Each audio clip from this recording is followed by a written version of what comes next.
The birth of a sage. 1,000 years ago, a being from another world traveled to Earth in search of the fruit of the God tree.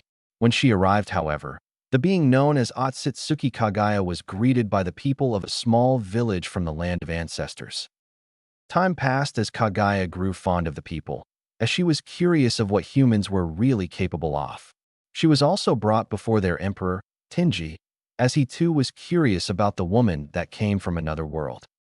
However, that changed then Kagaya revealed herself to be the guardian of the God tree, which Tenji didn't believe. He wanted to lock her up, only to have the Otsutsuki woman erase his memory, as she saw the error in revealing something like that to the man. The only other option she had was to become the emperor's concubine in order to get closer to the tree. Eventually, the two grew closer, which led to Kagaya becoming pregnant. Peace resided in the land of ancestors, and Kagaya found herself to be happy. Yet that all changed the day when the land of that began to threaten the land of ancestors, as they had heard of the woman that came from another world.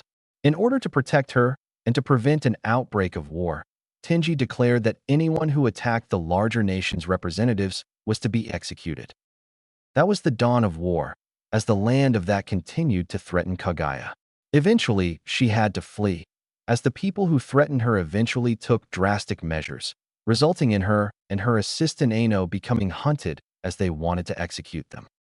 Aino, a small servant girl of Tenji, took Kagaya into hiding, as the girl feared for the life of the older woman. The two of them had become somewhat close, as they often spoke about the God tree and everything they knew about it.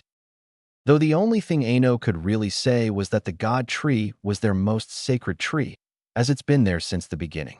No one dared to even touch it, for even the power that enveloped it was too much for any human.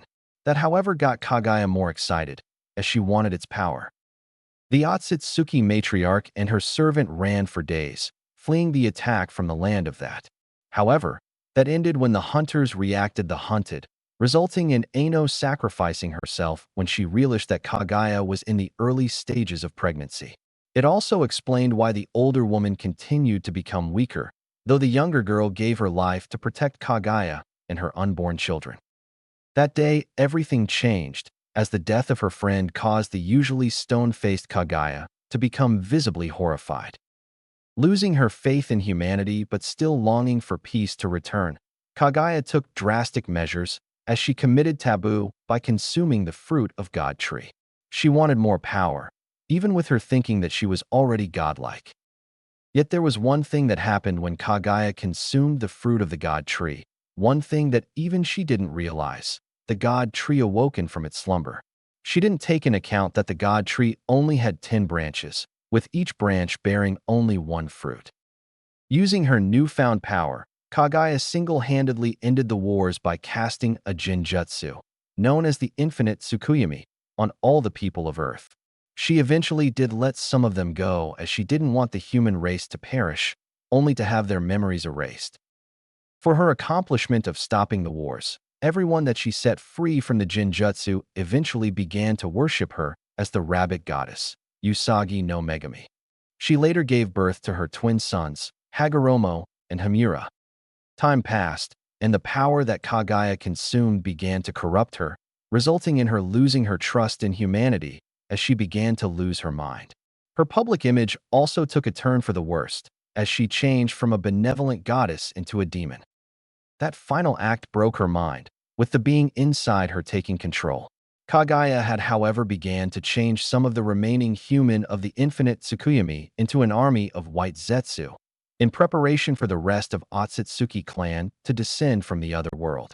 That, however, was stopped by the beast within her, as said beast made her lose her mind completely. Kagaya didn't know what happened, or how she lost herself. All she knew was that the power she consumed eventually became too much for even her, and that led to her demise. The being then took control of not only Kagaya's mind, but also her body, which led it to turn into a gigantic monster with 10 tails. It was also that event that led Hagoromo and Hamura to fight said beast, as the feared for the lives of everyone else. They, however, thought it to be their mother, who only turned into the beast because of the power she consumed. The two brothers fought their hardest against the mighty beast, but eventually came to realize that while they were fighting with everything they had, that the 10-tailed beast was just toying with them. They were fighting at 100%, while the 10-tailed beast was half asleep while fighting them. Eventually, the battle came to an end with Hagoromo and Himura sealing the beast's chakra within the former's body while using its remaining husk as a core of the 6 paths, Chibaku Tensei, creating a celestial body that would become known as the moon. However, before the beast was sealed away, it created a seal for itself. Placing a seal on each of its tails, the 10-tailed beast left a few words that made both Hagoromo and Himura shook to their core. "Don't you know who I am? I'm the Jubi bitch," was its only words before it got sealed into the body of Hagoromo. Though they were also clueless of what they had done, as they only managed to seal their mother into the moon, who also took drastic measures before she too got sealed away. That being her using her last power to manifest her will into the form of an artificial human that looked like a white Zetsu, only for it to be completely black instead of white. Eventually, Himura left for the moon in order to guard the remains of the beast, or at least what they thought was its remains. That left Hagoromo to remain on Earth, who for one didn't like the idea of the Jubi's chakra to remain as one, so he did the only thing he thought was right, and that was to split the chakra into 9 while still inside of him. That was also the day the 9-tailed beasts were born, with every beast having either 1 tail up to 9 tails.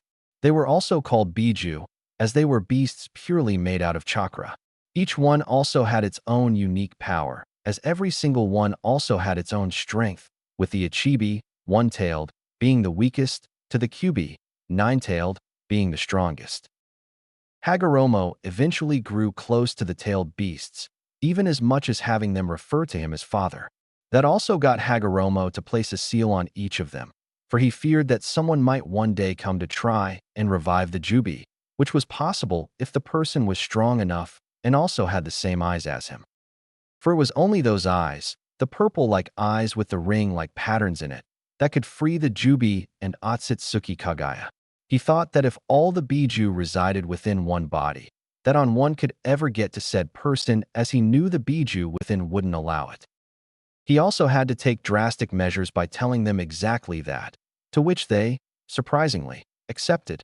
But it also wouldn't just be anyone that would be able to hold all 9 inside of himself or herself, for said person had to be special in a lot of ways. One of them being that the body of the person had to be able to withstand the amount of chakra. Years passed as Hagoromo began to teach the humanity the concept of Ninshu, shinobi sect, while he also began to spread chakra among them.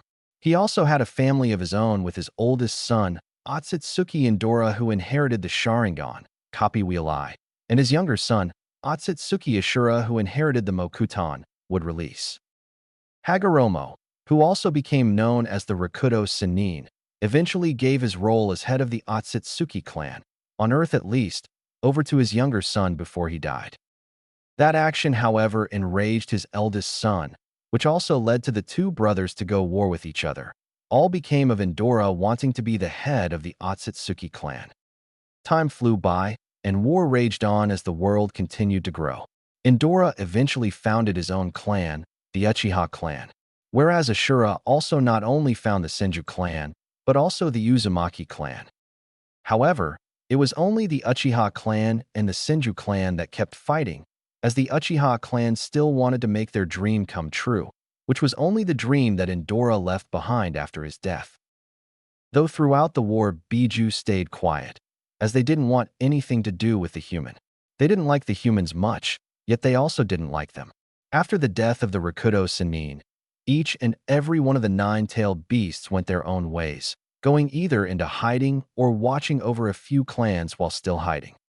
That all changed when human became more power-hungry. The wars never stopped, so they began to think of a way to stop it all. Their only solution was to hunt down the Biju and to seal them away into people of their choosing. None of that happened, as no one was strong enough to even capture the tailed beasts, until the day Hashirama Senju, Shodai Hokage of Konohagakure, offered to capture the Biju in exchange for peace. The world knew how strong the man was, as he was also the only Senju after Ashura to be able to use the Mokuton. They eagerly agreed when they thought they could have a stronger source of power for their villages, which was also known as their Jinchuriki. There were 3 shinobi world wars in total, each one having more casualties as the last. The third shinobi world war ended with Namikaze Minato, the Yondaime Hokage of Konohagakure, ending the war in a yellow flash. That also caused for said man to become one of the most respected men in his time, and it was also at the end of the third shinobi world war that he was given the mantle of Hokage by the Sandaime, Sarutobi Hiruzen. Today was the 10th of October, but it was also one of the worst days that Konoha has ever seen. The reason for that being the loud, nine-tailed fox that was currently rampaging on the outside of the village. No one knew how it happened, as it was only a matter of seconds before the monstrous fox got summoned. It also wasn't as if it didn't have a host, because it did. The now previous host of the Kyuubi was currently laying on a bed in the hospital, as the woman known as Uzumaki Kushina had just given birth a few minutes ago. "Please, I want my baby," Kushina cried while laying on her back with her arms out, trying to reach of the red-haired baby in the doctor's arms. Without a second thought, said doctor quickly handed the baby to his red-haired mother, causing the woman to smile when she held her child close to her face. "Hi, my little Naruto," the red-haired mother began, only for the newborn baby to cry softly in return. "Sure, it's okay, mommy is here. I won't let anything happen to you. I promise," Kushina told her son, which seemed to somehow calm the boy. That little action caused the mother to smile at her son, as she couldn't help but feel only love for her child. Kushina had lost an entire clan in the last was, but that was all forgotten now when she held baby boy in her arms. Naruto was a small baby, but that only made Kushina love him more. "Kushina, I know you want to continue holding your child, and you will, but we really need to get moving now," came the voice of Sarutobi Bawako, wife of the retired Sandaime Hokage. Nodding in response, Kushina hesitantly handed her child to the doctor that just gave him to hear a few minutes ago. "I understand, but don't let anything happen to my child, or so help," the red-haired woman began, only for Bawako to interrupt her. "Kushina," the older woman spoke with a loud voice, knowing what the redhead was about to say. She knew she had to give the child to the doctor, for she was too weak to walk while holding a child. Kushina was sad that she was this weak, but she was also a little happy deep within her. Her child had red hair, and just that little thing made the mother so proud. She wouldn't have minded if he had his father's yellow hair, but knowing he had hers just made her want to keep holding her child for so much longer. Kushina got out of her hospital bed as quickly as she could without hurting herself, followed by her changing into more comfortable clothes to walk in. She didn't mind changing in front of Bawako or the doctor, as they were all women. Plus, she felt more secure with having her child close to her rather than not knowing where he is. "Okay, quick, let's go," Bawako said while motioning for Kushina to head outside. Doing as she was told, the red-haired woman left the building with the wife of the Sandaime, as well as the doctor that held her child. Outside the village was pure chaos as the shinobi of Konohagakure tried their best to defend their village from the monstrous Kyuubi. "Hold on, Yondaime-sama will be here soon. Just hold him off till then," a random high-ranked jonin yelled. Though he died the second he stopped talking as a random tree flew towards him at such speed that made it hard to dodge. The tree eventually stopped against another tree, but with the man in between both trees, dead and flattened. Every other shinobi that fought the Kyuubi didn't pay much attention to it, as they were way too busy trying to survive themselves while holding the beast at bay. Some shinobi used various of different jutsu to try and at least damage the beast, but to no avail as the Kyuubi just swatted them away as if they were ants. The lower the rank of the shinobi, the faster he or she died as they didn't have much experience. It was only some of the higher ranks that were able to get the Kyuubi's attention, though that only lasted for a few seconds as the massive mountain-like beast would just kill them in way it wanted, where it is by a loud roar that shook them apart, or even by using its tails.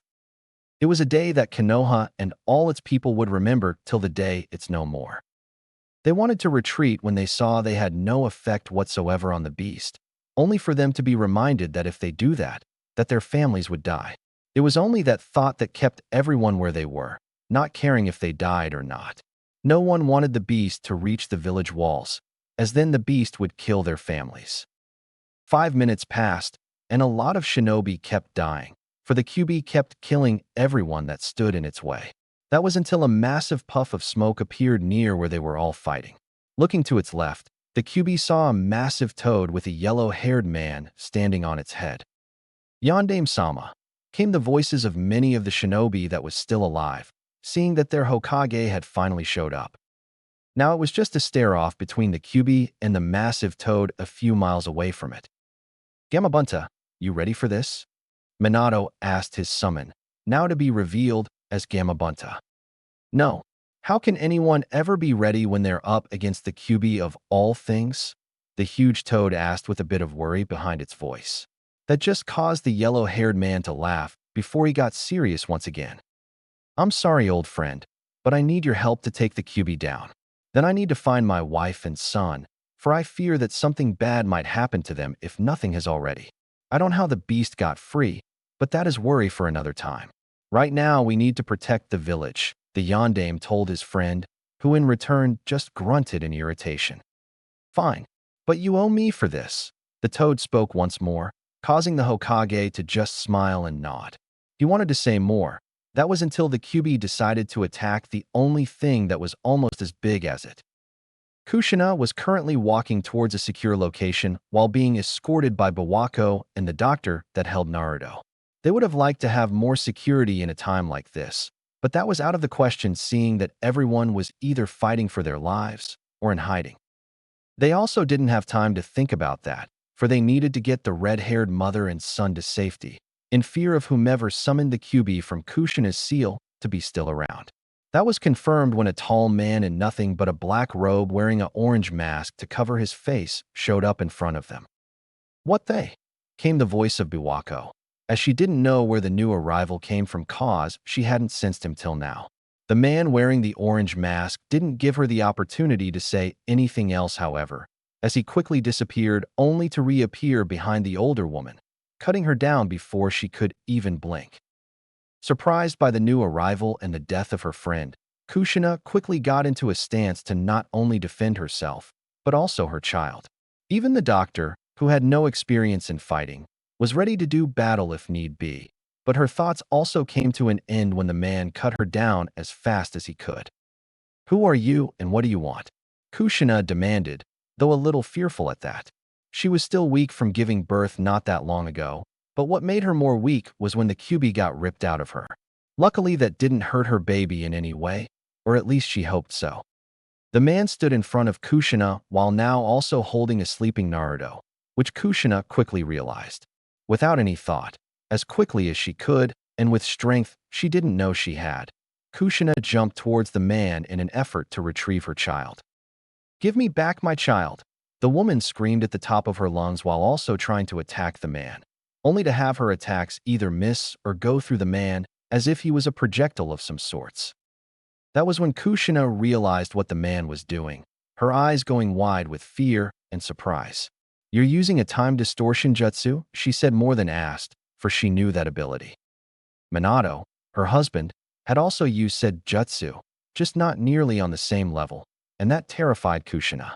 But she quickly got rid of her fear, the want and need for her child way more important than fearing the man. I will give him back eventually, but for now I need him for a distraction. You are welcome to come along if you wanna, the man said before he left, jumping from rooftop to rooftop. Kushina quickly followed, not caring about the pain she was feeling. She also forgot about the death of Biwako, the wife of the retired Sandaime Hokage. Although she had other things to worry about, that being the man she was currently chasing. She also didn't know what he meant by using her child as a distraction, but she wouldn't allow it even if that meant giving her life. The man in the orange mask just kept jumping from rooftop to rooftop until he eventually reached the outside of the village. But he also made sure to not go too fast as the man was also baiting the caring mother, for he had one thing on his mind at the moment. 2 for the prize of 1. That's even better. He knew Kushina was weak, given that she just gave birth and got the QB ripped from her seal, so he didn't worry about her catching up to her or for her to even pose a threat to him. He only wanted the child that was currently in his arms, for he needed a distracting for Minato, who was still fighting the QB alongside Gamabunta. Kushina, however, tried her best to keep up with the man, only to realize that she didn't have that much chakra left to even fight. Plus, she also felt very weak from giving birth, which she could clearly feel. She kept chasing the man until both of them came into a clearing. The man stopped a few feet away from her, turning around as he showed her the sleeping face of her child. That got Kushina riled up once more, as she launched herself towards the man in a desperate attempt to get her child back. That was until she felt the ground shook just left of where she was. Turning her head, she saw her husband on top of Gamabunta facing off against the Kyuubi still, and from her point of view, it looked like the massive toad was taking the most of the damage while the Kyuubi was barely taking, if at all, any damage. Her thoughts was brought back, however, when she heard the crying of a child, her child. She wanted to scream at the man once more, only for said man to throw the baby into the air before he vanished into a black swirl. Kushina quickly threw herself forward in order to catch Naruto, to which she luckily did. She did, however, land on her knees, scraping them both a little with the dirt and rocks underneath her. The red-haired woman had no idea what that man even wanted, nor did she care at the moment, as she just looked at her baby to see if he was okay.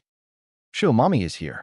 No need to cry anymore," she softly spoke to her son in a caring tone, causing the child to stop crying and to continue sleeping. That made the redhead woman smile, but only for a second, as the ground shook once again.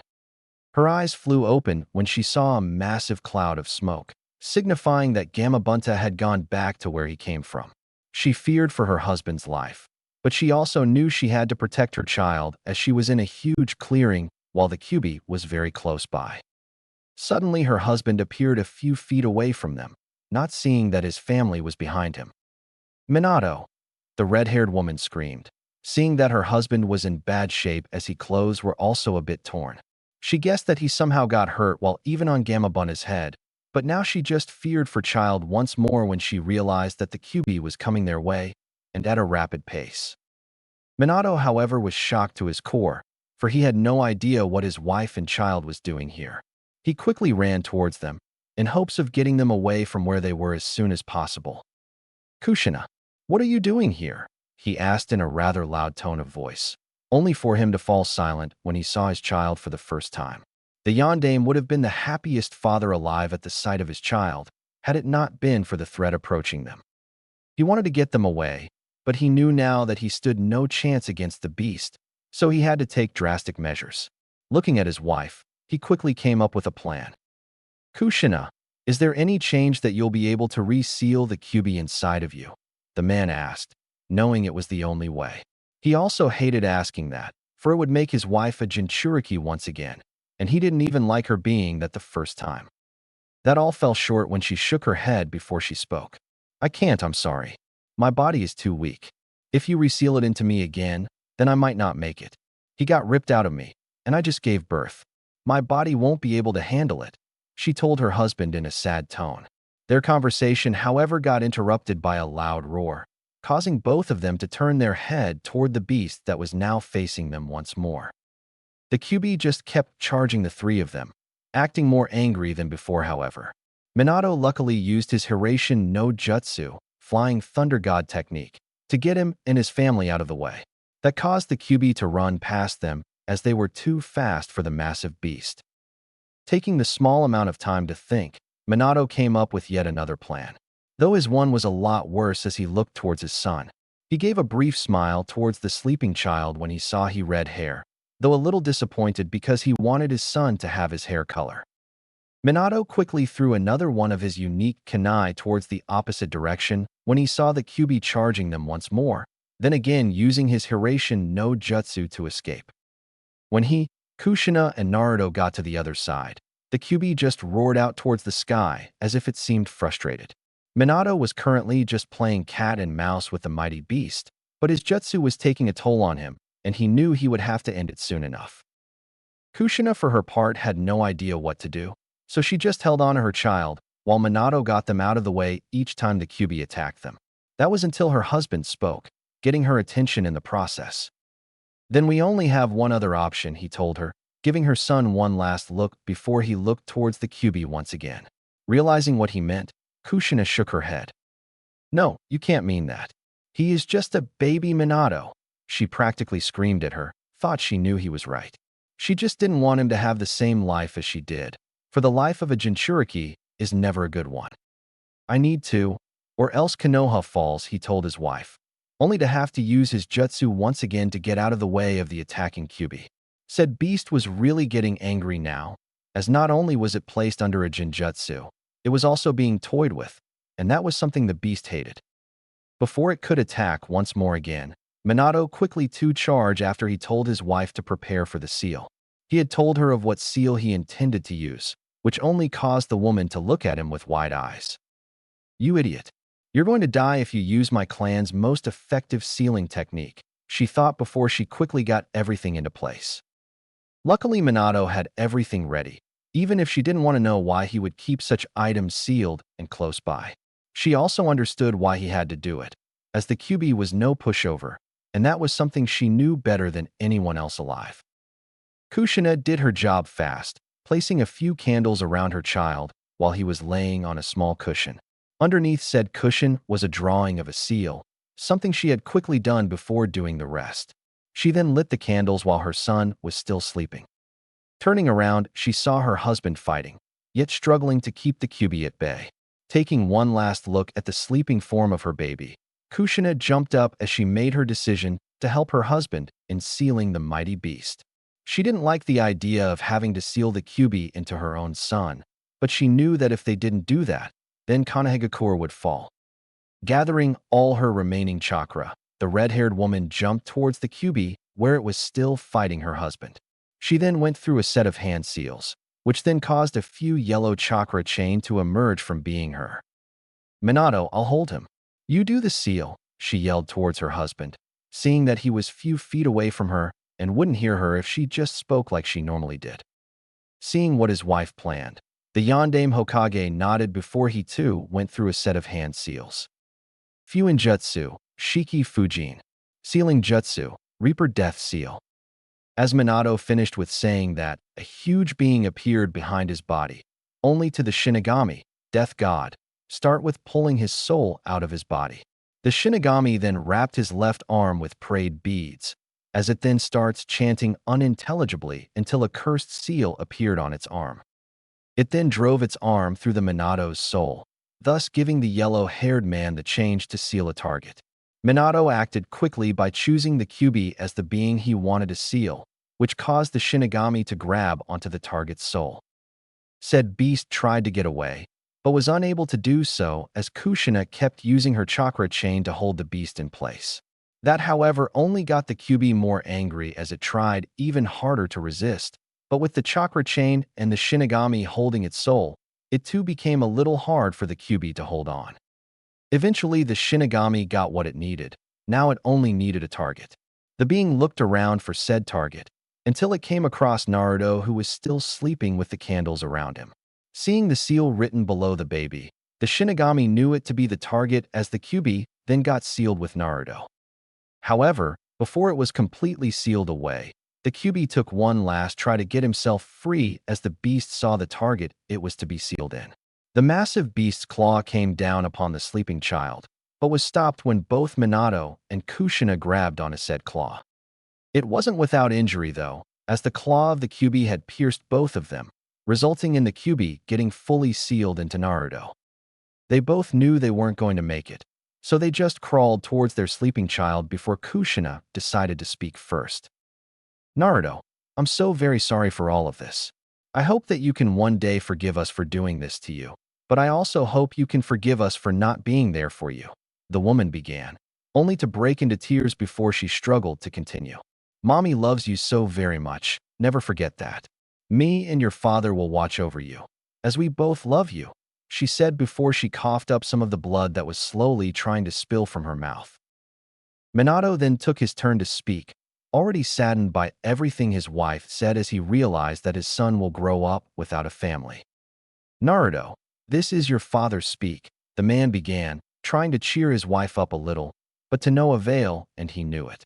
I am so sorry for doing this, and I do hope you can forgive me. But I also hope that this village will honor you as their hero, for it was you that saved them. Keeping the Kyuubi at bay won't be easy, but I know you'll have some help along the way. I know you will make me proud, my son. For you already have, he finished with a smile, as the Shinigami then took his soul before it sealed it inside of its stomach. Kushina was saddened by the events that took place, with her eyes also closing before she fell to the ground. She had wondered what that man in the orange mask wanted, but she also figured that everything was his doing.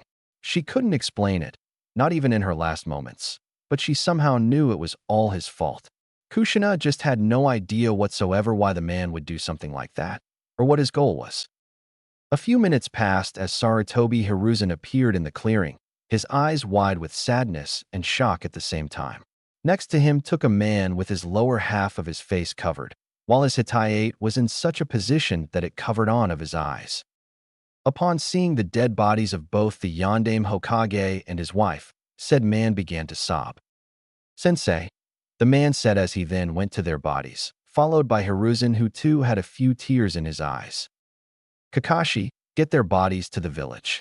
I'll take care of Naruto," the retired Sandaime spoke, receiving a nod from the younger man before he took both the body of his sensei and his wife into his arm, vanishing afterwards as he headed towards the village. Hiruzen, on the other hand, just looked towards the sleeping baby, a little surprised that the child could sleep through everything that had just happened. Lowering himself, Hiruzen quickly reached for the newborn as he picked him up. He gave a heavy sigh, as yet another child was orphaned that day, yet this time it was a boy that held the Kyuubi within him, making him the new Jinchuriki of the Kyuubi no Yoko. The aging man then also vanished just like Kakashi did, only he went to the Hokage Tower instead of the entrance of the village. Upon arriving at the village gates, Kakashi was greeted by every shinobi that was still alive and could walk. They were all waiting to see what would happen with their Hokage and the Kyuubi, though they did not expect Hatake Kakashi to walk through the gates with not only the body of the Yondaime, but also with the body of his wife. No one had the heart to ask the young jonin of what had happened with them, until Kakashi himself looked up from his saddened gaze to speak to everyone in front of him, for he knew that they were wondering where the Kyuubi went, and if it was still around. "I can't say much," Kakashi began, causing some of the people to start worrying even more. "Just know that our Yondaime had given his life to defeat the Kyuubi," he finished just as a man in a green suit that hugged his body a little too tightly came up to him in order to help him carry the two bodies. "Thanks, Guy," came the voice of the white-haired man once again, a clear indication that he was sad with the way his voice sounded. Mato Guy, however, didn't say anything in return. He just gave a slight nod before both of them walked towards the hospital. Every other person who was at the gates also followed them, in respect to their Yondaime Hokage and his wife. This day would also be remembered as the day the Kyuubi attacked the village hidden in the leaves, but it would also be remembered as the day they lost their Yondaime Hokage, who was also said to be one of the strongest shinobi in history. By defeating the mightiest of Biju, only made the man's strength more well known. Sarutobi Hiruzen laid the newborn Jinchuriki down in crib, which was located within the Hokage Tower. They kept a few rooms in the tower, just for emergencies however, though Hiruzen couldn't see this as anything but an emergency, as the newborn baby now held the strongest of Biju within him. Turning around, he quickly left the room where the baby was sleeping, only to stop at the door before he spoke. "Don't let anyone enter this room," he said with much authority in his voice to the ANBU standing guard at the door, as said person just replied with a hi before the retired Sandaime left, all the thoughts of the day running through his mind, while he had one thing that bugged him in thought. What or who could have caused this? While the people of Konohagakure thought that the appearance of the Kyuubi and the death of their loved one were the worst things to happen to them in a long time, something else was happening. Said something was currently taking place within the body of Uzumaki Naruto. No one knew of it, for no one had ever expected something like this to happen. When the Kyuubi was successfully sealed within, a strange dawn of events were also taking place as a huge light came from not only the Kyuubi himself, but also with every other Biju. It was also the same light from every tailed beast that awoke them. Even the Kyuubi who was actually supposed to be asleep because of what happened to him. Said beast's eyes just widened when he saw his tails lighting up, almost as if the beast itself was to be lit like a candle. "So this child, huh? Now that is something I never expected," the monstrous Kyuubi thought as it just laid down with its head on its paws, awaiting the events that's about to happen which he knew of. At the same time, within the walls of Sunagakure no Sato laid a sleeping child, one that also had red hair, though he was a few years older than the newborn Uzumaki. What made this child different than anyone else within Sunagakure was that the child also had a biju within him. The Ichibi, One Tail, was currently trying to torment its container with speech, but was unable to since the second the Kyuubi was sealed within Naruto. It was also that exact same event that led the young boy named Gaara to be able to sleep peacefully for the first time since he was born. Shikaku, which was the name of the Ichibi, just stopped trying to talk to its container the second it saw its tail lifting up, also in the exact same way the Kyuubi's tails lit up. That caused the huge tanuki-like biju to go silent, a small smirk forming on its face before the seal on its tail just lit up so brightly that it lit the entire inside of the seal it was kept in. A few seconds later, the Ichibi disappeared from within the sleeping Gaara, who, unknown to himself, had just lost a lot of chakra. Fortunately, said boy was still alive, something he shouldn't have been if the biju within him got removed the normal way. At another part, though only an hour later, and also in Kumogakure, walked a young woman with long, straight blonde hair with top bandages. Said woman also had a biju with her, just this one had one more tail than the Ichibi, signifying that it was the Nibi, Two Tails, who got named Matatabi. Like every other biju, who also got their names the day they were born, and also from the Rakudo Sannin, said biju too had the same seal placed in her, as her tails also began to lit up. Though unlike Shikaku, Matatabi was saddened by this as the Nibi had actually grown quite fond of its host. She, however, spoke before she disappeared, even if she knew her container would most likely not be able to hear her. Goodbye, kitten. I will miss you so much. Take good care of yourself, and know now that your life will change for the better. With that, the Nibi also dissipated from her host, causing the blonde woman to also lose a lot of her chakra before she collapsed from sudden chakra exhaustion. The ENBU that was watching over her saw this, as they then ran towards the unconscious blonde, quickly making sure that she was still alive before they took her to the hospital. The same kind of events were all happening all around the world wherever a biju laid, whether it be resting or just watching its container for the last time. With each and every single biju, the same chain of events began to happen, starting with their tails that lit up, followed by them disappearing from their hosts while taking their chakra with them. It also caused every single host to collapse from chakra exhaustion, that is if they were still awake while it was still night. The events came one after the other, with only 1 hour separating each disappearance. The Sanbai, named Isabu, vanished from its host, Karatachi Yagura, who at the time was sleeping when it happened.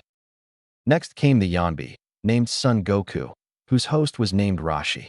Said man also collapsed from chakra exhaustion while walking the streets of Awagakure. The person after him that also collapsed from chakra exhaustion, also because his biju to just suddenly disappear, was named a man named Han, and he held the Gobi, Kokuo. Then came the disappearance of the Rokubi, who had the name of Saiken and was hosted by a male with the name of Utakata. An hour after him, Komiai, the Nanabai, disappeared from her host, only for her to also leave with a sad goodbye. May your travels take you far, my little one. I will miss Fu. Take care and be free. The last one to go was the Hachibi, named Gyuki. Said beast was hosted by Killer Bee, another shinobi from Kumogakure, who also collapsed from chakra exhaustion. He, however, was with his older brother at the time as it happened, causing the Yondaime Reikage, to catch the young man before he hit the ground. There was just one biju that didn't disappear from its host, and that was the Kyuubi, who had the name of Kurama. Said beast just laid continued to rest on its paws, the words of his father running through his mind. One day someone will appear. That someone will be your salvation, as only that one person will be able to free you all. All I ask of you is to bear with whomever it may be, and don't corrupt him in any way. I believe that someone even stronger than me will someday be born, and I only ask of you to give that person a change. Those words ran through every single biju's mind, as they all gladly accepted what their father had told them all those years ago. It was only that none of them expected it to happen like this, and also for them all to one by one, an hour after the other, to all reappear within the sleeping newborn, red-haired boy. Some of them were sad to leave their previous hosts, until they were reminded that eventually all humans die. It was only that little thought that got them all to accept their fate. When they were all within the sleeping baby, they all just stood within the cage and looked towards the Kyuubi, only for the Hachibi to speak up with the same words that was on every other Biju's mind. So it finally happened, came the voice of the monstrous Gyuki, which caused Kurama to look up at its brothers and sisters. They all had genders, of course. It was just a little harder to know who was what when a normal human looked at them, as it didn't show in any normal way. The Kyuubi then stood up from where it, or rather he, laid, coming face to face with his family. It sure has. I am a little surprised that it's a newborn baby though, came the voice of Kurama, causing every other Biju to almost gasp at the new information of their new host. A newborn BA was all what the Nibi could say before yet another light came from all of them. This time, however, was different, as not only their tails lit up like before, but their entire bodies. What the? They all said in unison, not having any clue of why their bodies were suddenly lit. Though unlike before, when their tails had lit up with the color from what their skin color was, this time the light was just pure white. None of them had any idea of why this was happening, for their father had told them that only their tails will lit up before they disappeared, only for them all to reappear in one body, just like they were when they were with the Rakuto Sennin. All of a sudden, every single Biju got pulled towards each other, though they as they might. None of them got away from one another, as all nine-tailed beasts were so close to each other that it almost looked like they were having a family hug. It was all but, as the light that came from them all got so big that it surrounded every tailed beast, causing it to look like one massive light coming from only one spot. They tried with all their might to pull away from each other, but to no avail. It was merely a matter of seconds before they all lost consciousness and got pulled into the light. All of this happened within the body of Uzumaki Naruto, and it also happened while no one else knew of it happening, even with the massive amount of chakra all gathering in one spot. The world did not only of what was currently going on within the newborn baby, because of the seal inside of him that prevented anyone from knowing. The light inside of Naruto was so big that it would have made the entire village of Konohagakure look small. Every one of the nine-tailed beasts were massive, but even they would have looked small when facing the light from within Naruto. Said light continued to grow, however, and it did so for a full hour before it died down. When that happened, the first seal that was ever placed on the tailed beast got finished, for the one that placed it had returned. The world had lost the nine-tailed beasts that day, but not actually at least. They all just got merged back together, like they were before the Rakuto Sennin split it apart. And now it was it that had returned. It had taken so many years for the seal to activate, but when it did, all of the 9 Biju became what it once was. They became their true form, the form that now resided within Uzumaki Naruto. A loud laughter came from with the sleeping boy, dying down after a few seconds before a loud and monstrous voice followed it. "I am back. Let's see if the world even knows about me," said the massive creature, known as the Jubi. Naruto had not only become the Jinchuriki of every single Biju known to man that day, which only lasted for a few minutes at that, but he now became the Jinchuriki of the strongest being that has ever walked the earth, the 10-tailed beast who had no name. A changing world. A week has passed since the birth of one Uzumaki Naruto, and in that week a lot has changed. Many were still unknown to the world, others not so much. When the Kyuubi attacked Konoha, everyone has heard of it within a week. Some of the other villages wanted to attack them, seeing as that they were at a weakened state. Iwagakure being the first to try and plan for an attack, only to decide against it when not one, but both of their Jinchuriki fell into a coma all of a sudden. They planned to use their respective Biju holders to attack the village hidden in the leaves, yet now they were in a turmoil. Unknown to them, every other major hidden village, and some not as major, were also experiencing the same with their Jinchuriki. They tried to wake them, some even used painful methods to do so, but to no avail.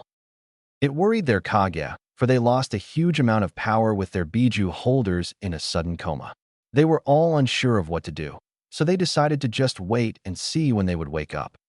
Every Kage had done tests to see why their Jinchuriki had suddenly fallen into such a prolonged state of unconsciousness, yet they couldn't find anything wrong with them. They didn't have chakra exhaustion to their knowledge. They weren't suddenly attacked from the inside by their respective Biju, even if that was the last case to check, seeing as it was almost impossible for most to receive an attack from the beasts within them. Neither did suddenly get an illness to suddenly just fall unconscious. It was only a week after they fell into unconsciousness that they had all started to awake, even if it went unknown to every other hidden village and their similar problems.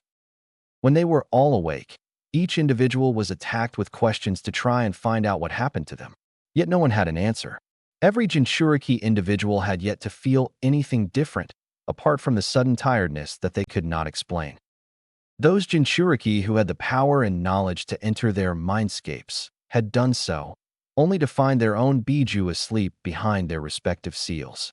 They did try to wake them, yet neither the Hachibi nor the Nibi, or even the Gobi and Rokubi had even stirred from their slumbers, which did seem odd to their partners. When every Kage got knowledge of this, they just dropped the cases, seeing it as just something random or weird. Also because their Jinchuriki were now awake, they didn't think anything of it and just shrugged it off. They were wary of their Biju holders at first, but as another week passed and nothing else happened, they just let it go entirely as just something concerning their Biju. Though every individual was told to inform their Kage if something else happened, just so that they could be prepared if said Biju were to escape somehow.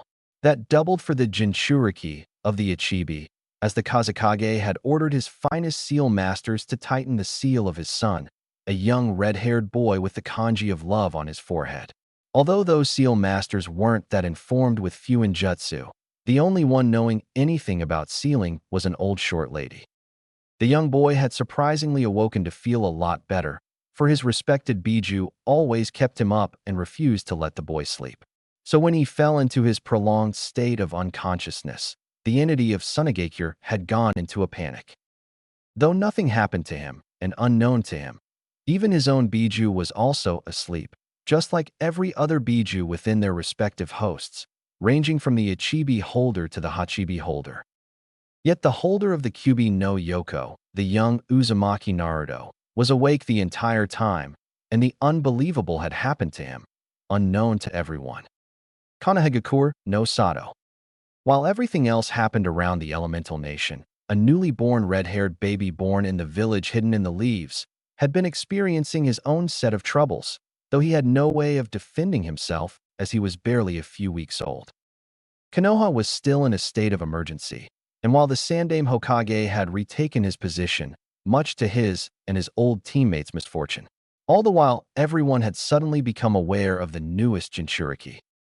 The problem for Sarutobi Hiruzen was that he didn't know who leaked the information, yet he had his suspicions seeing as only a few individuals from his council had been informed of the newborn status. That only caused more problems for the Sandaime, for most of the populace of Konoha had demanded the demon to be executed. Only that had caused for Hiruzen to install a new law within the village. Anyone who dares speak of the Kyubi or of Uzumaki Naruto being the Jinchuriki of the beast will be executed on the spot without a trail, came the booming, yet the old voice of Sarutobi Hiruzen. After that, everyone just kept their mouths shut, though their anger towards the boy only increased. No one dared to do anything or say anything about it, for the position of Kage didn't go to just about anyone, let alone did anyone want to anger their longest-running Hokage. They all respected their Sandaime, although not everyone liked his new rule. With Naruto, the young boy of only 2 weeks old had been sent to the orphanage to be taken care of, even if Sarutobi Hiruzen or a few other clan heads wanted to take the boy into their clans. Only some of them had wanted to do it to increase their power, for the power of a Jinchuriki was vast, especially the holder of the strongest of Biju known to man. Those same thoughts were the ones that caused the Sandaime to send the red-haired boy to the orphanage, even though he did it with a heavy heart. He also told the caretakers that if any harm came to his new surrogate grandson, that they will be dealt with accordingly.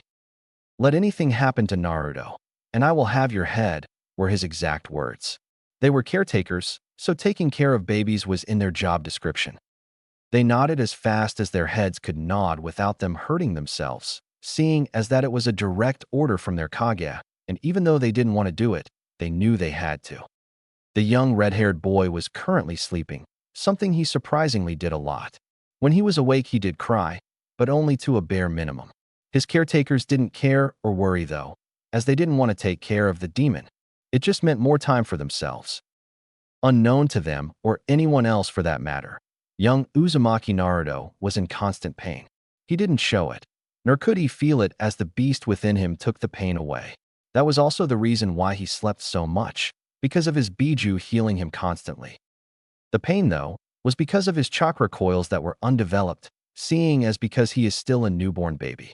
No one knew of it, not even Naruto himself, but every time he went to sleep, his chakra coils were growing. Normally said growth was nothing special, especially for a baby that was born from shinobi parents. Yet for the young red-haired boy, his chakra coils were not only growing, but they were tearing themselves apart, only to heal and grow again. His chakra coils were constantly being destroyed while growing, and it was all happening unknown to anyone. All but one knew of this, the Biju within Naruto, who was the cause behind everything. The Jubi wanted his host to be strong, so he constantly fed his own chakra to Naruto, which destroyed his chakra coils because of its growth, only to be healed by said Biju each time. The entity fed Naruto's chakra coils its chakra, healed him, and took away the pain that came with everything. All the while said Biju only had half of his maximum chakra. When the Jubi got separated into the 9 Biju, it knew that when it was time for its return, that it would not have all its chakra back, and it would have even less chakra the longer it took for the entity to be reformed. The Jubi did at least have a plan for that, and that was to absorb the chakra from around him while within his new host at the moment. The being only took the chakra from the nature that was around him, not wanting to draw any attention to his host. Yet said being also knew that it couldn't take chakra from anyone by just resting inside its host, and the only way for it to regain its chakra was to just wait for it to return. The entity figured that it would have to wait only 1 year before it had all its chakra back, which was okay for the Jubi. It had nothing but time at the moment, seeing as it was within a host that he wanted to help grow, but also to test when the child came of age. Naruto, on the other hand, did not know any of this or anything for that matter. He got fed daily, though his caretakers only fed him the bare minimum to keep him alive.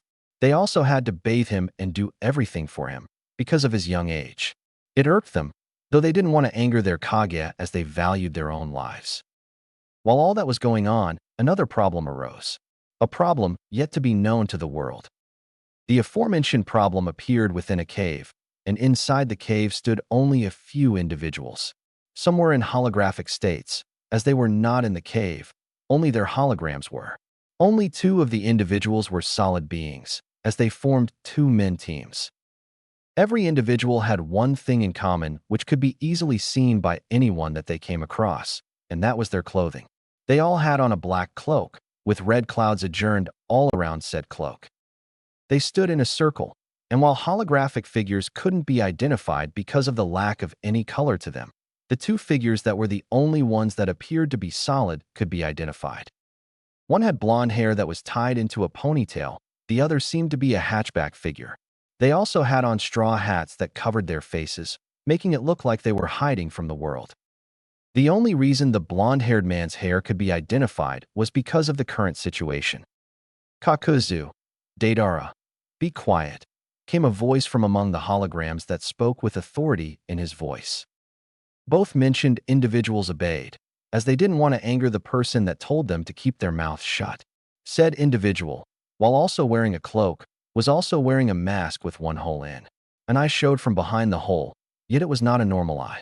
The eye that showed appeared to be red, with 3 tomo in each eye, which could be identified as the Dojutsu from the Uchiha clan, the Sharingan. Asshole, the blonde-haired man muttered quietly, which he directed toward the other person with whom he fought with just a few seconds ago. Said person didn't even acknowledge the blonde, not caring about the argument in the slightest. For he cared about money, and the blonde cared about his art, which was why they argued before they got silenced, saying which one was better and which one meant more. Now if you will, Zetsu, tell us what you have found out, Another man spoke. This one seemed to have short, spiky hair and brown eyes. On his right stood someone that looked its head was between two plants that grew from his neck, which was also the person he was speaking with. Said individual, while having plants grow from its neck, also only had half a mouth. One half also seemed darker than the other, though both halves seemed to look like they were in thought. It seems the plan didn't go like we wanted. Konoha is still standing, spoke the plant figure known as Zetsu, both of its sides taking a turn to talk. That is okay. They have been crippled and lost their yondaime. The fall of Konoha will come, just not today. We know of it. New Kyubi Jinchuriki, the child of the yondaime, came the voice of the man with a mask on his face, only to continue speaking after a few seconds. Our plans will continue as planned, only with a delay of at least 3 years. We will monitor the Jinchuriki as much as we can without revealing ourselves to the world. We also need to gather more allies along the way. The most concerning matter at the moment is to find anything we can regarding that which we need to start our end plan. Zetsu and I will handle that thought, along with Nagato, the masked figure concluded, ending his speech afterward. The people he mentioned nodded before the holograms of almost everyone faded, leaving only the masked figure along with Zetsu 3 other people behind. Let us continue our search for our tool, came the dark voice of the black part of Zetsu before the plant figure seemingly disappeared into the ground. The remaining people followed soon after, all individuals leaving in groups of 2. Kumogakure no Sato, 2 years later. What? A very large man shouted, located in the biggest tower from with Kumogakure no Sato. Said man was currently behind his desk, his chair laying on the side on the ground, indicating that he had suddenly jumped out of his seat. The table that he sat behind was also broken, another clear indication that the man was angry. Said man, while huge, was also dark-skinned with a huge muscular build. He also had blonde hair combed backward, along with a small mustache and goatee of the same blonde color. The blonde-haired man was currently wearing a white haori while shirtless with 2 golden vambraces on his wrists, which could be seen clearly. This was the yondaime Reikage of Kumogakure. What do you mean they're gone? How can that be possible? The Reikage yelled again at the 2 people standing in front of him. One being another large man with the same skin color as the Reikage while also having the same hair color as the man in front of him. The man also wore oval-shaped sunglasses with a white-colored Hitayate forehead protector. With that, he also wore a one-strap over one shoulder flak jacket with a long red rope belt tied around his waist with hand and shin guards, which were common for Komo shinobi. To finish it off, he also had on shinobi sandals followed by a white scarf around his neck. On his back were 7 swords, indicating that the man was a kenjutsu user of a high degree. The second person was a woman with long, straight blonde hair bound with top bandages. She also had dark eyes with dark lipstick. The woman wore a short-sleeved black and purple blouse with black pants, both having a similar design of clouds on them. She also had on purple fingerless gloves with white chain-like beads around her left hand. To complete her look, the woman also had on a standard Kumo Hitayate, shinobi sandals, and a kunai holster strapped to her right thigh. B. Yujito, tell me this instant what happened. How can both your Biju just be gone? Their leader yelled out, angry at what the 2 had told them only minutes prior. The woman, Ni Yujito, bowed her head slightly to her leader before she spoke up. It's like we said, Reikage-sama, we don't know what happened. I woke up this morning to try and talk to the Nibi again. Only this time she was gone along with my seal. I don't have any explanation of how that can be possible, Yujito said, while looking at the muscular Kage before she continued. I mean, if she was somehow extracted from me while asleep, then I wouldn't be here at the moment, as we all know that when that happens, the host dies. Yet, I'm still here, just like B-sama. Though I can say that over the last few years, as we reported before, I have been unable to use the Nibi's chakra at all, just like B-sama reported being unable to draw power from the Hachibi. Both our chakra levels have also depleted a lot as well. The blonde-haired woman finished speaking while glancing at the man next to her whenever she mentioned his name. Killer B and Ni Yujito had been giving reports to their Kage for the last 2 years, the reports concerning their respective Biju. Now they had reported that both of them were just gone with no trace left behind. Their seals had also vanished into seemingly thin air, something that was supposed to be impossible without their hosts knowing about it. The Reikage, A, rubbed his forehead before he spoke to them. This is a disaster. Losing both the Nibi and the Hachibi to seemingly who knows what.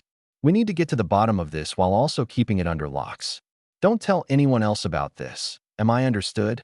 Their leader spoke to them in a commanding tone of voice, receiving nods from both Killer Bee and Niyujito, all the while not seeing let alone sensing the plant-like figure that was within the room as well. Zetsu was hiding in the shadows of the Kage Tower while listening on in the conversation, all the while hiding his presence from everyone before the plant-like figure dissolved back into the ground with only one thing going through his head. What? How can they just be gone? Zetsu thought as he also tried to sense for both the Nibi and Hachibi from within their hosts, only to find that they were telling the truth. The same incident was currently happening all around the elemental nations. Every village that had a Jinchuriki had been going through the same thing as Kumogakure. Their respective Biju holders reported to them, after trying themselves yet again for the numerous times to get into contact with their Biju, that they had suddenly disappeared. The young red-headed boy from Sunagakure that had been able to go to sleep for the past 2 years had reported to the Kazakage that his mother, as he used to call her for a very short time, had been asleep after he was able to enter his mindscape. The Ichibi had been unresponsive to the young red-headed boy no matter what he tried, or what his leader had told him to try. To find out that the Biju was just gone, enraged the Kage from Suna as he then ordered the old woman who had checked up on his seal the previous time to make sure what he was saying was true. She had immediately told him that he was not lying, for the seal that was once visible on his forehead was gone, just like the Ichibi.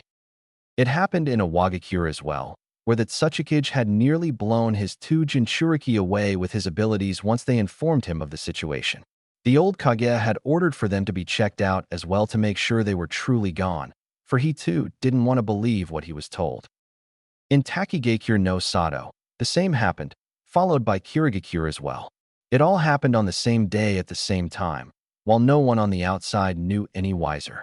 Zetsu knew of Kumogakure because the plant being had to check up on the Hachibi's progress, for Killer Bee was known for being able to fully control his Biju at will back before he fell into a coma like the other 7 Jinchuriki did.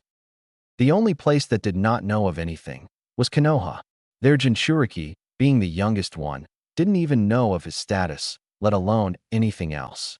The young 2-year-old boy, whose birthday was today as well, only knew of the people around him treating him differently, as they rarely fed him, even when he cried for food or anything else. It was 2 months later that word got spread about the disappearance of the Biju. That also only happened because of the respective Kages that had let their top shinobi know of the sudden loss in power to their villages. No Kage wanted to let the news get past their walls, in fear of having their enemies come to their doors because of their power loss. Each Kage then found out about it not being just their Jinchuriki that lost their power, all because of the spies they had in one another's village. When the word got to the leaders, they had immediately called for a council meeting to discuss the sudden news. It seems like it wasn't just our Jinchuriki that lost their Biju. Taki, Suna, Kiri, and Iwa had lost their Biju as well, came the booming voice of the Reikage as he was speaking to the people of his council. One of the elders of Kumogakure then asked the same question that was flying around not just in their meeting. What of Konoha? Who was their Jinchuriki, and did he or she also lose the Kyubi? That is one thing we do not know of. We are just going to assume, for now, that they lost their power as well because of it happening not only here, but all around the elemental nations. A voiced his opinion, he not knowing who the Jinchuriki of the Kyubi was nor what had happened after the attack that they knew about. After that, and after each village concluded with their council meetings, it was decided to let their people know. All of them. The loss of power was massive, though if it happened all around the world, then they didn't see why they needed to keep it secret and have their now ex-Jinchuriki subjected to the pain they went through so much because of what they once held. They wanted to lessen the burden their shinobi had to carry and let their people know that they no longer had any monsters sealed within them. It resulted in what they hoped for, peace towards their shinobi that had sacrificed so much. The people all around the respective villages began to treat the now ex-Jinchuriki with kindness and respect. Though not all the villagers at once accepted it, they were starting to warm up to it, and the Kages knew that it would only be a matter of time before the world-changing event settled and their villagers accepted it all. There was only one problem. While the villagers of every other village had begun to accept what they were told, Konoha was an entirely different story. Konohagakure no Sato, council meeting. What do you mean that all the Biju are gone, Hokage-sama? Came the voice of one of the elders from Konoha, an old woman with the name of Koharu. She, along with everyone else present at the moment within the council meeting, just heard from their leader that all the Biju had disappeared. He had only heard it minutes prior, when one of his old students and current spymaster of Konoha told him what he had found out not that long ago. The white-haired man called Jiraiya, one of the legendary three Sannin, had been informed of the events happening all around the elemental nations not too long ago. When he heard the news, he immediately set out to go home to inform his Kage. That had led to the current meeting taking place, as Konoha was uninformed of what was happening in the other villages until now. The reason for that being because of Naruto's age. The 2-year-old boy couldn't even form a full sentence, let alone tell them of something he was unaware of. Just like I said, Koharu, Humogakure along with Awagakure and every other village that had a Jinchuriki had reported that their Biju had just disappeared. From what Jiraiya had told me, it had happened months ago, and word got out to their top shinobi only recently, came the old yet stern voice of the Sandaime Hokage. Then what about our Jinchuriki? Had we lost our weapon as well? This question came from another old shinobi, one that seemed to be draped in bandages that covered the right side of his face, as well as his entire right arm. Hiruzen became angry at the man when he mentioned Naruto being a weapon, only he did not voice it, nor did he show it. We will find out soon, Danzo. I have sent Jiraiya to look at young Naruto before the meeting started, the aged Kage told the bandaged man, who in return gave a slight nod, only for the doors to the meeting room to open. They all looked towards the entrance, finding the man that was just mentioned at the entrance. Jiraiya walked towards his old sensei as he then whispered something to the old man, who in return grew slightly wide-eyed, not enough for anyone to see through. Giving a slight nod afterward, Jiraiya stood back and went to stand behind the Hokage. Signing, Hiruzen spoke up. It seems that we are also now short of a Jinchuriki. The Kyuubi had disappeared just like all the other Biju. The seal on Naruto is also gone, and there isn't even a trace of anything left behind, he informed them, only for a man from the civilian side of the council to speak up. Does that mean the demon is gone? He did not receive his answer as the man who questioned the Hokage fell to the ground, his head rolling to one side, while his body fell to the other side. The rest of the civilian council grew shocked at this, while most of the shinobi side of the council had smirks on their faces. My law still stands. Do not forget your place in this village and who you answer to. This time Hiruzen had anger behind his voice, controlled anger that was backed by not only his killer intent, but also by the white-haired man standing behind him, as he too got angry at the way the man addressed Naruto. Tell the villagers of this, as I'm sure all the other villages have done the same by now. Make sure you tell them the truth, or else you will be held responsible and will find yourself without a head if the message is spread wrongly, Hiruzen ordered his people before he called the meeting adjourned. As they left, Danzo had only one thought before he disappeared himself. How could this have happened? Our weapon is gone. I could have molded him into a fine shinobi. Afterward he left. Not knowing the same thought ran through many others' heads, just without them thinking of Naruto as a weapon or molding him into a fine shinobi. Soon after the word got spread, with every village having their villagers accepting what they had been told little by little. The only difference was Konoha, again. While the other ex-Jinchuriki's lives became happier, Naruto's life becomes more difficult. The reason for that being the people taking the message they received wrongly. When they got the word exactly as Hiruzen wanted, the unthinkable happened. The people of Konoha had begun asking, why isn't the demon gone? I saw it just yesterday. They told us that the demons from every village that had one disappeared. So then, why is it that we are cursed? We still have our demon among us, they said, believing Naruto to be the reincarnation of the Kyuubi and that it would also mean for him to be gone as well, seeing as that every other village was free from their demons. That was also the start of something horrible, something that Hiruzen didn't see coming, as the people of Konoha had started to believe they were cursed, calling Naruto just that. The curse of Konoha, Hiruzen believed that through time, the people's wounds would heal, as he had seen that at least some of his people started to warm up to the idea of the Kyuubi being gone. They could also tell the difference between a container and the contained, though not everyone could.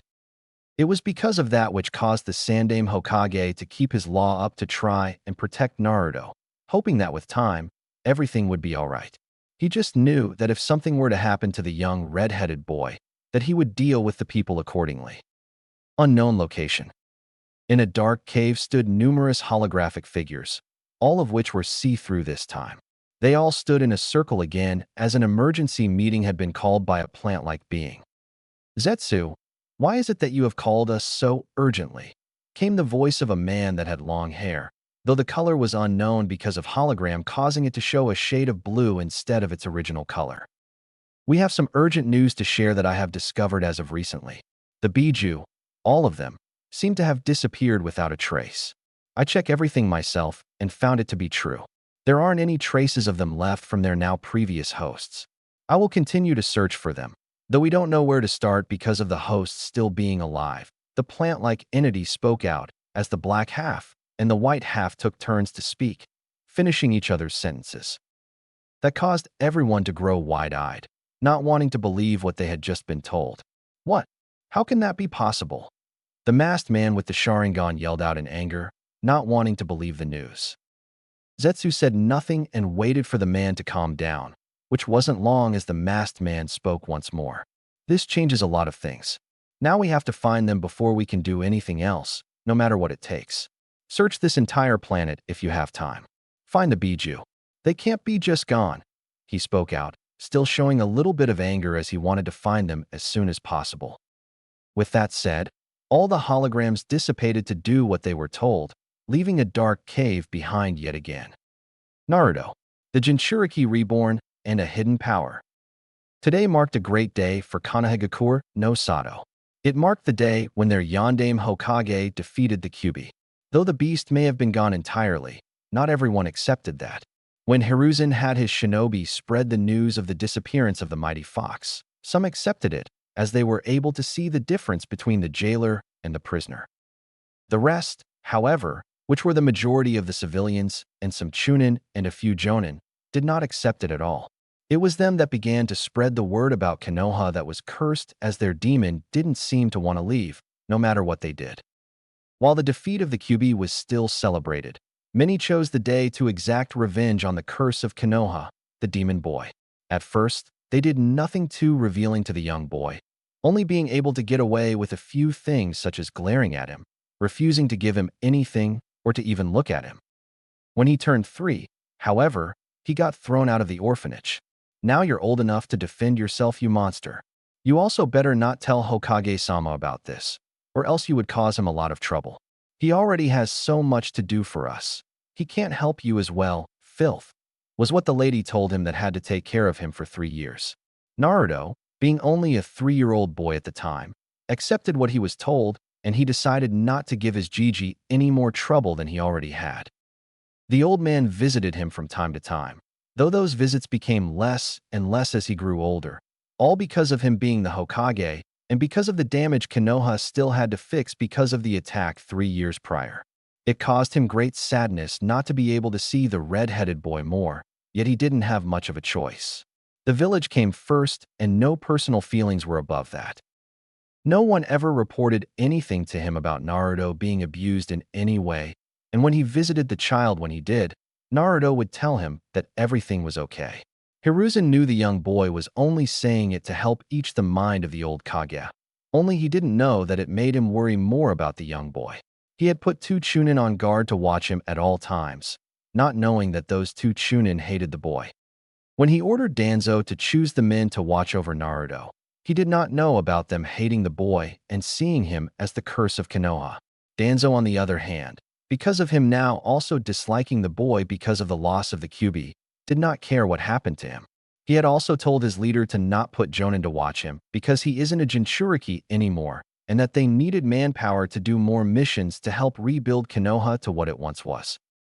Reluctantly, Hiruzen agreed and did what Danzo advised.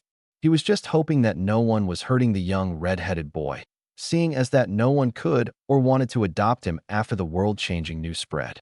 The ones who were close to his parents couldn't take him in because they had children of their own, although the ones who could did not want to take him in. Hiruzen himself wanted to adopt the boy, only he knew that he would not be able to take care of the boy because of his status as Hokage and because most of his clan had been killed during the Kyuubi attack. Time passed, and eventually, on Naruto's third birthday, when he got thrown out of the orphanage, the people who hated the boy began to take more action towards the young boy who began living on the streets. They would refuse to give him anything to eat while throwing him with stones as often as they could. It came to the point where the young boy never went to sleep without crying himself to sleep. He hated what they were doing to him and never understood why they did what they did. I've never hurt anyone. Why do they hurt me then and call me those mean things? Was what he asked himself for over a year every night before he fell asleep in a small box that was located in an alleyway behind a dumpster. He chose to reside there because of the people throwing their old food in that dumpster, food that he then took to eat. Naruto wore rugged clothes that were brown, using a small rope to tie his pants around his malnourished stomach. He had to eat, even if those foods were rotten and made him throw up a lot. The young boy was just glad that he never seemed to be able to get sick, no matter what. The water he drank was also never clean water, and the only times that he got some okay water was when it rained. It was also only then that he was able to clean himself, because every other time he tried to go clean himself in a river close to where he slept, people would throw him with rocks or whatever they had close by of unimportance. Today, however, things took a turn for the worst as Naruto was currently being chased by a mob of angry people who had weapons in their hands. "Get the demon! Get the curse of Konoha!" were some of the things they yelled while chasing him. Naruto, for his part, just ran while tears ran down his cheeks, hoping that someone would help him. He hadn't seen his Gigi in over a year, so he didn't bet on him helping him ever again. Taking a turn into an alleyway, Naruto's eyes grew wide when he saw that the alleyway he chose to take had a huge wall at the end, cutting him off completely. He quickly turned around and hoped that he could run back to find someplace to hide, only to be stopped dead in his tracks when saw the mob behind him. They seemed to be playing with him as well, as they didn't run full speed after the 4-year-old boy. He was not like a rabbit trapped in a cage, which was what the mob of people wanted. "Finally, right where we want you, you piece of trash," one man yelled out while they all stepped closer to the red-headed boy, who in return took a step backward because he was very scared. Please, don't hurt me. I didn't do anything to anyone," Naruto pleaded while tears ran down his cheeks as he cried. This, however, only seemed to make the crowd of people even angrier. "You dare say that, you monster? You're still here, while every other village had their demons disappear on them. They had the luck, where we had to be cursed with you. Why couldn't you just disappear like the rest of your kind?" Another man, this one wearing a standard Konoha Chunin flak jacket, yelled at Naruto with such distaste in his mouth that the young red-headed boy could almost taste it. What he said caused him to look at the man with wide eyes, resulting in even more tears to run down his cheeks. He was about to respond, only for it to be cut short when the same man threw a kunai at him which embedded into his stomach, causing Naruto to yell out in pain. After that, everyone joined in where they beat Naruto. They cut him and stabbed him, not caring that he was crying and begging them to stop. The beating lasted till the Chunin got tired, which was well after an hour.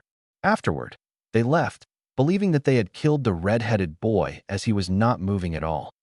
Naruto, on his part, just kept asking for help before his eyes closed, not knowing or seeing that after the mob left of what was happening to his skin where his wounds were. It was generating at an inhuman pace, and it only took a few seconds for all the wounds that Naruto sustained to be gone, like they were never there. "Don't worry, young one. I will help you," the Jubi said from within Naruto, who had seen everything the young boy had been through. To say that the humongous entity was disgusted with what it saw was an understatement. It, however, chose to do nothing, knowing that the chakra it had given the red-headed boy would heal him in mere seconds, which it did. Naruto still felt the pain, only the wounds were gone. Blood still laid all around him, the blood that he had lost. Only, within his body, the blood was quickly reforming as new blood cells were made within him, all the while he knew nothing because of the state of unconsciousness he was in at the moment. An hour later, Naruto began to stir while still laying in the alleyway. It was nighttime now, though, so Naruto couldn't see the blood that he laid in that used to be his. Rubbing his head, Naruto sat up while trying to wipe the tears that were on his face. He looked down at his hands and then at his body, looking for the wounds that the mob inflicted on him, only to find nothing. That's weird, the 4-year-old boy spoke to himself, only to remember everything that happened to him, or more specifically, what the Chunin had told him. It caused him to start sobbing again as he hugged his knees to his chest. Why do they hate me so much? What did I ever do to anyone? I don't even know anyone, the red-headed boy spoke to himself as the tears kept rolling down his cheeks. Would it be better if I was never born? I mean, no one likes me or cares for me. Now the tears streamed down his face yet again as he kept speaking to himself, believing he was all alone. If it made them happy for me to to be gone, Naruto said, unable to say the word that he was told as he was too young and uneducated to remember it fully before he continued. Then maybe that is what I should do. He couldn't speak anymore as he just kept crying, not knowing what he did wrong to have people hurt him so much that they would stab him with weapons and try to kill him. I'm only 4. They are big people. What can I do against them? He thought to himself, not knowing that someone was listening to him. Would you forgive them, young one? A voice suddenly asked the young red-headed boy. That caused Naruto to look up from where he sat with sudden haste, wanting to know where the voice came from. Seeing no one close to him, Naruto figured it was just all in his head. It did cause him to think a little, as he at least knew what the word forgive mean. That was one thing his Gigi had taught him before he was thrown out of the orphanage. He was taught a few basic words from the orphanage as the Hokage had ordered them to do so that he could at least talk. That, and all the while he was on the streets, Naruto picked up a few words when he heard people talking or other parents trying to teach their children while he hid close by to try and learn a little bit himself as well. I would, he answered, for that was one thing he didn't like even at his young age. To hold something against someone like they seemed to hold against him. He didn't want to be like the people around him. He wanted to be like himself and no one else. Do you hate them? The same voice asked, this time causing Naruto to look around him frantically as he wanted to know who was speaking to him. Who's there? He asked and waited a few minutes for the same voice to answer, only for it to be dead quiet yet again. Moving a little bit to sit against the wall, Naruto thought about what the mysterious voice asked him for a second time. Luckily for the Jubi, Naruto knew what hatred was quite well, even at his young age. To be asked if he hated them was something that made him think. I don't think I do, he answered truthfully without voicing it, as the voice seems to be able to read his mind, which is something he found very weird. He is very naive, although that is understandable. No one has taken the time to teach him anything, and he is only 4 years old. In time, I believe he will come to hate and unforgiveness. I will keep watching you, young one. You intrigue me a lot, and I for one do not like the way those ants treat. The Jubi thought before it went back to sleep within Naruto's mindscape. All the while the young red-headed boy knew nothing about it at all. The following months passed by rather quickly for Naruto. It was yet another horrible year for him though, for when he came out of that alleyway the day after his 4th birthday, without a scratch as well, caused the people to hate him even more. Many knew of the beating that was given to him, although not everyone participated, and they also didn't say anything to anyone at all. They feared that word would get to their Hokage, and that would result in them dying. So as the months rolled on and another year passed by, Naruto got treated even worse than before. It got to the point that he had to find a new place to hide and sleep as they had found his old place, throwing him with stones and old knives when they found him sleeping in that alleyway. Naruto never smiled. He never looked at anyone, and he never spoke to anyone. He had learned to stay quiet and avoid everyone, for no one came to see him or find him. The Hokage had all but forgotten about him is what he believed, as he never sent anyone to look for him to visit him. He doubted that the old man knew that he had been thrown out of the orphanage 2 years ago. Today was his 5th birthday, and nighttime was drawing closer. He avoided people most of the time, only running into someone now and then when he went to look for something to eat. His clothes were even more rugged than before, almost looking like he only wore a few pieces of cloth rather than pants and a shirt. Now that it was almost nighttime, caused Naruto to try and find a new hiding spot. He didn't want to get beaten and tortured again like the last time it was his birthday, So he ran as far as his small legs could carry him, all the while making sure no one saw him. He came to a huge field, and at the end of the field were huge trees. Those trees were split from the open field to the other side by a massive fence, and it almost looked creepy to the young boy when he came across the place that looked like an entrance to a forest. Seeing a few bushes on his side of the fence, Naruto quickly ran towards them, wanting to hide in them for as long as he could. What he did not know was that he was being followed. The people following him being the same Chunin that the Hokage had put on his guard patrol to keep him safe, the same Chunin that had hurt him a year ago today. Before he could get behind the bushes, the two shinobi spoke out, causing the young red-headed boy to stop dead in his tracks, just like the last time they caught him. Well, I didn't think you would make it this easy for us this year, you damn demon. An older man spoke to him who had dark hair and wore a standard Chunin flak jacket, while also having a cigarette in his mouth. Naruto didn't even have time to say anything before the other man, the same man as before that he could remember, jumped him and pinned him to the ground. Not so fast, demon. The last time you got away, fully healed somehow. This time, however, we brought back up, he told the fearful boy who now had tears in his eyes yet again. It was then that a large mob of people, this time even bigger than the one before, joined the duo of Chunin while they carried various types of weapons. Among them, however, was an older-looking man who had blonde hair and also wore a standard Jonin flak jacket. Naruto knew the difference between a Chunin and Jonin as he had also seen them from time to time. They never really gave him the time of day to even look at him, so he never really worried about them much. Now seeing one in front of him among the people who were looking to hurt him, however, caused him to start squirming as he wanted to get away. Please, let me go. I didn't do anything, he pleaded, hoping against hope that the man would help him. No, little demon. That is not what I want to hear. I want to hear you scream, just like how my mother screamed before she died when you attacked us 5 years ago. The blonde-haired man screamed at the boy, followed by the people around him yelling in cheer towards the strongest one amongst them. Naruto, however, was confused. But I am only 5 years old. How could I hurt anyone when I was born? He asked, hoping to get the man to see some reason in the little bit of logic he knew he had, only for the man to laugh at him before he spoke to the boy once more. It seems you don't know. You demon, he began, only to laugh loudly yet again as the others joined him in laughing. Well, too bad. It's too much to explain, especially to something that is about to die. Let's just say, you're the reincarnation of the Kyuubi and you're also the curse of Konoha, he yelled, followed by him jumping onto the pinned-down boy as the then began to beat him with his fists. That was when the beating started and Naruto yelled out again while being beaten by the mob of people and while crying. Please, someone, anyone. Help me, he said in between getting beaten, only to hear the people laughing at him once more.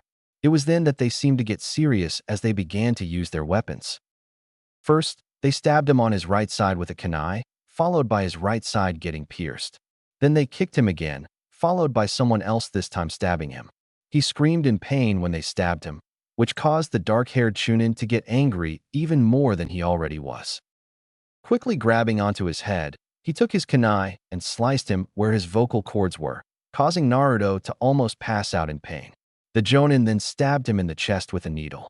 Said needle had in chemicals that would cause someone to stay awake, no matter what.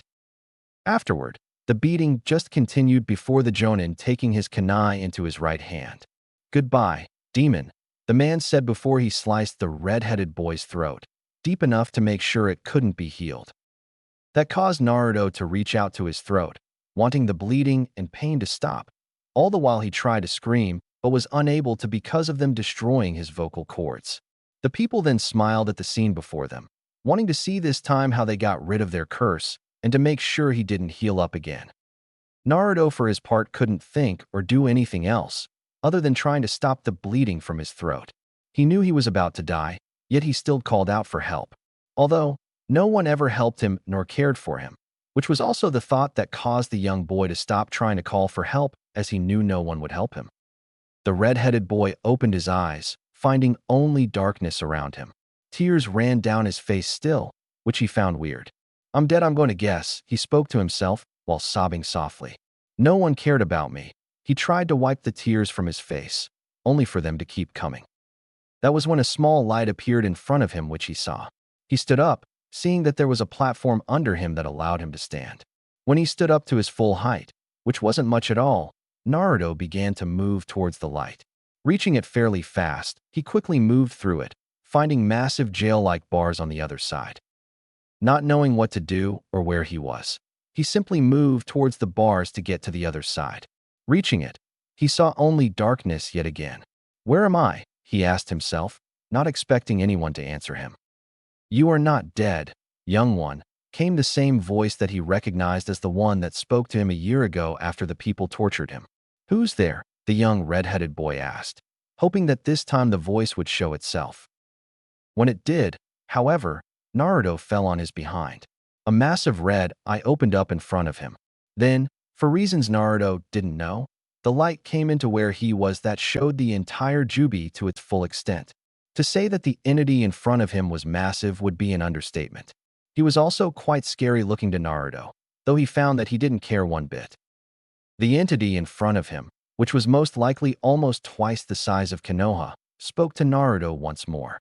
"Like I said, young one, you are not dead, so do not worry," the entity stated again to reassure the young boy before it continued. "I'm not going to say much now. Just know, this is inside you. Inside your mind, so to speak. I am real, as much as you are real," it spoke while looking at the very small human in front of him. "At a later time, I will answer all the questions you have. For now, just know that you can trust me. You have called for help so many times, yet no one came. I am here to tell you, young one, that I will help you. We cannot speak much now, but when we speak again, which will be soon, just know that you are not alone," the massive entity told the boy, who could just nod in to show that he understood, too shocked to even speak because of how big the being was that was in front of him. "Also, you can all be Jubi. I do not have a name, so that will have to do for now," the Jubi concluded before Naruto felt a pull on his being, only to then find himself looking at his attackers once more. What he didn't see, although his attackers could, were his wounds. All of them being healed yet again at an inhumane rate that was even visible to the human eye. The wound on his neck was the most visible, while his vocal cords healed as well. "D-Demon. See, what did I tell you? No human can heal that fast. Not even Tsunade-sama can heal that fast, and she is the best medic nin in the world," the Jonin yelled out, getting ready to attack the boy yet again. That was until they saw the red-headed boy's eyes. What? How does he have the Sharingan?" the Jonin yelled again, causing the other people to start panicking. They too saw his eyes, and also knew a little bit about the legendary dojutsu. It was just that they had never seen a Sharingan cover the entirety of one's eyes, nor could they remember the Sharingan glowing. The Jonin was within attacking range when the Jubi spoke to Naruto once more from within his mind. "Young one, I quickly opened your chakra paths for you for the moment only. I want you to hold your right hand out in front of you and repeat after me," the Jubi told him, and Naruto complied. When the Jonin was about to stab him and Naruto's hand was almost touching him, he did what the Jubi told him to, as he also felt very weird all of a sudden. "Shinra Tensei, Almighty Push," Naruto repeated after the Jubi, which caused an invisible force to originate from the young red-headed boy and pushed outwards and into the direction his hand was in. The force of the attack, however, was something that completely took Naruto off guard, as it not only pushed the Jonin backward, it destroyed the man's entire body along with everyone else that was close to him. The attack was so strong that it not only caused Naruto to kill everyone around him, it also caused him to blow everything away, even the ground and trees that once resided within the open field that he had entered not too long ago. Where there was once an open field for shinobi to train in, now only a massive crater was in its place. "Guess that was a bit much," the Jubi said, almost sounding like it was joking. Naruto, however, couldn't believe his eyes. "I did that." "That you did, young one. Though don't think too much about it at the moment, as I'm sensing people coming this way. Quickly run into the forest behind you and hide. I will help you," the Jubi told Naruto, who in return did as he was told, and quickly ran into the scary-looking forest as fast as he could, while the Jubi kept sensing the people that reacted to the jutsu Naruto had used only moments ago.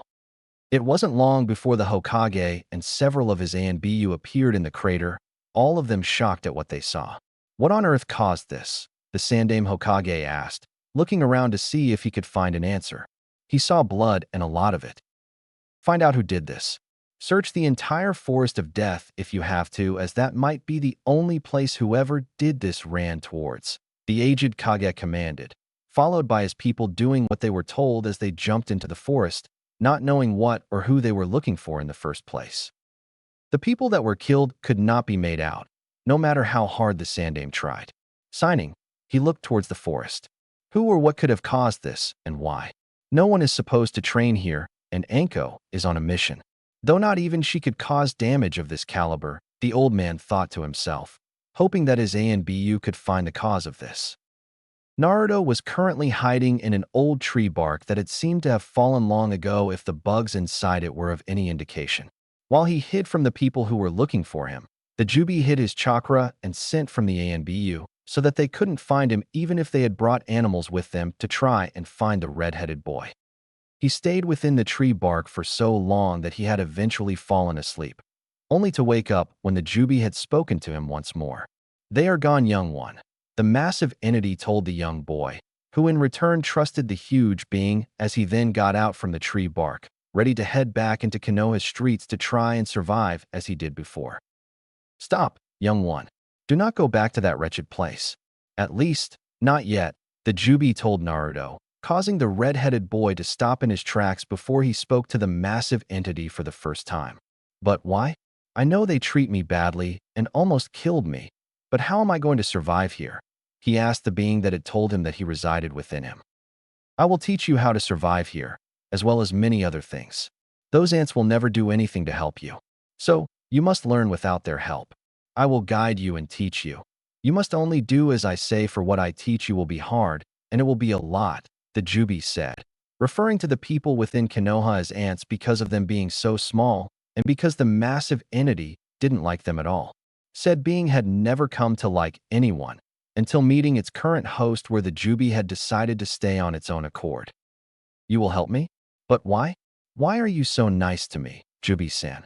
the 5-year-old boy asked while standing in the middle of the forest, only trees surrounding him as far as he could see in every direction. "Sit, young one. Then do as I say," the Jubi instructed once more, which Naruto did without question. He didn't want to lose the only one that seemed to care for him, so if he had to do what the massive entity said, then that was okay to him. He went to sit against a tree, only for the Jubi to tell him to sit in a meditating pose.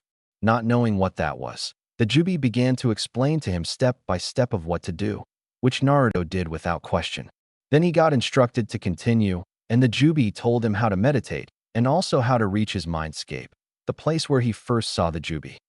Doing everything that he was told, Naruto soon found himself facing the massive entity yet, again and again. He was shocked by the mere size of the Jubi. "Do not be afraid, young one. I do not mean you any harm. Calm yourself and try to relax. We are going to be here for quite some time as we need to talk about a few things," the Jubi said before it went lay down in front of Naruto. Even while laying down on its arms, the Jubi was still taller than anything Naruto has ever seen. Following his words, Naruto sat down on the ground, only to find it a little bit difficult to keep looking at the massive entity because of its side, as he had to keep looking up to even look into its massive one eye. Seeing the caused the Jubi to slowly bring one of its tails towards Naruto and lifted him with ease. The notion did, however, cause Naruto to gasp slightly, although his shock was quickly replaced by comfort, as the tail of the Jubi was quite comfortable, something that didn't make sense to the young boy. Good.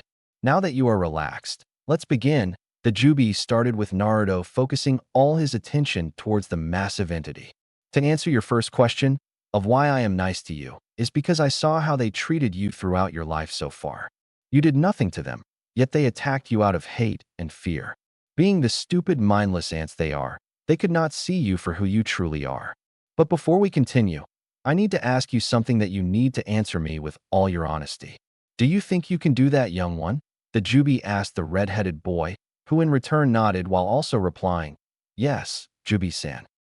"Young one, if you had all the power in the world, if somehow you got the power that was far greater than anything anyone has ever seen, and with that power you could even destroy this world, what would you do? Would you destroy the world and everyone in it? Or what? The Jubi asked in the best way it could while talking to a 5-year-old, wanting to make sure that the young boy could understand what he was being asked of.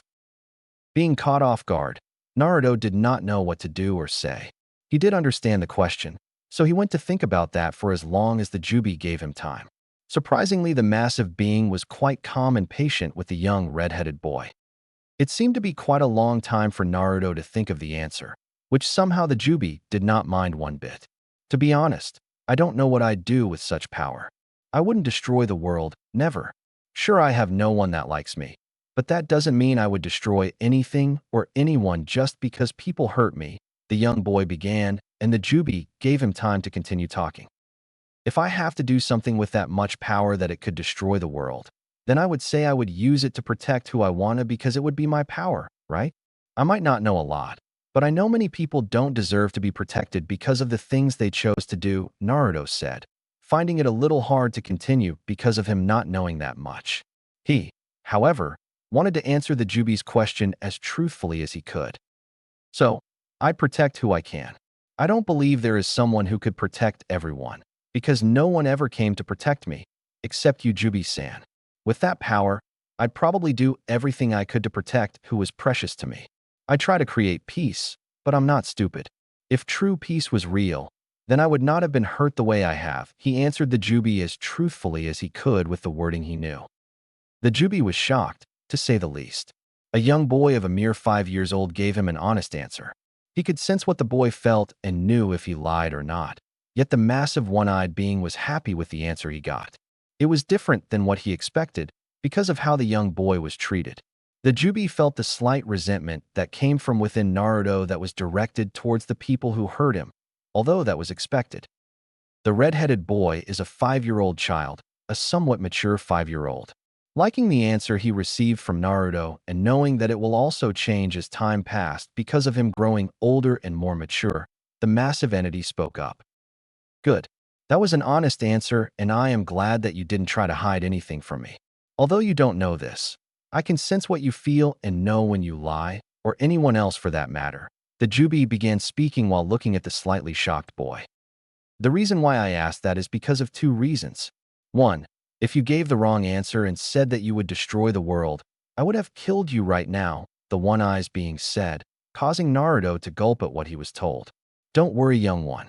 From everything I saw and felt from you throughout your life so far, you are unique, and I have come to like you. Secondly, the Jubi began once more, seemingly getting more serious than it already was before. I am going to give you the power that I have mentioned. It won't be as a gift, however, as you will have to train for it.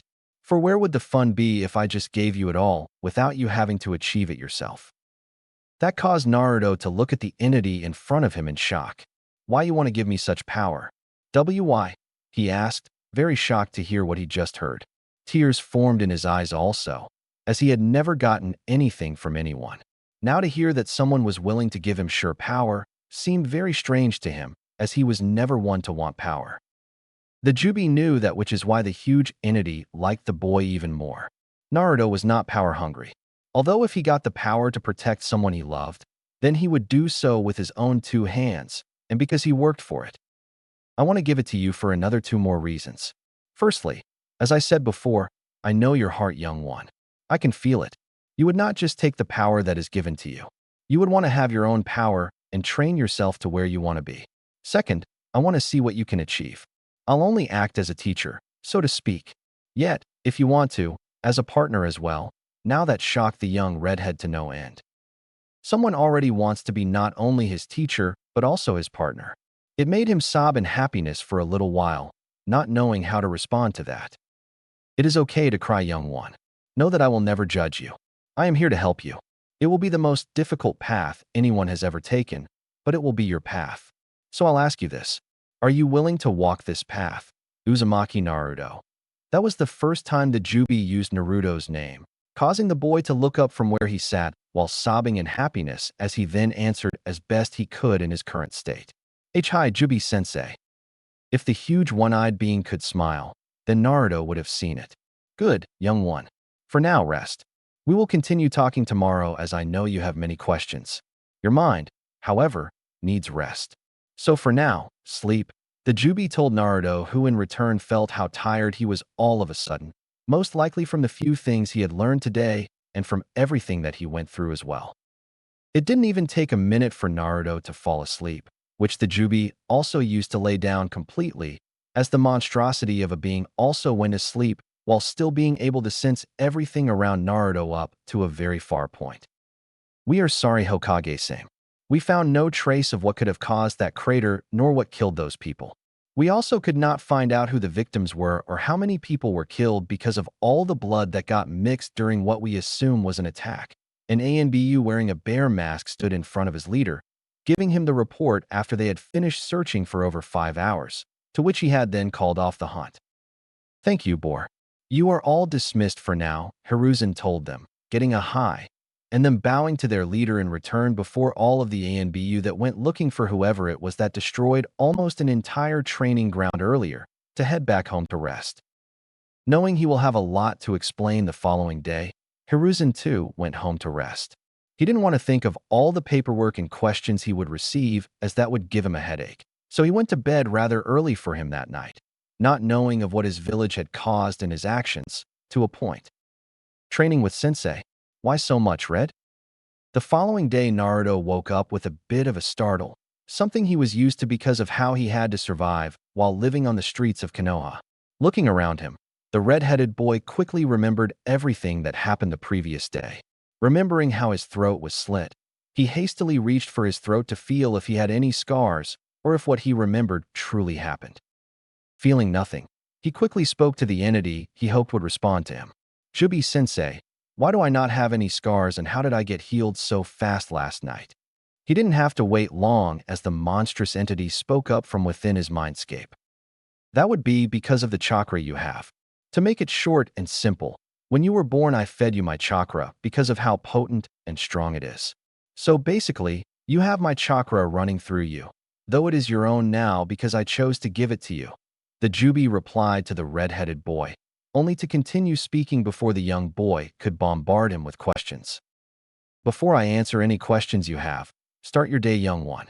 Search for any source of water within this forest and use it to clean yourself and your clothes. Then I'll start teaching you how to hunt for food, the one-eyed entity told Naruto, who did as he was told once more. He stood up from where he had slept, which was against a tree in the middle of the forest of death. Doing what the Jubi said, Naruto began to look for any form of water that he could find. Luckily for him, that search was not long as he found a small river that seemed to run through the massive forest he was in. Taking off the rags he had on, Naruto got into the small river and started cleaning himself from all the dried-up blood that he then remembered was not all only his. That caused him to run towards the ground as fast as he possibly could while running in water, only to throw up what little he had in his stomach when he remembered that he killed people yesterday. Let us out, young one, came the voice of the Jubi as Naruto began to cry, believing himself to be a monster for what he did, and even more so for how little he saw was left of the people he had killed with that unknown attack. I am a monster, he said while crying softly, only for the Jubi to speak to him once more. No, young one, you are not. Those ants that you killed were the monsters, he told the young boy, finding it ironic to call humans that he saw as ants monsters when the Jubi himself knew that he most likely looks like a monster rather. They wanted to kill you when you did nothing to them. They attacked you when you don't even talk to anyone, let alone hurt anyone. You also did so in self-defense. Remember, young one, it was kill or be killed in a situation where those ants chose to attack a 5-year-old boy. Do not think of yourself as a monster. You're human and you have emotions just like the rest of your kind, the Jubi concluded, glad to see that Naruto started to sob a little less as he tried to progress what the one-eyes entity just told him. Taking a few minutes to be in silence and Naruto taking it to calm down, the red-headed boy thanked the entity that resided within him as he then went to finish what he started, feeling a little better about what he did. After he was done, Naruto washed what he called his clothes in the water as well, putting it back on afterward. Good. Now comes the fun part, the Jubi said, causing Naruto to smile a little when he heard the tone of voice the Jubi said that in, almost sounding a little happy and excited. This forest has a lot of creatures that could hurt you, so for one, be careful of them for now. I can sense them, So worry not as they are not close by. There is, however, a small animal behind the bush in front of you. This is what you'll have to do." With that, the Jubi began to instruct Naruto on how to start hunting for food. That was the start of something Naruto found not only very hard, but also fun. He had to get a sharp object. Then he had to be very sneaky to try and surprise the rabbit that hid behind the bush to try and kill it. Unfortunately for Naruto, the rabbit jumped away from him the second he got too close for the rabbit's comfort, and it ran away. Naruto gave chase, wanting to kill the rabbit to eat it. He chased the rabbit for almost 30 minutes before the small creature got attacked by a huge snake, who then devoured the fluffy animal before setting its eyes on Naruto. That, however, did not last even a second as the snake slithered away as fast as it could, seemingly in fear. Confused, Naruto spoke to the Jubi. "What just happened? Why did that thing run away when it was so big?" he asked, not knowing what a snake was nor why it ran away like that. It was then that the Jubi began to explain to him what a snake was. For starters, then the entity explained that it slithered away in fear because the Jubi had made itself known to the snake. Only a little, though. The one-eyed being did not want Naruto to have to fight a snake now as well, for the boy was over-malnourished and he needed food as he was still human. The Jubi then directed Naruto back towards the lake, telling him that he will have to fish now. The one-eyed being instructed Naruto to get a strong enough stick, a big one as well, so that he could then start using a rock to sharpen it to make a sort of spear. Doing what he was told, Naruto set out to find everything he needed. When he got what he needed, Naruto then proceeded to make a spear using a thick stick and a stone by cutting the end of the stick in a way that would sharpen it. He had trouble at first, although the Jubi instructed him on how to do it properly. When he got the result that he needed, Naruto went back to the lake he had been in before. Only this time he went in deeper in and also went upstream as the lake seemed to be originating from most likely a small waterfall. Eventually, he spotted what he needed, fish, and a lot of them. That was then he began trying to stab them using the spear-like stick he had made. It took him nearly half of the day to finally be able to catch what he needed. It became a little easier after that as he was able to catch 3 big fish after 6 hours. By then, the red-headed boy was feeling tired, only for the Jubi to then tell him how to make a fire and how to cook the fish he had caught. Following what he was being taught word by word, Naruto eventually had some fish that he could eat. When it was time for him to eat, however, he began to sob slightly. "Thank you so much, Jubi-sensei," the young boy told the only one he felt that cared for him, even though the massive entity had yet to say those exact words. The Jubi, however, understood why Naruto thanked him. The boy was used to eating rotten food or going without food for long periods of time. Now he was able to eat something he not only caught, but also something that he cooked himself. All that was possible because of the enormous entity that told him he resided within his mindscape. Digging in, Naruto had his first taste of food that was not rotten. He couldn't stop sobbing while he ate, as it was the best food he had ever tasted. The Jubi, however, just looked at its host from within him, being able to feel what he truly felt. "I made the right choice. You will become great," young 1-inch the one-eyed entity thought to himself because he could feel how grateful Naruto was, all because of some fish that the entity had taught him to catch and cook. When Naruto was done eating, the Jubi spoke to him. "Do you wish to talk now, young one?" The red-headed boy immediately nodded as he had many questions. He also felt a lot better after eating all 3 fish, although the Jubi knew that it would take some time for him to put on some weight and not be malnourished anymore. Doing what he did the previous day, Naruto began to meditate, only to find him sitting on one of the Jubi's tails once more. "Well then, before we begin and before you bombard me with questions, how about we do something instead? You ask one question, I'll answer it. Then you can ask another, and we do the same." "Good," the Jubi asked, and Naruto nodded while smiling. The entity then waited for the red-headed boy to ask his first question. Naruto, however, asked something he had been wanting to know for a very long time and hoped the Jubi could tell him. "Jubi-sensei, why did those people hurt me so much? I never did anything to anyone, so why do they treat me like that?" The Jubi saw and felt the sadness coming from Naruto and could also hear it in his tone of voice. It did not expect the young boy to start with that question, though the entity figured that he would want to know about that at some point. "Might as well be now. What I'm about to tell you, young one, You must promise me to never tell anyone else. I'm going to tell you a lot, and I'm going to do so with a story so that you can understand. Do you promise to never tell anyone of any of what I'm about to tell you? The Jubi asked, and it didn't have to wait long for Naruto to respond, for he at least knew what a promise was, or more so, a broken promise. I promise, Jubi-sensei, was all that Naruto said before the Jubi then began to tell him the story of how everything began. First, the entity told him about the alien lady and her children, followed by the 9 creatures that came to be known as the Biju. The Jubi told him that it had planned everything because not only was he bored, he also wanted to see what humanity would do with the power it was given. It was a very long story, one Naruto loved everything about, as the Jubi almost told it like some children's book that Naruto had seen some mothers reading for their children. The Jubi knew that it was the only way to tell Naruto of everything so that he could understand it, never using any big words that the young boy could not understand. Not once did Naruto interrupt the Jubi while it spoke to him, hanging on to the story it was telling him. The Jubi then told him the part he wanted to know, why he was so hated by seemingly everyone. It hurt Naruto to know that the Yondaime Hokage had used him to seal the Kyuubi in, as he had to endure a lot of pain because of that. His eyes, however, almost fell out of his eyes when the Jubi told him of how he came to be within him and also how the Jubi had helped him throughout his life. Naruto believed the Hokage to be strong, only now to hear that the entity within him could kill everything and everyone on the planet with ease. It just never did, simply because it didn't want to, and because the Jubi would be bored then if he did that. That is why they hate you, young one. They fear you because they think you are the reincarnation of the Kyuubi. Something that is not true, as I've just told you.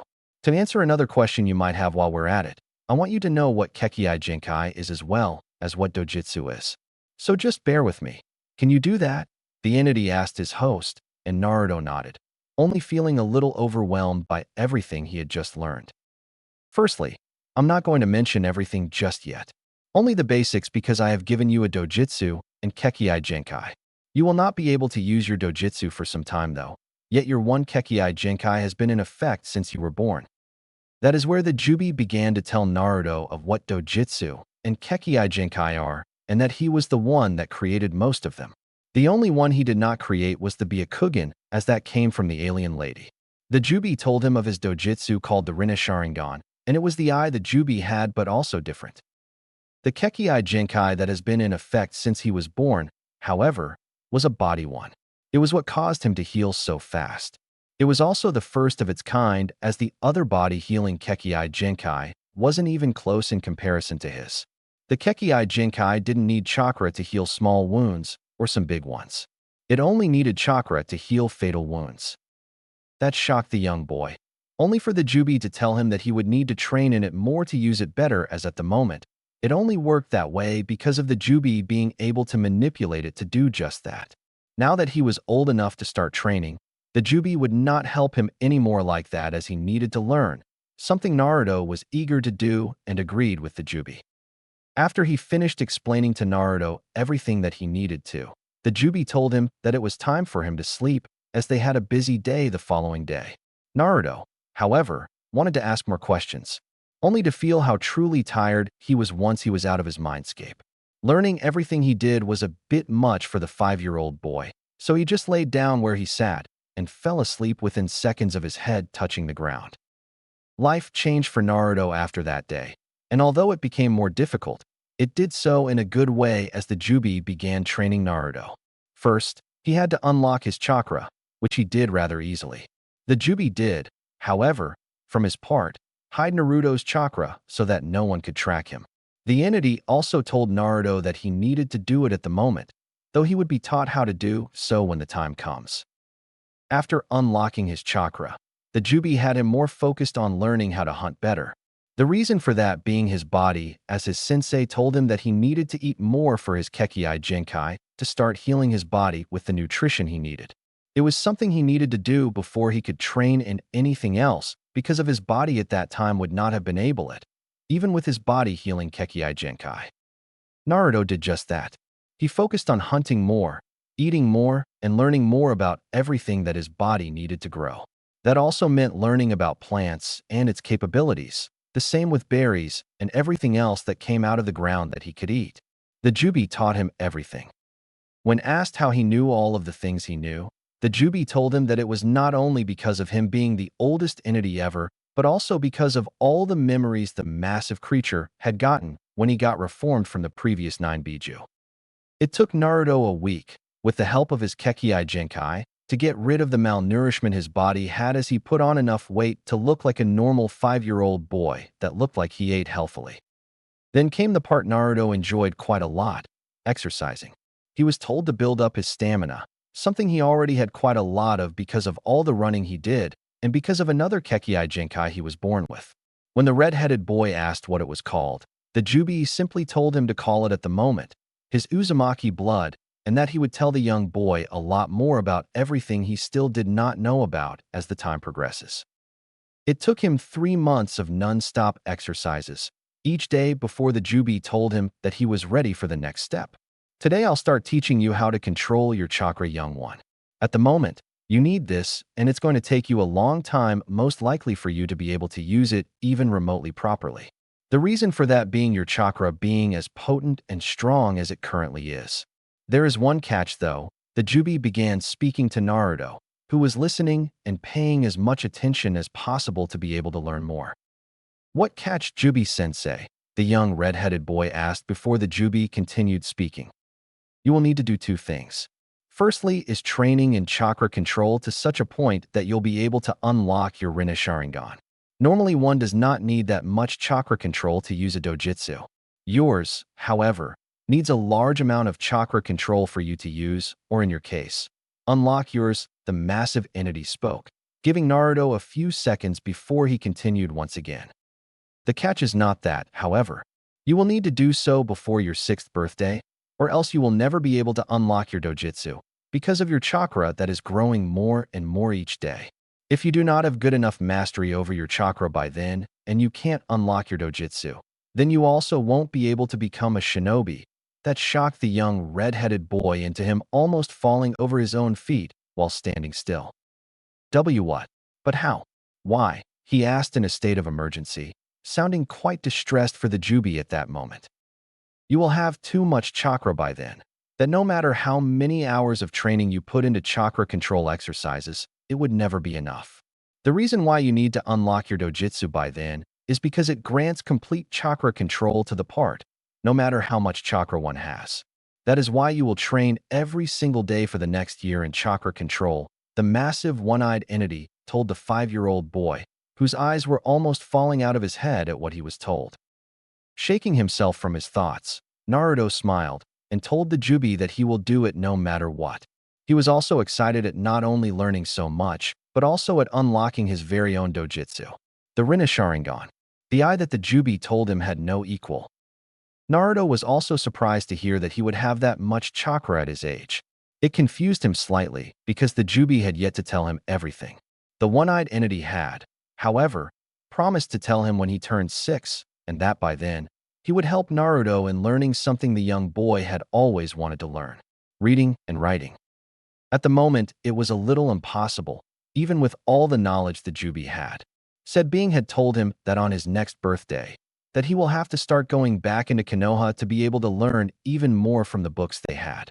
Naruto just didn't know how that was going to be possible because of how he got treated. The only response he got was, "Don't worry, I'll show you once we get there," which was good enough for him. For the next few months, Naruto improved in his hunting skills and learned more each month about everything that he needed to eat to continue growing. He also got into his training for his chakra control, something that started completely different than what he had thought at first. After unlocking his chakra, Naruto had to mold it onto his feet to be able to climb a tree without using his hands. At first, that seemed impossible for Naruto, until he began doing it. It took him a month just to get stuck on the tree, while yet taking a step. 3 months later, Naruto finally reached the middle of the tree that he used to practice his chakra control. Another month passed when the red-headed boy was finally able to get to the top of the tree, using only his chakra.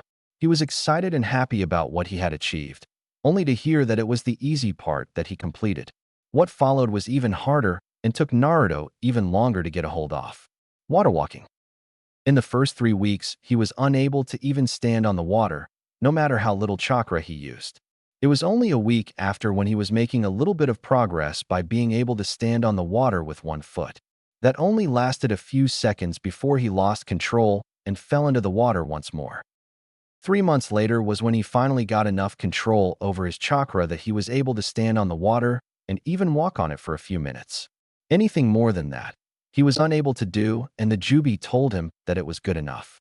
Any more control would be impossible for him no matter how long he trained. He was very lucky as well, for his 6th birthday was drawing very close. Almost a little too close for comfort for both of them. Good, young one. Now comes the part where you need to be very careful, or else you will lose your eyes, the Jubi said, causing Naruto to gulp in nervousness.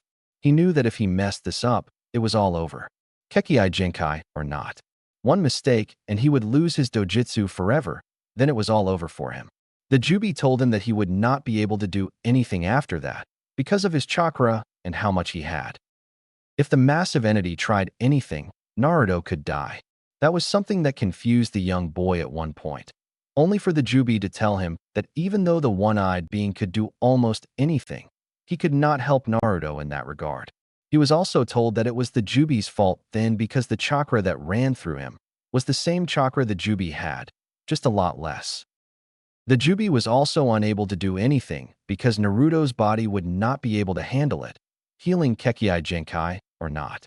That is what drove Naruto to train as much as he could, for he had accepted everything the Jubi had given him, even though he had to train to get it and make it his own.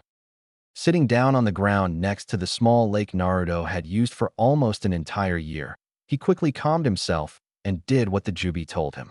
Control your chakra, young one, as much as you can and use as little as you possibly can. Then all you have to do is to direct your chakra towards your eyes. He did just that, only for the Jubi to speak to him once more. There is something that I forgot to mention.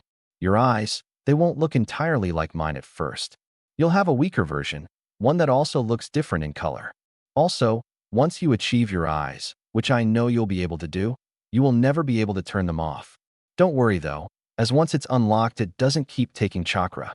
In fact, it never requires chakra again unless you start using the abilities that come with the eyes or the abilities that I know you'll be able to make in the future yourself. That shocked Naruto a little. I'm about to lose my current eyes then? He asked, and the Jubi was quick to answer. So to speak, yes, was all the one-eyed entity said. Naruto liked his eyes as had come to like purple, although he did not care for that because, for one, other than the Jubi, he had no one. With that aside, Naruto went back into concentrating on using his chakra. He used as little as possible with as much control he had, then directed the flow of chakra towards his eyes.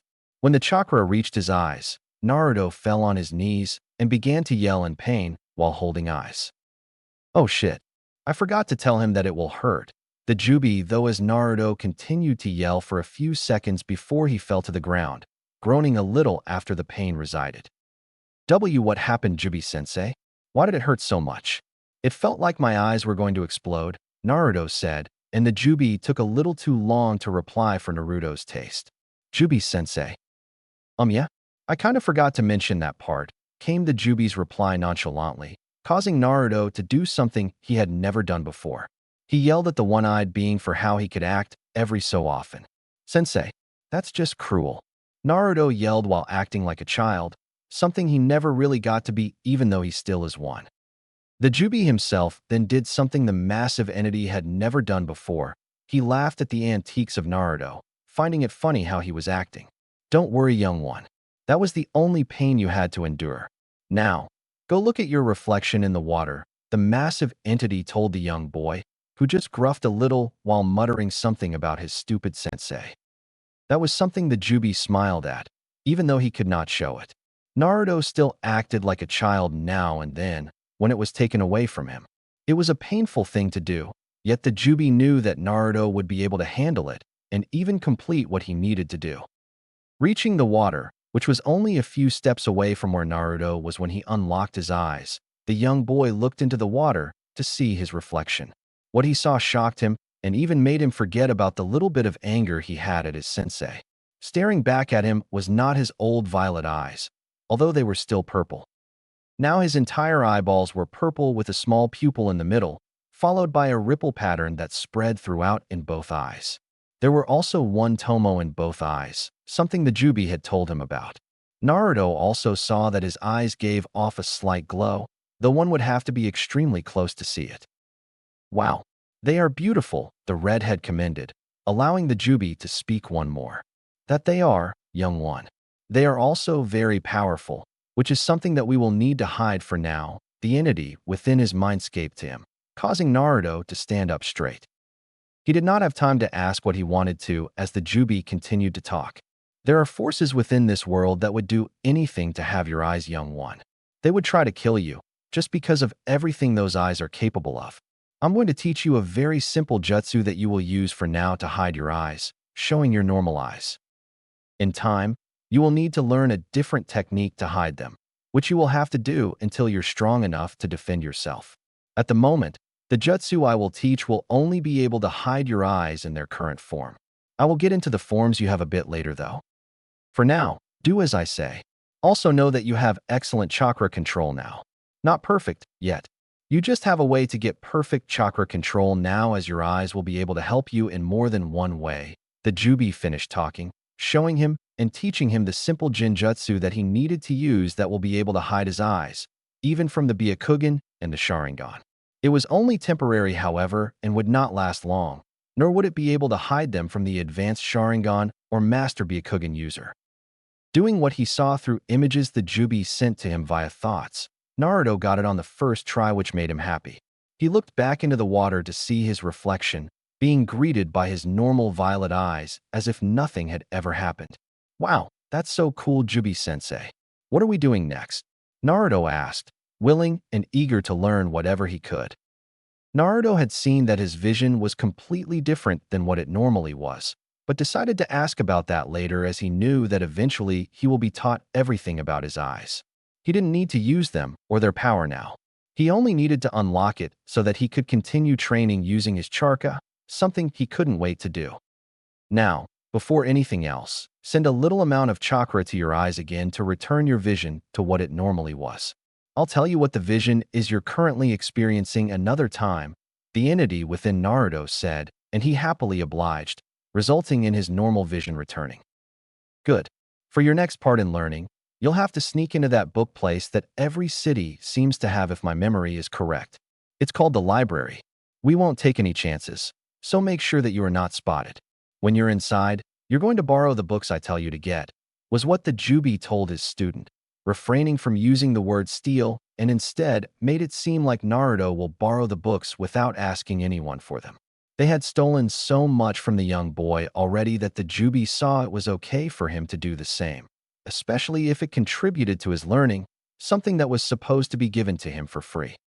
Okay, Jubi-sensei, Naruto replied shortly, taking off in a run afterward as he went to the library. Luckily for both of them, Naruto knew where the place was. He used to hide behind it many times when he got chased by a mob of people until they found him there after a few times. It took him the entire day to get there, as the Jubi had told him to only run towards the place while the entity also directed him out of the forest while also sensing to make sure no one was close to Naruto to spot him. Truth be told, the Jubi could sense the entirety of the elemental nations if he wanted to, although the entity knew that if he did that, he would attract unwanted people to Naruto because of how potent his chakra is. The Jubi also wanted Naruto to sneak into the library when it was nighttime, something the one-eyed entity knew he would have to direct Naruto to do as the place would then most likely be closed. Hiding close to the place of interest they wanted to be in, the red-headed boy waited for the sun to go down. When the time came, however, Naruto couldn't see in front of him. It wasn't a full moon night, and the place where the library was located was dark. Not knowing how he was to do this, let alone look for books in the dark, Naruto calmed himself to talk to his friend. Only, said friend had already thought of everything as the Jubi spoke up first. Young one, use a small amount of chakra for your dojutsu again. Confused, Naruto did what he was told, only to become more confused when he saw that everything suddenly become brighter. Almost like the sun never went down in the first place. Now he wanted to know even more about his eyes and what they could do, only for the Jubi to remind him of why they were here, and that they needed to hurry. Being as quiet as possible and using the stealth he had at his young age from all the hiding and running he was used to, Naruto quickly got into the library with the Jubi's help. He had to break a window to get in and was lucky that he was able to do it without drawing attention to himself. After that, he waited for a few minutes while the Jubi made sure no one was close to him or coming towards the library at the sound of glass breaking. When he knew that he was in the clear, Naruto went to work in finding everything the Jubi told him to get. They didn't know what kind of books the library had, so they had to search for what they needed. Naruto was amazed that with his eyes he could see in the dark, as it would have been impossible to see where he was going and not knock a bookshelf over. The Jubi looked through Naruto's eyes to see what the young boy would need. As Naruto himself didn't just know what he needed, he couldn't read anything from what he saw. It was completely new to him, something that also made him sad because of how old he already was, and he couldn't even read, let alone write. Don't worry, young one. That will change soon. Think about this as well. Not only will you learn how to read and write now, but you'll also learn how to do advanced writing with what I'm going to show you, the Jubi told Naruto, who in return stopped dead in his tracks in confusion. He knew what the word advanced meant, as the Jubi had told him. What do you mean, Jubi-sensei? The redhead asked his tenant, wanting to clear the confusion from his head. I'll tell you, though don't ask any questions after that, okay? We don't have a lot of time before someone could come in here once they see the broken window. This is a shinobi village, remember, and they most likely have those ants patrolling the village, came the Jubi's answer, referring to the other humans as ants yet again, something Naruto had gotten used to. He agreed, which had the Jubi continue talking once more. What you'll learn, and I believe what you'll love, is an art called Fuinjutsu. To use the art, one needs to be very good at writing. That's all I can say at the moment. For now, keep looking at the books, and I'll tell you which ones you need to take, doing what the big guy told him to do, as Naruto could refer him as he quickly went through the shelves while looking at the books. It didn't take long before they found their first one that they Jubi called Children's Book, A to Z. The second book they got was called Children's Book, Writing. They got two more books after that, one called Dictionary, and the other one being a simple, yet small reading book for children as well. Naruto was unable to carry any more than 4 books, so he quickly went to the exit. Using his chakra control, Naruto was able to simply walk up the wall before climbing through the window he had broken that was located high on the wall at the back of the library. It took him a little longer to climb through the window with books in his arms, as the window itself was not a big one. He could fit through it comfortably, only with books that became slightly more difficult. Naruto landed on the ground, and the Jubi kept its senses up to make sure they were alone, which they luckily were. When the redhead knew that he was in the clear once more, he headed towards the forest he came from while still doing his best to hide away from anyone that could see him. The time being close to midnight was how they were able to miss all civilians, although the shinobi populace that was patrolling the village was still wide awake. Only, they did not see Naruto, which the young boy was glad about. After a few more minutes of running, Naruto got to the forest he came from and went into it, going back to the place he used to train near the lake. When he finally arrived at the place, the Jubi spoke up. Young one, do not put your books down just yet. I want you to find a place where you can sleep better than you have for the past few months. Look for either a cave, if this place has one, or look for a tree that might also have a hole at the bottom that you could use as a sort of home, came his words, and Naruto did just that, as he wanted to have a place he could call his home, for the time being at least. Half an hour later, Naruto found a small cave. The entrance was blocked by bushes, ones that had a lot of thorns on, unfortunately. Yet he called it a lucky find, as now he had a place he could sleep at. It was also an unoccupied cave, something that was strange because of where they were. Naruto just thought that it was maybe because of the thorns that the cave was vacant. He didn't know or care. Now it was his, and he loved it. Within the cave, Naruto placed his books on one side against the wall. He could see where he was going at least, thanking his Rinne-Sharingan for that, as the cave was pitch black in darkness otherwise. Not wanting to do anything else at the time, Naruto just laid down and fell asleep after he bade the Jubi a good night. That was the start of where Naruto truly began to learn. Being deprived of everything that any other child was supposed to be taught, he not only had to fight for what he wanted at his young age, but got taught by an entity more powerful than anything else that has ever walked the earth. He also made a friend, teacher, and partner from said entity, something he was eternally grateful for. Naruto showed it in a way the Jubi was proud of by training. Each day he would learn what the Jubi told him was in the books, what every alphabet letter was, and how to write it. Because he didn't have paper nor a pen, the Jubi had him write in the sand using a stick, just so he could start learning how to write. Time passed, and eventually, Naruto had to sneak back into the library for a few reading books as he had finished the one he first borrowed. With that said, he also put back the very first storybook he read. That was one thing Naruto started to love reading. He even got to the point where he had to start reading the dictionary he took to expand his vocabulary. During that time, however, the Jubi had him work on chakra control exercises, the tree walking and water walking ones coming to him like second nature. After that, he learned chakra balancing while using a stick to hold on the palm of his hand and to make sure it didn't fall over. Because of his dojutsu, Naruto mastered that exercise rather fast with a time span of 2 weeks, all the while still reading and continuing to learn how to write, till he became fluent in both after 1 year. When he wanted to learn about Fuinjutsu, the Jubi told him that he would need special equipment for that, as it was something you couldn't do with just a pen and paper. The Jubi had also told Naruto, after his 7th birthday, that he would have to learn everything the world has to offer on his own from then on, as he would need the experience with that. That did not mean that the Jubi would stop talking to him or stop helping. On the contrary, Naruto had, when he turned 7, gotten one more tomo in each eye while they both stayed purple. It was also on his 7th birthday that the Jubi had revealed even more to the young boy, as he also needed to train him in using his eyes and to tell him what they, or rather he was capable of. Young one, it is time for you to learn more about everything that had been hidden from you. I know you can handle it, so I want you to get comfortable and get in here so that we can talk, the Jubi had told him the night of his 7th birthday while the boy was within his home. Eager to learn more, or more specifically learn the truth about what he did not know, Naruto sat down against the wall within his cave and entered his mindscape, finding himself sitting on one of the Jubi's tails once again. Okay, Jubi-sensei, what is it that you wanted to tell me? This is going to be a lot, so just bear with me.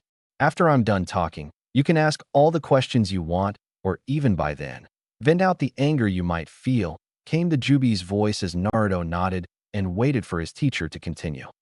The very first thing that he told Naruto was something the young boy wanted to know since the beginning, or more specifically, since he could understand what a family was. He wanted to know why he didn't have one, who his mom and dad were. For the Jubi to then tell him that it was none other than the one who sealed the Kyuubi within him made Naruto angry. Angry that it was his very own father, the Yondaime Hokage Namikaze Minato, who had condemned him to the pain he had to endure for so long. It was his dad who put trust in the wrong people, that he understood. He wanted to hit something and he wanted to scream just to let out a little bit of the anger he felt at that moment.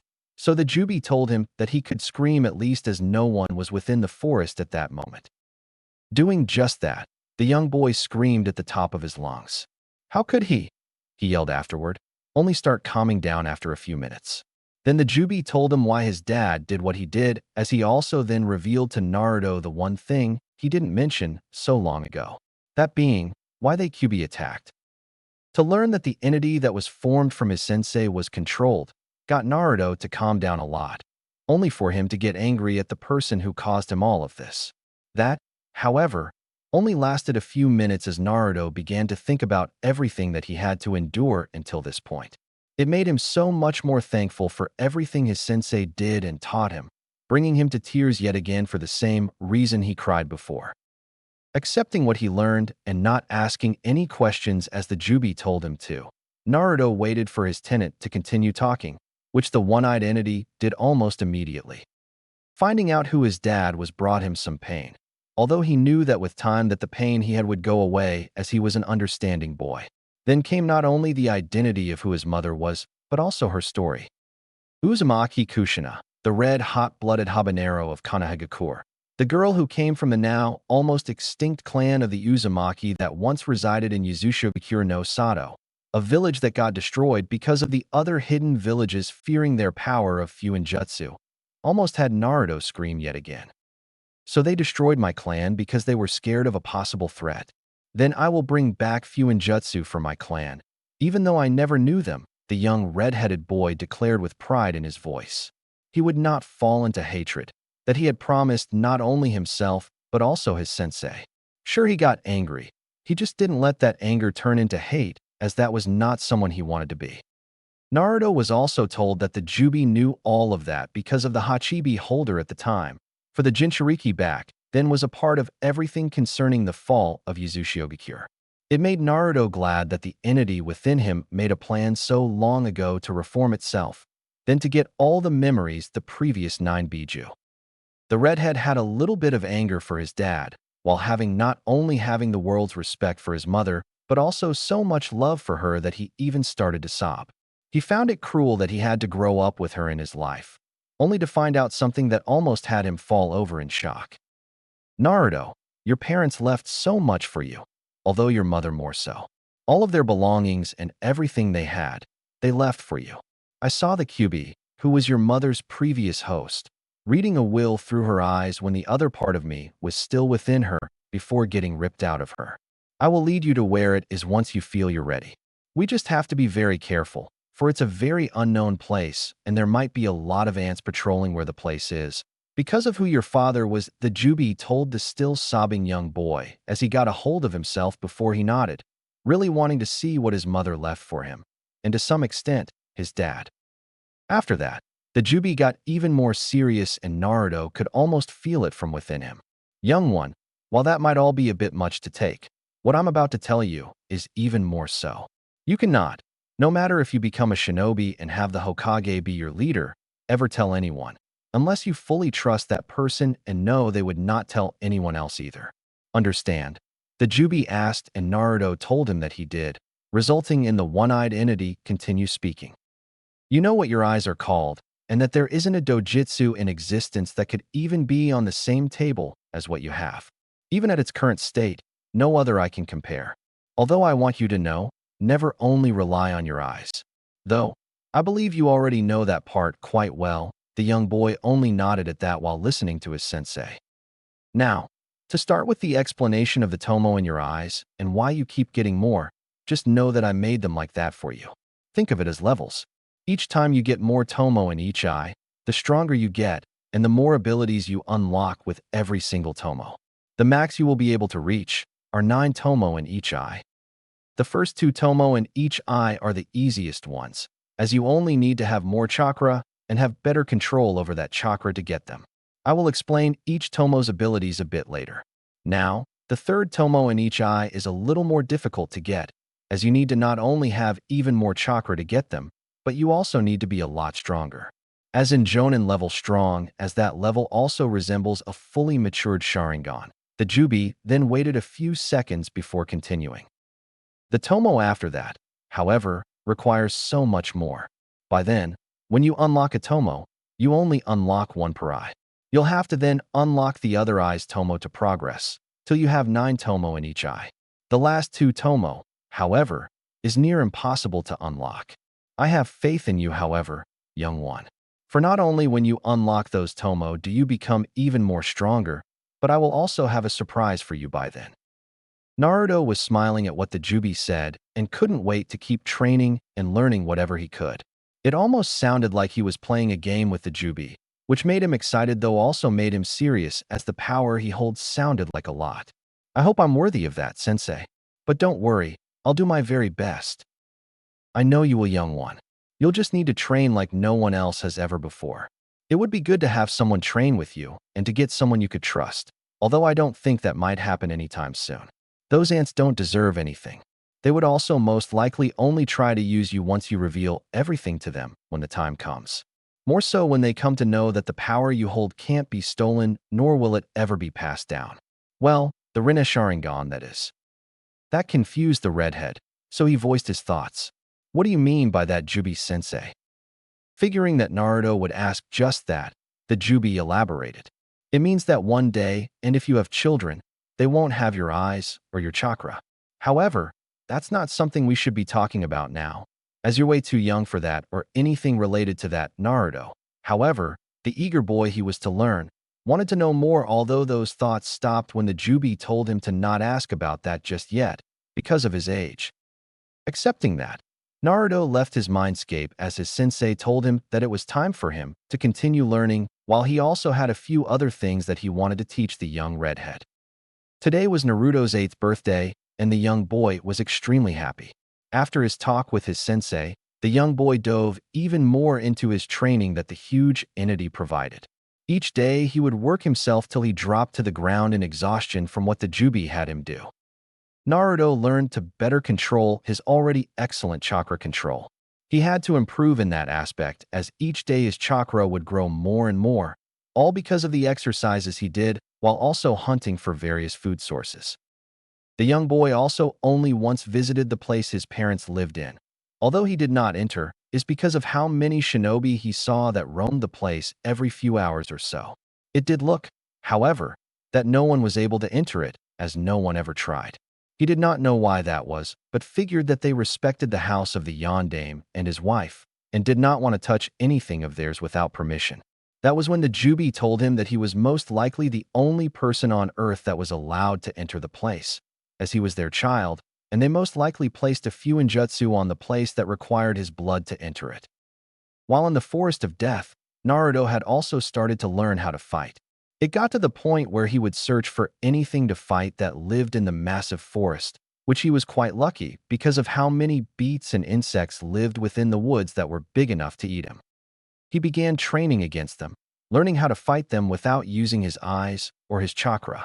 The point of that being that he needed to become faster and needed to learn how to hit harder without the use of chakra to enhance himself, something the Jubi told him he could do because of how excellent chakra control, though he should not try it just yet because he was inexperienced in it.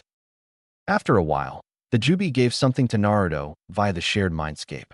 It was a unique fighting style, a style the Jubi created with all the knowledge the entity had. While he only created it within his mind, the Jubi did say that he would give the credit of the style being created by his student, something Naruto did not want until the Jubi told him that it was another gift the entity had for the boy. Accepting it after some time, Naruto began training in his very own taijutsu style. While not having someone to spar against, he did, however, have the creatures of the Forest of Death to fight against. Although, that only got him so far as the Jubi told him that for him to advance, he would need to fight against someone, be that sparring or an actual fight. He accepted that he would need someone in his life again at one point, someone that wasn't the Jubi, as the entity would be with him forever. The young boy, however, was reluctant to try and find a friend as he didn't trust anyone other than his sensei. The Jubi then trained him in something that came from his once-upon-a-time QB part, something that would allow him to sense negativity from people. He also began teaching Naruto how to sense, something that the young boy took to like a fish takes to water, like he did most things the Jubi taught him.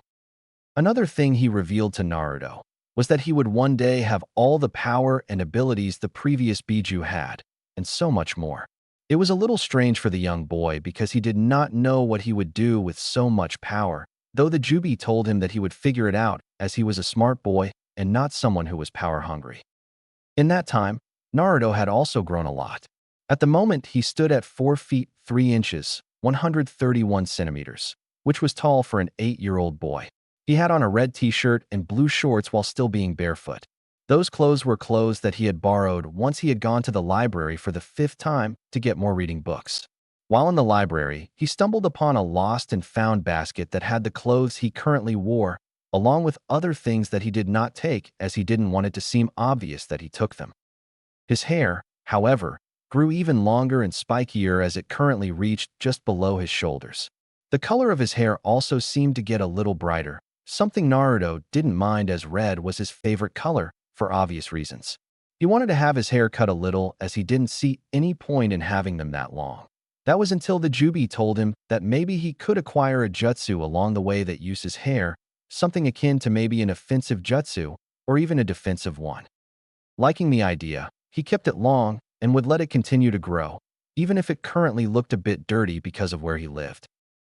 Naruto at the moment as taking a bath in the river that was close to where he lived, his clothes on the tree stump that was just a few feet away from the river. After cleaning himself, He quickly got out of the water as he wanted to train more in his taijutsu style, a style that was like second nature to him as it fitted so well with him and how he liked to move. He was busy putting on his pants, not sensing anything as he believed to be alone while the Jubi was sleeping when suddenly Naruto heard a gasp. Jumping into a defensive stance, Naruto looked around without sensing still. "Who's there? Come out if you know what's good for you." He spoke in a serious tone of voice, only to get a burst of laughter in response as an older woman with purple hair tied in a funny way came out from behind a tree. He was about to speak again when another woman came out from behind the tree and stood next to the purple-haired woman. The second woman had unkempt black hair, wore clothes almost similar to the first woman, and had red eyes. When Naruto saw her, he almost fell over in shock at how beautiful her eyes were. He dropped his stance slightly while looking at the woman with red eyes, all the while his mouth opened up slightly as well. This caught both women's attention, and it got them both to scoff at how such a young boy was already looking at one of them. Great, another pervert, and one so young. What is becoming of this world? The red-eyed woman thought as she was about to speak, not liking how the young boy in front of her was looking at her. That was until Naruto spoke first while still looking at the red-eyed lady. "Wow, you have beautiful eyes," was all he said, only so smile slightly afterward, then getting into his fighting stance again with a serious look in his eyes. What he said shocked not only the red-eyed woman, but also the purple-haired one as they could only look at the young boy with curiosity. "He complimented my eyes? He did not look at me like everyone else did," she thought while looking at the boy, seeing that he now had a serious look in his eyes that got them both to be on guard. Who is this boy? And what on earth is he doing in here of all places? Were the thoughts of the red-eyed woman, not knowing that similar thoughts were running through the purple-haired woman's mind. "Hey kid, what are you doing here?" the purple-haired woman asked, already forgetting the threat the young boy had spoke not even 2 minutes ago. Getting an even more serious look on his face, while also seemingly looking angry, Naruto spoke up. "I live here. What about you two? Are you here to kill me?" he asked, shocking both of them. "Impossible. No one lives here, and no one can. This place kills people just for entering it unless you're strong enough to enter this forest, which I doubt this boy is," the purple-haired woman thought, while the same thoughts ran through the red-eyed woman's mind. Then both of them grew even more wide-eyed when their brains registered the last part the boy asked. "Why on earth would we want to kill you, kid? And how can you live here? Do you know where you are at all, and what this place is called?" the purple-haired woman asked, which the red-eyed woman also wanted to know. "Well, because you won't be the first ones from that place that wants to kill me, and I live here because I can and because I was driven into this forest. It was either that or get killed because those people in that place are blind and full of hatred. Lastly, no, I do not know what this place is called, nor do I care. I know what's in this forest, and they don't scare me. You could say, however, that I scare them." Naruto spoke in a serious tone of voice while keeping his eyes on them, all the while his senses were on high alert as he didn't want to get any surprises. The Jubi, however, was still asleep, not that Naruto minded. His answer shocked the two women even more as they couldn't believe something like that happened. Yet here was the boy in front of him, while he sure looked like he lived here if his clothes and hair gave away any indication. He still hadn't put on his shirt because he just finished bathing not that long ago, and both women could see that for someone so young, he sure seemed to be able to take care of himself as his muscles showed, albeit slightly. "Let's all just calm down, okay? We're not here to fight. I and my friend here were just looking for a place to train, as we also know what lurks within this forest. I am sorry if we gave off the wrong impression. We aren't here to harm you, I promise," the red-eyed woman spoke up for the first time, and Naruto had to say that he liked her voice as it was pretty. He quickly used his skills that his sensei taught him, the skill to see if they had any ill intent towards him. Not finding any, he nodded and stood straight while still being shirtless. "Well, okay then, I believe you for now. If you want any creatures to fight, I suggest going into that direction as there are many there," Naruto said while pointing west, something that shocked both women yet again. "Wait, don't tell me you fight them. Those monsters are bigger than you." The purple-haired woman almost yelled out in shock, as she truly was stunned at what the boy was saying and even giving them directions, not that they needed any though. "Well, yeah, I fight them as often as I can. It's a little hard to train by yourself," the boy said, something that yet again shocked both women as they couldn't believe what they were hearing. They were about to retort to what he said, only for him to move to where his shirt still laid. Picking it up, he put it on and was about to leave. "Wait, why don't you come with us? It's not safe in this forest. Even if you say that you fight the beasts that live here. We can help you, and I know that our Hokage would want to know about all of this as well." The red-eyed woman spoke as Naruto stopped dead in his tracks. Turning towards the women slightly once more, Naruto locked eyes with the red-eyed woman. "No thank you. While I appreciate that, I'm not going back there again. At least, not now. I don't trust anyone, as that place never did anything except hurt me. You're Hokage amongst them, although I doubt he still remembers me. You two take care and stay safe," he said before leaving, vanishing in the blink of an eye. Both women were shocked once more, not just by what he said, but also by his speed. "Naichan, what we just saw, was that real, or did you put one of your jinjutsu on me?" The purple-haired woman asked while still standing with a look of disbelief on her face. "That was no jinjutsu, Anko. Whoever that boy is, he's very mature for his age, and he looks so young. We need to find out who he is." What he said, however, sounds somewhat familiar. "Don't you agree?" The red-eyed woman asked her friend, who in return nodded. They both slightly remember a young boy that once lived in Konoha that was treated like garbage. While they never met him or know what he looked like, they did head about the curse of Konoha and that at one point, the boy just disappeared. Not knowing what else to do or say, both women just went along with what they came to the Forest of Death to do in the first place. To train. All the while, the red-eyed woman couldn't stop thinking about the young boy, as she quite liked his hair, more specifically the color of his hair. "Red is my favorite color. Though who was that? I need to find out, and soon. For someone so young to be living in this place," she thought, only for those thoughts to keep running through her mind while she and her friend went deeper into the forest. The purple-haired woman, however, saw the look on her friend's face while they went to their destination as they traveled via jumping from tree to tree. "You sure are interested in a boy that you just met, Naichan." "Sure I am, as well as what he said intrigued me, and to find someone that lives in this place is quite exciting. But you, however, seem to have taken a liking to a boy you just met," the woman thought as a smirk appeared on her face, on that went unseen by the red-eyed woman. The Ice Queen of Konoha, an aspiring Jinjutsu mistress, taking a liking into someone. Now that's rare. Whoever you are, boy, we will meet you again sooner than you think. All the while Naruto returned to his cave, making sure no one followed him, especially now that he has been found out after so long. He knew that one day people would find him, most likely, as the forest was a part of Konoha's property after all. Naruto just didn't think that it would be so soon, for he still needed to train a lot more.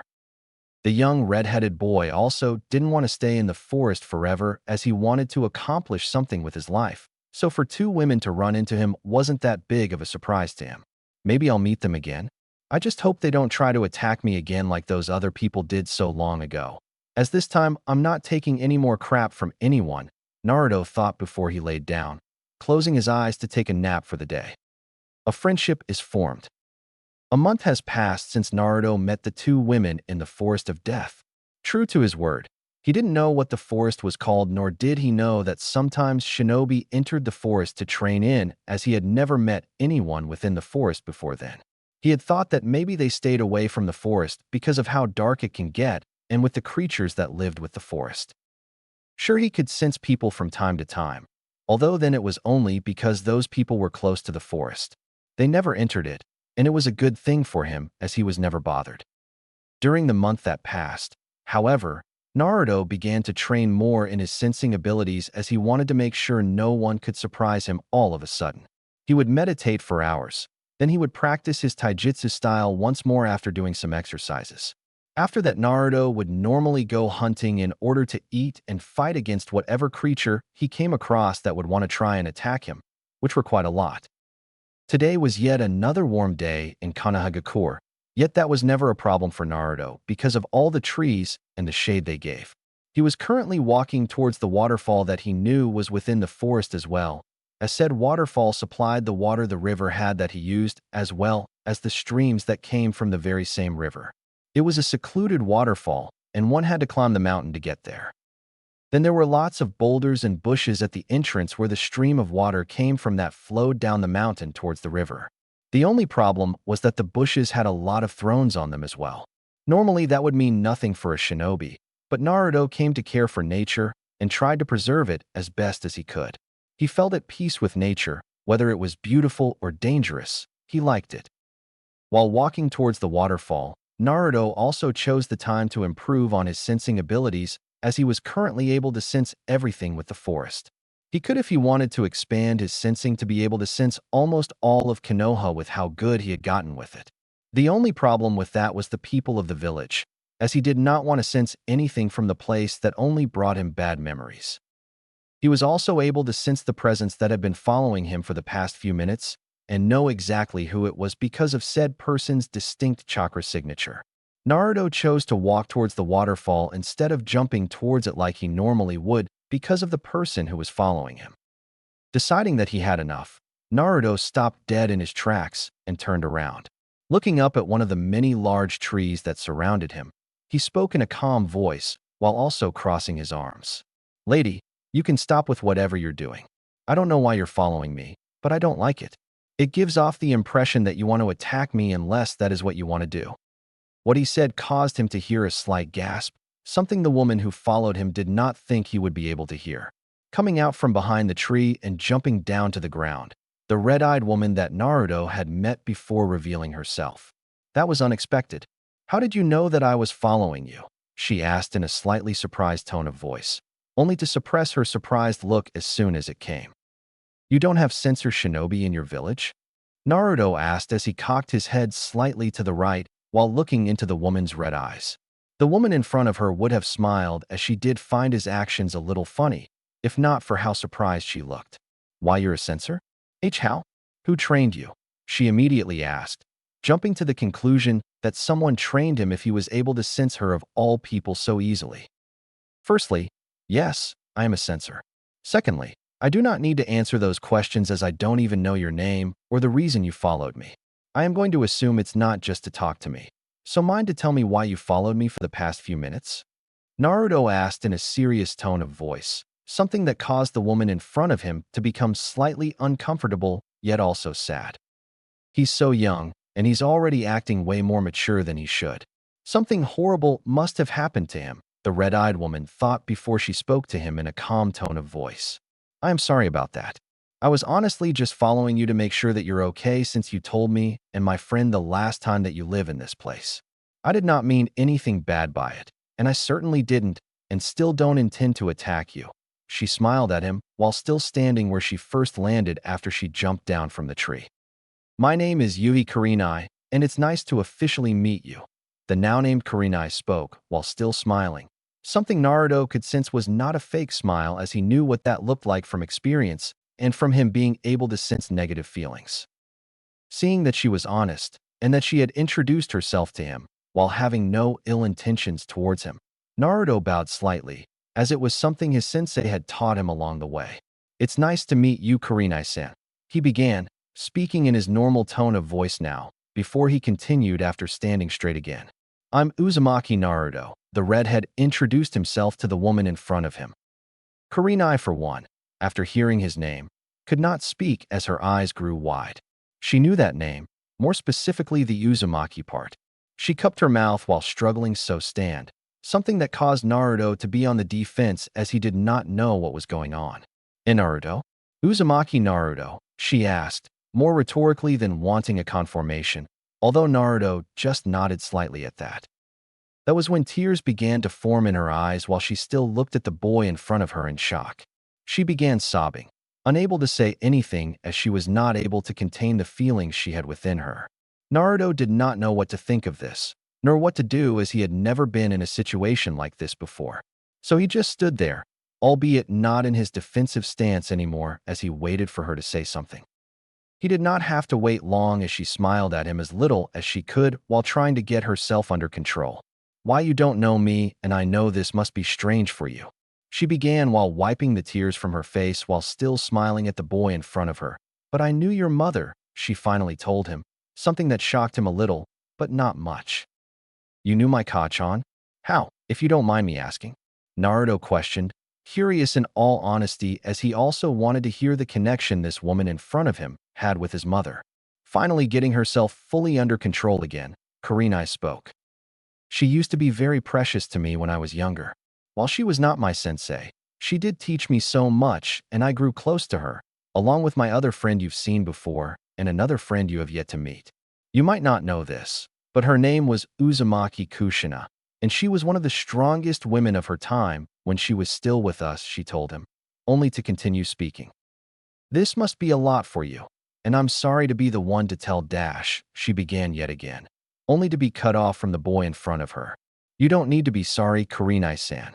I know who my parents were. As to how I found out, that is something I can't say, he told her, shocking the normally stoic woman in front of him. Like her friend said before, she was known as the Ice Queen of Konoha, and Naruto did not know what that meant. I see. Well, don't worry. I won't ask you to tell me anything you don't want me to. I'm just surprised is all, she told him, as she then looked a little sad all of a sudden. We thought you were dead, Naruto. I and my friends looked for you a long time ago, but we never found anything. Even Hokage-sama looked for you after your disappearance. We just never found any traces of you. So we thought that you were killed by someone, Kurenai revealed to him, causing him to raise his right eyebrow. People looked for me? You're joking, right? Why would anyone look for me when no one ever showed they cared? I don't believe that you and your friends you mentioned looked for me, even more so your Hokage. Do you even know when I was thrown out of the orphanage and what happened to me afterward? Because I remember were people trying to kill me. I got chased into this forest because of those people in that village. So don't act that you all suddenly cared. Naruto was angry, and it showed, albeit a little, as he was trying to keep himself calm as his sensei taught him. Although he was just an 8-year-old boy and still had a lot to learn. Kurenai, for her part, was shocked beyond belief. She did now know what happened to him, or that the orphanage threw him out onto the streets. All that she knew at that moment was that she had failed the one she cared so much for. I'm sorry, Kushina-sama. I failed you so much, she thought as tears were forming in her eyes yet again, only for Naruto to continue talking. What was it those people called me? He began yet again, now only a little calmer than before. Oh yeah, the curse of Konoha, or the demon brat. I believe that you knew my Kachan, Kurenai-san. I just don't believe that anyone ever cared for me. I don't blame anyone anymore, as it was a long time ago, Naruto said, knowing that the only one that truly cared for him was the one that resided within his mindscape, although he could not mention the Jubi to anyone, as he trusted no one except the gigantic entity. The tears in Kurenai's eyes began to fall as they ran down her cheeks. She began sobbing, while also trying to speak and while trying to get a hold of herself yet again. I am so sorry, Naruto. I am truly sorry that I never went to look for you or made sure that you were okay. I just got sent on to missions constantly, never even having much time for myself. I won't use that as an excuse, however, as I'm not trying to justify my actions for not being able to see you. She spoke while sobbing slightly, getting control of herself for the second time that day after crying. I also know that we do not know each other and that you do not trust anyone, but I have to ask you this. I don't deserve it, and I know one day your mother will most likely kill me when I get to the afterlife. She began, causing Naruto to smile slightly at what she said, as she was able to lighten the mood, albeit slightly, before she continued. If it's okay with you, Naruto, can we be friends? She finally asked him with a small smile on her face. Naruto, for his part, however, was shocked. She did not justify her actions or the lack of being in his life when he was younger, and he was also prepared to take responsibility for not being in his life from his mother when she passed one day, something that was a little funny to the redhead. Now she asked him something that he had wanted for a very long time, something the Jubi even told him to seek out one day. To be his friend. That was something Naruto never thought he'd have, as he thought that everyone would just always look at him with hatred and would want him dead. Now, because of what the Jubi taught him, or more so only began to teach him, he could sense that what Kurenai asked was not a misguided question, something to lure him into a trap. He thought about it for a few minutes, as Kurenai did not mind the wait at all, for it meant that he was truly thinking about what she had asked, only for her to see something that Naruto had been trying to hold in for a long time, as he also told himself that he had enough of it. However, his body did not think that as tears began to form in his eyes that were still covered by his Jinjutsu. Kurenai saw this and did something Naruto expected even less, and he was not focused enough to react upon it until it already happened.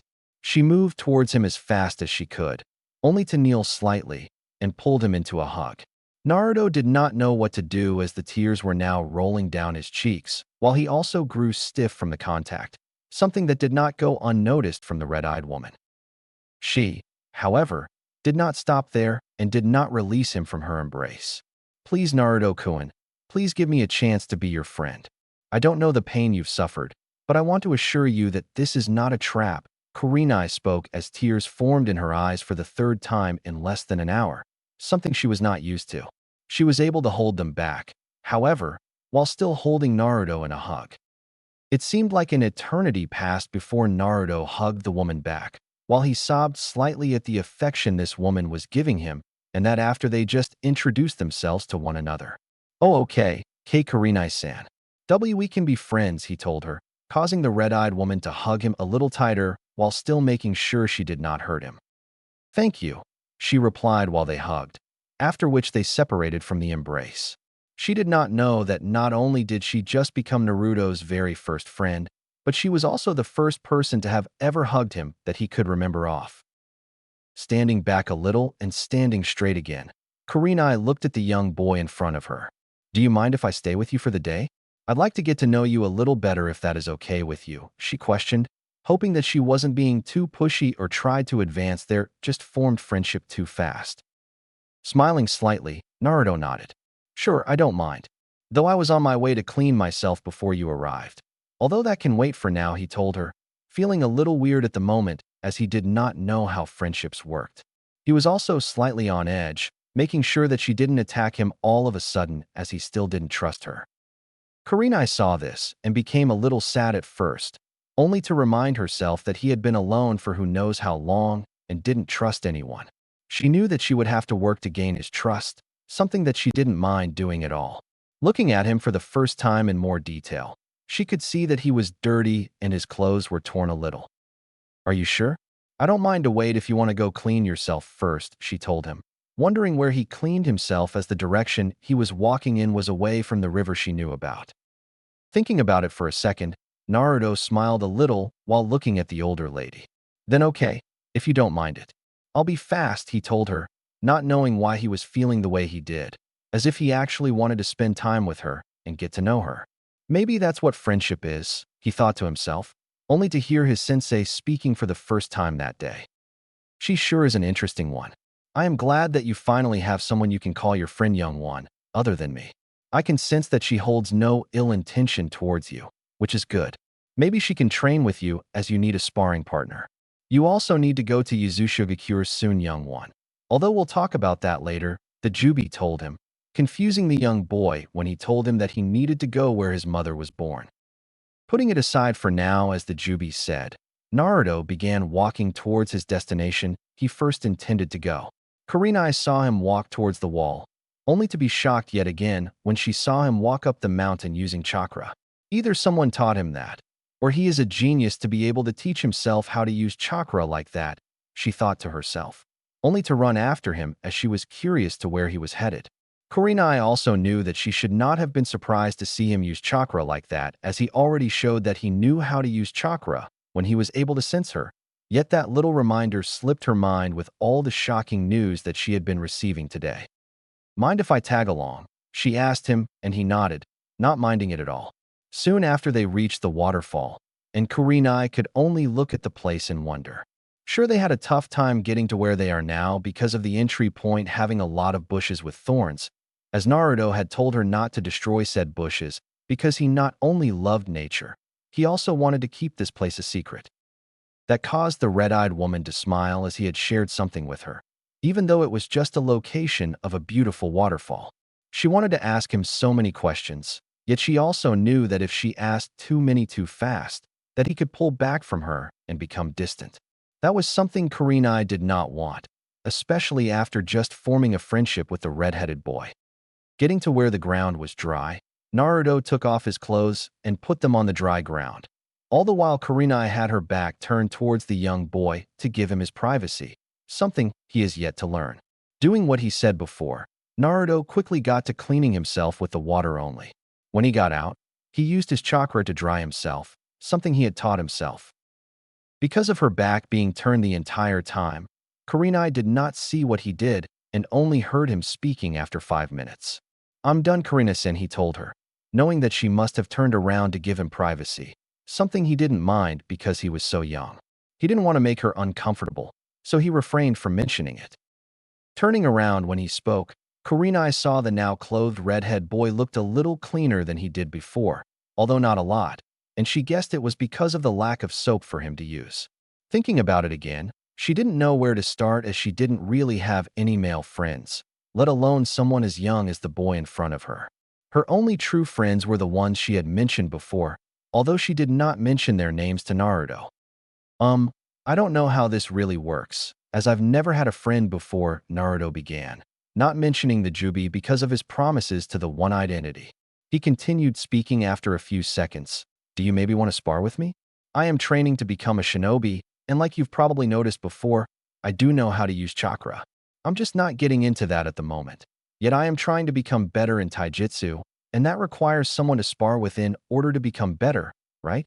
Although you don't have to if you don't want to," he told her, speaking in a slightly nervous tone of voice, something he has never really done before that he can remember.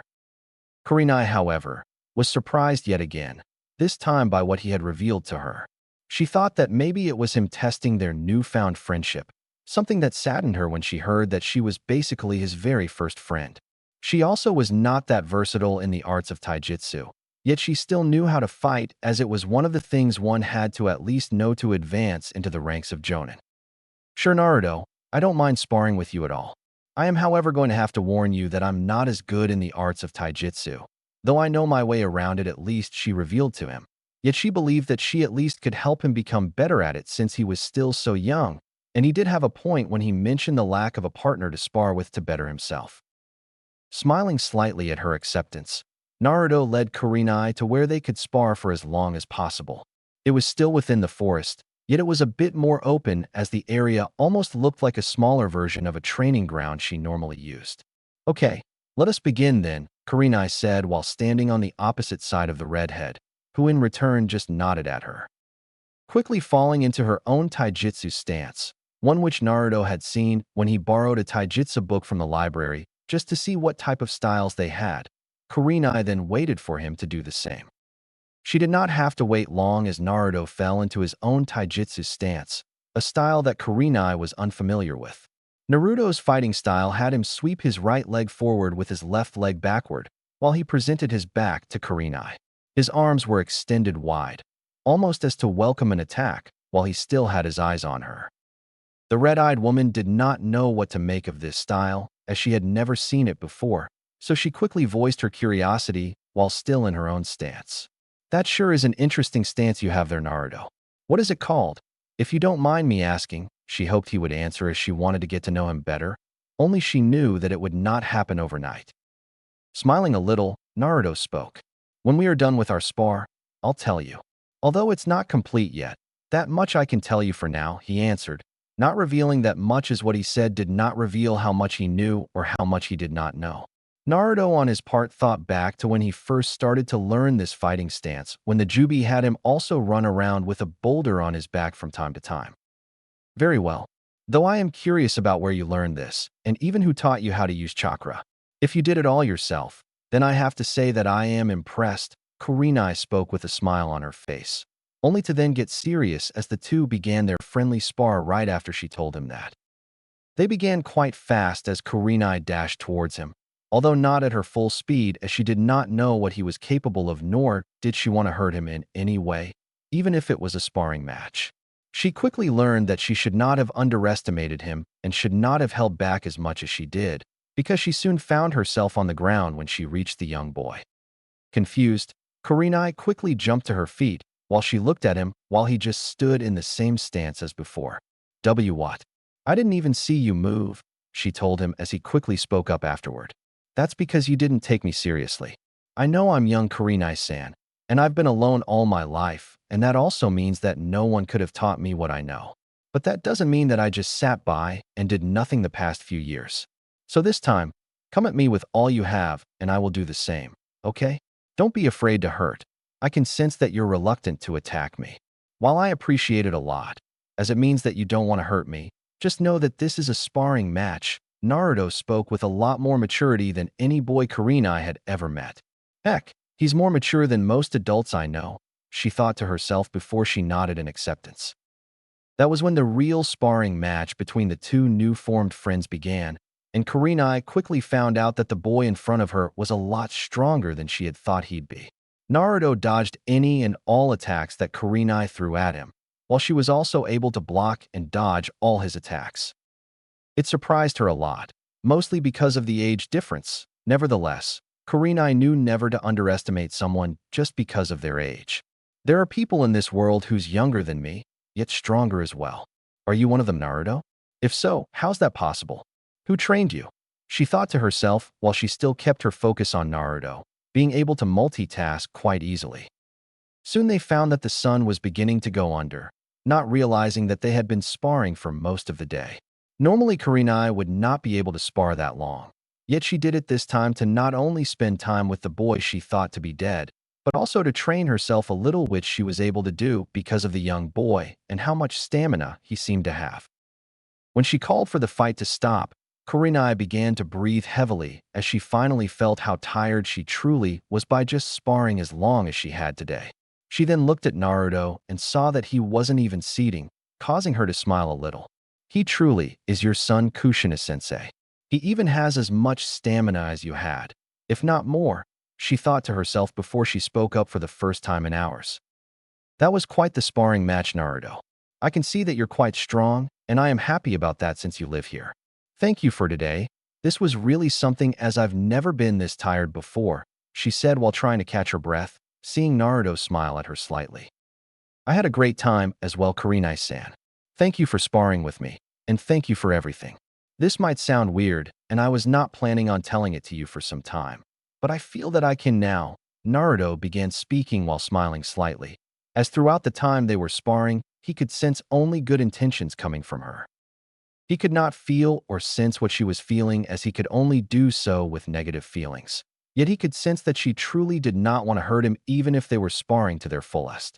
Naruto was only able to land a few hits on her, while she was able to land more than a few on him. And even then he felt that she did not put that much power in her attacks to cause him pain. With those thoughts in his mind, Naruto smiled only a little brighter. Thank you for being my first friend. When Kurenai heard this, she became sad. Sad that he only got his first friend after so long, yet also happy that she was his first friend. It just made her feel a little better as she still remembered everything she had learned today, which was quick a lot for her to take in. No, thank you, Naruto, for giving me the chance to be your friend, even though I do not deserve it, she told him while walking towards him. Naruto only standing in the same place without moving while Kurenai got closer to him. She stopped in front of him while looking into his eyes, smiling only a little. I am unfortunately going on a mission tomorrow that will most likely last between a week or two, but I want you to know that I will be back after that. Maybe in that time, you'll be able to meet the other lady that was with me the last time. She's one of my best friends, Midorasi Anko. So if you run into her, maybe you can make another friend if you want to. That is for you to decide, okay? For now, I'm going to say goodnight, and stay safe, Naruto. I'll see you soon, Kurenai said, only to then disappear in a swirl of leaves without giving Naruto the chance to answer, as she knew that if he did say something, she would not be able to keep herself from hugging him. While she would love to do that, she was not the touching type of person, nor did she want to make him feel uncomfortable as their friendship had just started. With that, she left rather quickly, leaving Naruto alone once more. All the while Naruto just closed his eyes and focused, as he could still sense her being in the forest, only she was moving towards the exit. He was happy with everything that had happened today, albeit being left alone like he was now again made him a little sad and also confused. He knew that Jubi was with him and always will be. It just felt different having someone who hugged him first. It felt nice, and deep down he knew that he wanted more of that. He just didn't want to let someone in so fast. Yet he knew that he would give her a chance to become good friends if that was something she wanted. Naruto also remembered that she forgot to ask him about his taijutsu style, so he just figured that she might ask him about it the next time they see each other. After a while, Naruto just went deeper into the forest as he went hunting for something to eat again, this time finding a large boar and an even larger snake to eat. He would first skin them like he always does, then he would take out their intestines, followed by him cooking his meat over his own handmade fire, which would result in him having yet another cooked meal to eat, something he was very grateful for. Naruto then went to bed, all the while he thought of his new friend that he hoped to see again. He also thought about the other woman Kurenai had mentioned. Not knowing what to think of that, he quickly closed his eyes and fell asleep, having had a really good day. While his body rested, Naruto decided to quickly enter his mindscape as he wanted to talk to his sensei about what he told him earlier. He found himself on his usual spot, sitting on top of one of the Jubi's tails while looking into the eye of the massive entity. Jubi-sensei, you mentioned earlier that I needed to go to Yuzushiobikure. Why is that? Naruto asked his teacher, who in return kept quiet for a few seconds before speaking. While your training has been going good, young one, I believe that you're ready to learn more about your eyes and what they can do. That is if you want. The reason I also suggested your mother's homeland is because of its seclusion from the rest of the world. It's a very isolated island, and you need a place where you can train your dojutsu without anyone finding out at the moment. Another reason for choosing that place is because I saw that when they got invaded, afterward their enemies tried to get into a vault of theirs, which they were very successful in. You, however, might be able to get into the vault because you're an Uzumaki. It's a gamble at the moment, yet you can try. Maybe you'll find something worthwhile there, the Jubi concluded, revealing what he wanted Naruto to do if he chose to do so, which the young boy eagerly agreed to because he not only loves to learn, he would also get the chance to see what his clan's homeland looked like, even though it's completely in ruins. When do you think I should go? Naruto asked while looking excited, something the Jubi always found funny about the young, energetic boy. As soon as possible, young one. I would advise telling your new friend about you leaving for Yuzushiobikure first, though, as she does seem to care about you, and it would be bad for your friendship if she came back here and found that you were gone. Also, you've stated that you wish to become a shinobi, so ask your friend about that as well. The memories I got when I became me again showed that there's something called a school, and you would need to go to this school to become a shinobi. I don't know when it starts, though, so ask your friend about that. 1 inch. The Jubi spoke quite a lot today, the young boy thought. Yet he did not mind as he now had a lot to think about. He did want to become a shinobi, so it meant that he would have to come out of the forest at some point and reveal to more than just 2 women that he was still alive. Another thought crossed his mind, as he did not know if the 2 women reported finding him to their Hokage. The only conclusion he came to that indicates that they did not tell the old Kage about him was the lack of people still entering the forest, especially to search for him. Agreeing with the Jubi after a while of thinking, Naruto said good night to the Jubi before his mind also went to sleep, having a lot on it as well that he knew he needed to do. The following morning came faster than what Yuhi Kurenai would have wanted, as she was still a bit sore about what had happened yesterday. She got out of her bed and began her day rather slowly, knowing that she only needed to report for her mission at 10 a.m., and it was currently just past 8 a.m. She first went to shower, followed by getting herself something to eat, while still only draped in a towel. After eating her cereal, Kurenai got up from where she sat as she began walking towards her room to change, only to be stopped when she heard a knock on her window of all places. Having no idea who would bother her this early in the morning, especially with her knowing that both her friends would not come to her home this early, unless it was for an emergency, Kurenai quickly went to the window that was covered by curtains. She was now feeling a little angry at whoever chose to disturb her this early in the morning, especially while she only had a towel around her. Opening the curtains, she was about to give the person who chose to disturb her this early a piece of her mind, only for her eyes to grow wide when she saw who it was. Not thinking about it too much, Kurenai quickly opened the window to let the person in. Naruto, what are you doing here? And how did you find me? She asked, as it was too early in the morning for her to remember that he was a censor, only for her to remember that a few seconds later, as she was now fully awake from the shock of her new friend deciding to visit her this early in the morning. I'm sorry to disturb you so early, Kurenai-san. I just wanted to let you know that I was leaving Konoha for some time. You told me yesterday that you're going on a mission today, so I don't think I'll be back when you've returned. As such, I thought it would be better if I let you know so that you don't think that I've disappeared when you come back, he told her while standing in front of her, one of his hands rubbing the back of his head as he spoke to her. Being taken off guard, Karina did not know what to think. Where are you going? And for how long? The red-eyed woman asked after a few minutes, looking a bit worried while she spoke, something that Naruto felt was a warming sight as he never had anyone who worried about him, not counting his sensei, that is. I'm going to my mother's homeland. As for how long I'll be gone, I don't know. I'm going there to train, because I know if I chose to train here in what I have planned, then I might be discovered, he revealed to her, something that made her happy a little, if not also more curious. Happy because he came to tell her that he was leaving instead of just disappearing. Curious because she wanted to know what he was going to train in, and even more so, train in such a place that he did not want anyone else to know of. Nodding her head, she decided to voice her thoughts. Okay, Naruto, I get that. Just be careful, please. I know I can't stop you from going, as I know that you're strong. How strong, I do not know. Just come back soon. I meant what I said yesterday about being your friend, she told him, causing him to give her a small smile before he bowed to her a little. Thank you for your concern, Kurenai-san. I appreciate it. I'll be careful, don't worry. I'll also return as soon as I'm done with my training, he began, only to remember the other thing he needed to ask her. Oh, and do you by any chance know when the schools start and how I can maybe apply? He questioned while now standing up straight again. Taking a few seconds to think about it, Kurenai replied. Well, it's advisable to enter the Shinobi Academy when you turn 8, yet you can also enter when you're 9.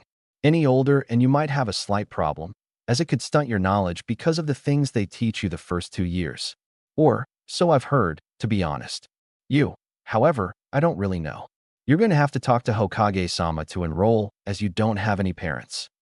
That caused Naruto to frown a little, as he didn't want to talk to the old man that was once upon a time his Gigi. Nevertheless, he figured that he would have to do so at one point. No use in staying hidden just because the old Kage failed to take care of him like he once said he would as best he could. All right. Thank you again, Kurenai-san. I'll let you get back to whatever you were going. And he began, not knowing how to continue, and the red-eyed woman saw this, only for him to continue speaking after a few seconds. Stay safe and be careful on your mission, he finally said before he disappeared, leaving a slightly stunned Kurenai behind. She then smiled after a few seconds before closing the windows and her curtains yet again, only to finish with what she needed to do to get ready for her mission. Don't worry, Naruto, I'll be careful. Thank you, though, was what she thought before she left to meet her team, all the while wondering what the red-headed boy was going to learn and even how. After Naruto left, he quickly made it to the wall that he knew he would need to get over to leave Konoha.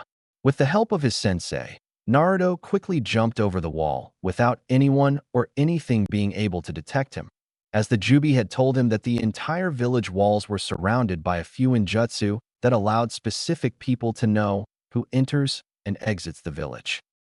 Because of Naruto's chakra and with how fast he truly was, he jumped over the wall without triggering the seal and while making sure that no one saw him leaving, as he kept his sensing on high alert and would do so for as long as he could to make sure no one was watching him or following him. After that, Naruto began making his way towards Yuzushiobikure no Sate at high speeds, jumping from tree to tree, all the while being excited at what he was about to learn. The air of the Jubi. It took Naruto 4 days to reach the ocean, where he was about to start looking for a way to get to Yuzushiobikure via boat. That was until the Jubi told him that he didn't need a boat, for he could just run towards the place for the massive entity would continue guiding him towards it. Normally, that would be impossible for anyone, for even a Kage would struggle as the Jubi had told him how far away the island was from the shore they were at, or any other form of land. One could not just simply run towards it, even if water walking was possible because of chakra. It was because way before anyone could even reach the island, their chakra would be depleted. That and the waves of the ocean would require tremendous chakra control to stay on top of the water without the wave causing the person to fall into the water because of how strong the currents got. Then came the other part, the reason why Yuzu had the name in the first place. The entire island was surrounded by whirlpools that could destroy any boat that tried to even come close to it. For any person to get there by just running towards the place, it would be impossible. Naruto thought that as well. although he knew he had a lot of chakra and excellent chakra control because of his dojutsu.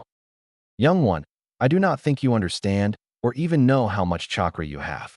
That, and because it's my chakra that I gave you that now just keeps growing, means that your chakra is more dense and powerful than any other ant that has ever walked this planet.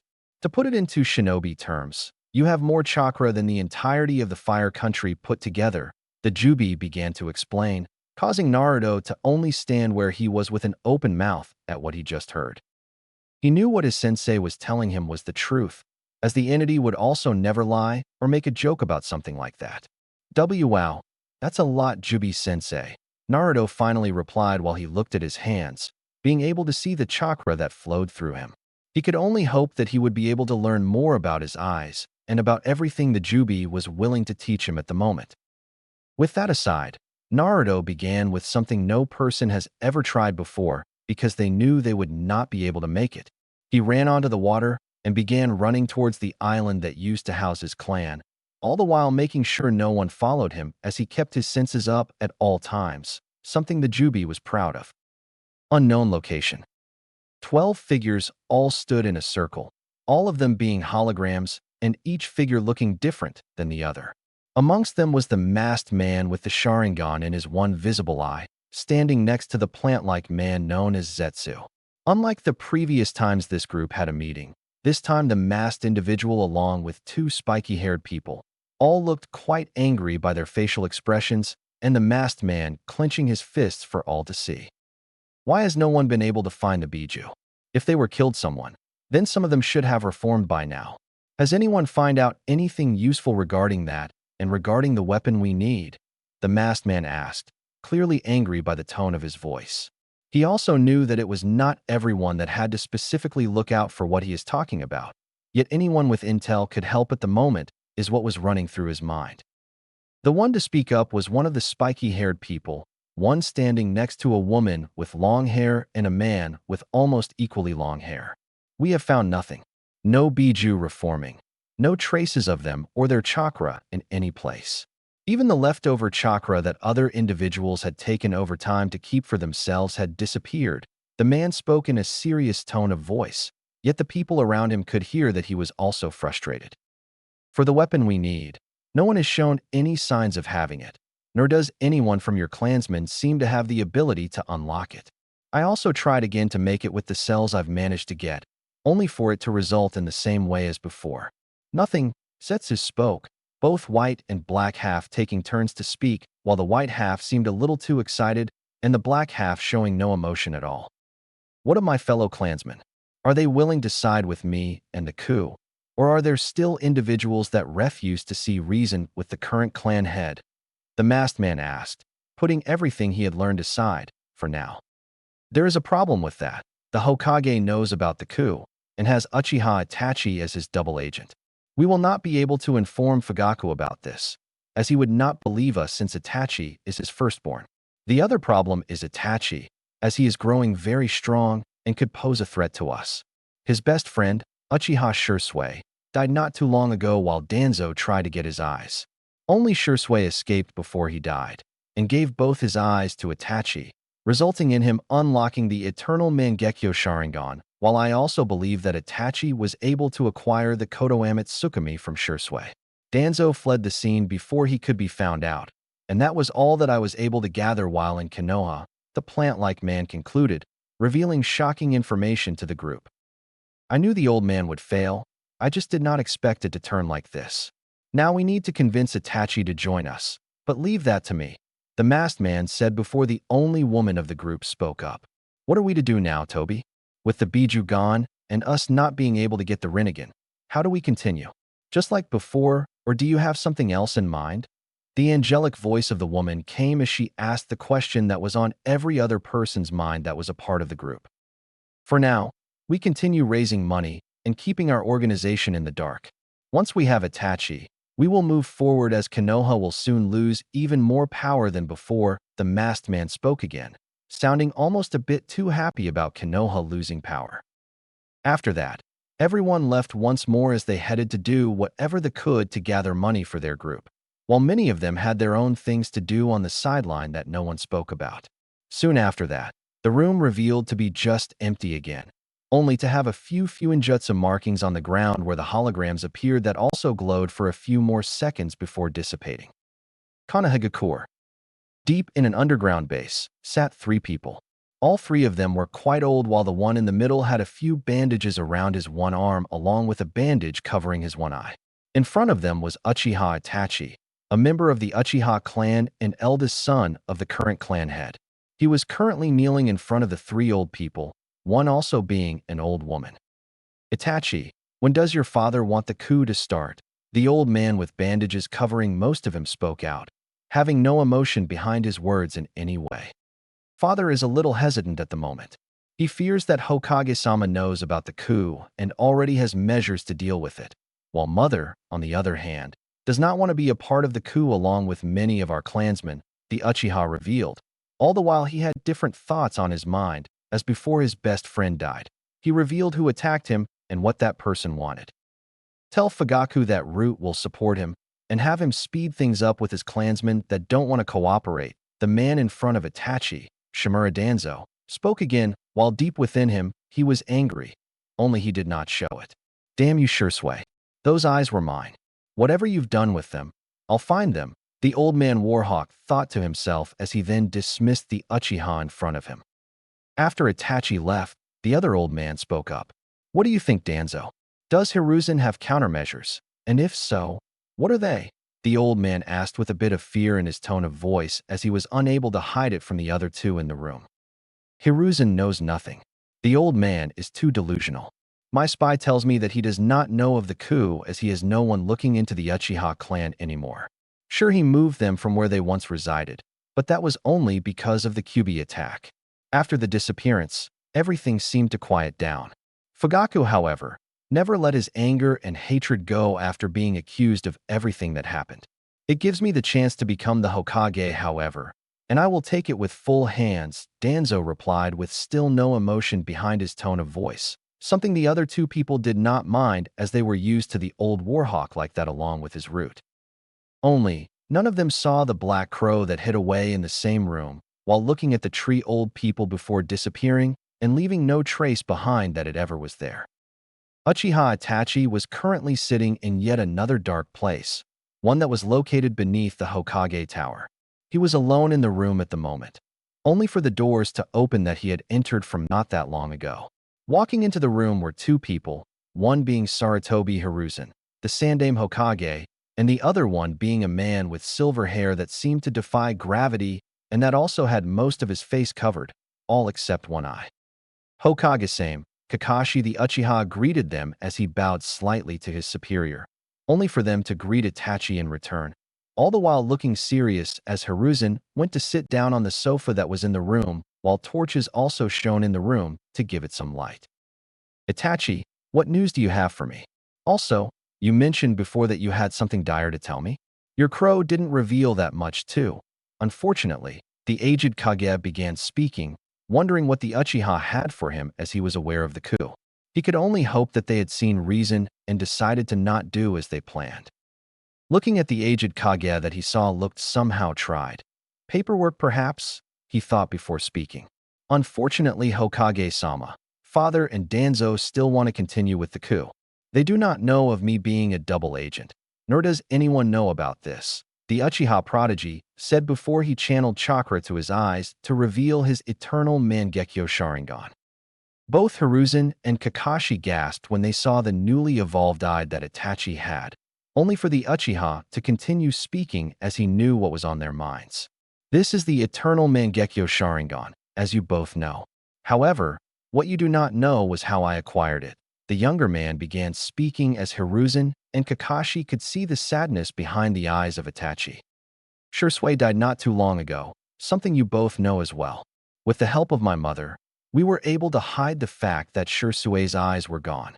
Father does not know this, as mother does not want to be a part of the coup, but Shursui was attacked by Danzo. He wanted his eyes for the Kotoame Tsukumi. Only Shursui was able to escape before they were taken from him. Before he died, however, he gave me not only his eyes, but also the ability to use the Kotoame Tsukumi, something that very few Uchiha can do, Itachi revealed. and if the men in front of him were not as good as they were, Itachi would have seen both their mouths hanging open in shock. After a few minutes to absorb the news, Hiruzen spoke up, only showing a bit of anger after he processed everything. Then Danzo has to die soon, along with anyone who wants to harm Konoha. Shursui told me what those eyes are capable of, and I'm glad that you have them now, Itachi.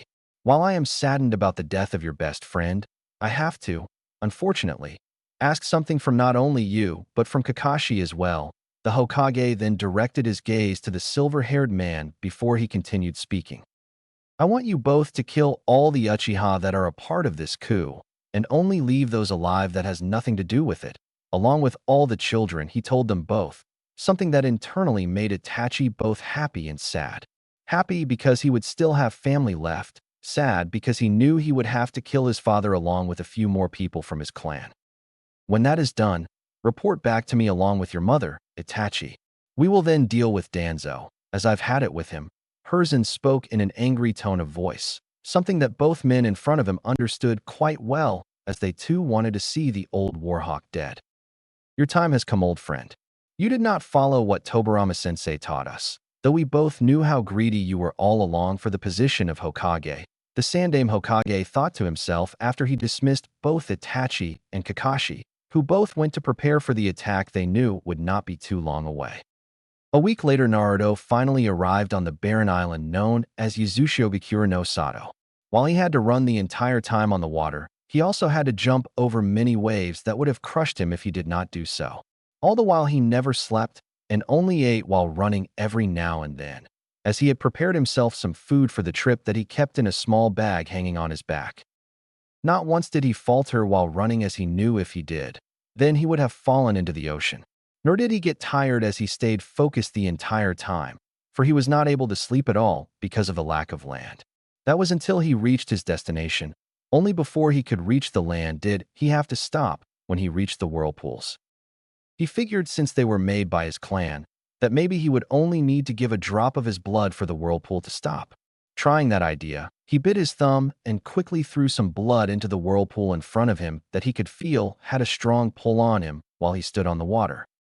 After a few seconds of nothing happening, Naruto began thinking of another idea that he could use to get across, only for the whirlpool in front of him to dissipate. Not thinking of anything else, he quickly ran across the still water to get to the land. As soon as he reached the land, however, the whirlpool reappeared. Naruto didn't look back as he ran deeper into the small forest that surrounded the entrance of his clan's home. It didn't take long for him to reach a gate, one that was slightly smaller than the one of Konoha. Only the gates of Yuzu were broken and only one side still stood, if only barely, while the wood looked to be rotten. Deciding that he had enough of running, Naruto slowed down and walked into the village. There was not a lot left from what he could see, as everything was in ruins. Some of the buildings still had a wall or two standing, while most of them were just rubble. He also found a few bones, which were the remains of some of the Uzumaki he had guessed. It did not take him long to find the only building that was left standing, one which he had guessed belonged to the Uzukage if the huge spiral on it was anything to go by. The door was knocked off of its hinges, so he did not have to open it, as he only stepped into the building that did show that it took a lot of damage. He did not know how only one building was still standing. Nevertheless, he just went deeper into the building. It only had 2 floors remaining, and Naruto did not think the vault that he was looking for would be on the upper level, so he began looking for anything that would lead him downwards if the vault was in the building in the first place. 5 minutes later, he found a staircase that was hidden behind a bookshelf, something Naruto found odd. Walking down the stairs, he opened the only door still standing that he has found so far. After opening the door, he walked into a huge passage that at the end of it revealed 2 massive doors that seemed to be made out of stone. Along the way, he found many more corpses, ones that he guessed were not of the Uzumaki clan, as he also found a few of their Hittite, which he did not even touch. It seemed that the passage had traps, only they did not activate as he was walking towards the doors. Maybe it's because they are too old to work now? Or does this place somehow already know that I'm an Uzumaki? Was what he thought before he reached the massive 2 stone doors that had a lot of cravings on them. In the middle of the doors was an Uzumaki clan symbol, a swirl. Above the swirl was a message, one that read, "Only an Uzumaki can pass." Not knowing what else to do, he bit his thumb again and quickly smeared some of his blood on the swirl before the wound closed itself yet again. He waited 5 minutes without anything happening, so he tried again. This time, after smearing his blood on the swirl, he felt a small pull on the symbol as his thumb stayed a little longer on the door. What was that? He questioned, knowing there was only one who could answer him and he did not have to wait long. It seems to require your chakra as well, not just your blood, young one, came the voice of the Jubi from within his mindscape, causing Naruto to think about what the massive entity said before he did just that. Placing his entire hand on the swirl, he channeled the least amount of chakra that he could, which then got sucked into the seal as he felt the pull being stronger this time. Naruto did not know what would happen. Only he did not have to wait that long before the doors began to open. They were rather slow because of how heavy they were, while candles began to lit themselves all around the passage that he entered from. Not minding the lit candles, Naruto walked into the room which he did not know what to expect to see. Once on the other side of the doors, his eyes grew wide with amazement. Wow, there are so many books here. He almost yelled out if not for his normal quiet nature to keep him from yelling. In front of him were shelves upon shelves of books, easily 10 times more than the public library he had snuck into the past a few times. He walked a little closer to the first row of shelves. When he got there, he did not only see books, he also saw scrolls upon scrolls. This place is like heaven for a bookworm. He smiled in amazement, not knowing that he just called himself a bookworm, although the Jubi knew it and could only smile in amusement as Naruto started acting like a kid that got the best birthday present ever, which the Jubi knew him not to really be as his childhood was stolen from him. The Jubi let Naruto explore the place for an hour, where Naruto found a lot of sections of books, varying from Fuinjutsu, Ninjutsu, Taijutsu, Jinjutsu, and all other forms of fighting a shinobi would use, such as Baikajutsu, Bojutsu, and many others. He did not know how they acquired so many books and scrolls. Only he did not care as they belonged to his clan, so they now technically belonged to him, as he did not know of any other Uzumaki alive. There were still many other books and scrolls that he did not look into, as the Jubi stopped him after an hour of searching through the books. Young one, we have much to do while we are here, and I would like to have you start on Fuinjutsu first when you begin. For now, rest and regain all your strength as you've not slept in a week, the Jubi reminded him, something that he then began to feel slightly as the tiredness of his body began to catch up with him. Not arguing with the massive entity that is also his teacher and partner, Naruto did just that as he ate something before he found a place to sleep on the ground. When he closed his eyes to fall asleep, however, the doors that he came through closed by themselves, which he noticed as they were quite loud. After they were fully closed, a small light emitted from the doors that began to travel all around the place he was currently in. The Jubi, however, knowing what that was from one of his memories, couldn't be more pleased as the massive entity spoke up before Naruto fell into his dream world. Young one, leave the Fuinjutsu. That light that you just saw was a seal that activated, one that causes everyone within the seal to have their chakra hidden from the outside. It was something I wanted you to learn first for me to teach you about your eyes. Now that it has been done for us, we'll jump into that the first thing when you've regained your strength, the Jubi told him, to which Naruto could only nod slightly with a small smile on his face before he succumbed to sleep, being a bit more tired than he thought. Morning came fast, and although Naruto did not know or could not see it, he woke up his normal time which he had grown accustomed to. He sat up from where he slept and ate the rest of the food that he had left in his small bag. It was not enough to make him full, although he did feel a little better when he stood to his feet. I'll have to see if there is any food in this place. Maybe in one of the scrolls or somewhere. If not, then I'll have to go fishing, most likely, as I doubt there is anything alive left on this island. Naruto spoke to himself, while also thinking outside of the box when he thought of the scrolls containing food. It was just a wild guess, one which he hoped to be true. While he did not know how to use scrolls just yet, or rather how to make them, he did know how to open them, as the Jubi had taught him that a long time ago. After finding his feet and seeing that the candles were still lit all around the place, Naruto was about to walk towards one of the bookshelves once more until he remembered what his partner had told him before he fell asleep. He was about to talk to the massive entity, knowing that the one-eyed being was awake, only for the Jubi to cut him off. "You're awake, good.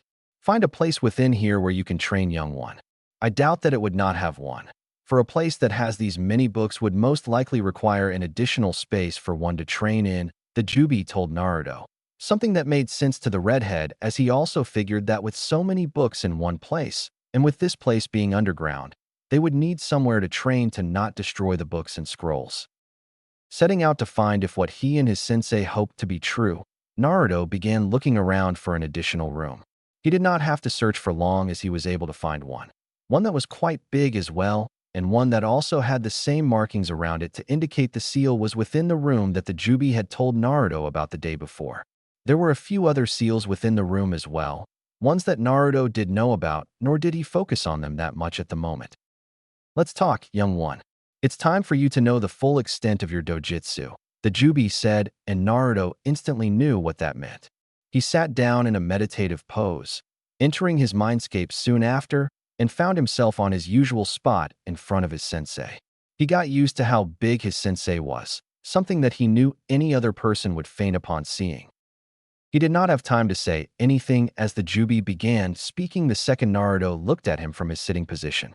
"This will be quite a lot, more so than the times before that we spoke," the Jubi began and gave Naruto a few seconds to get a little more comfortable even though they were in his mind, continuing afterward.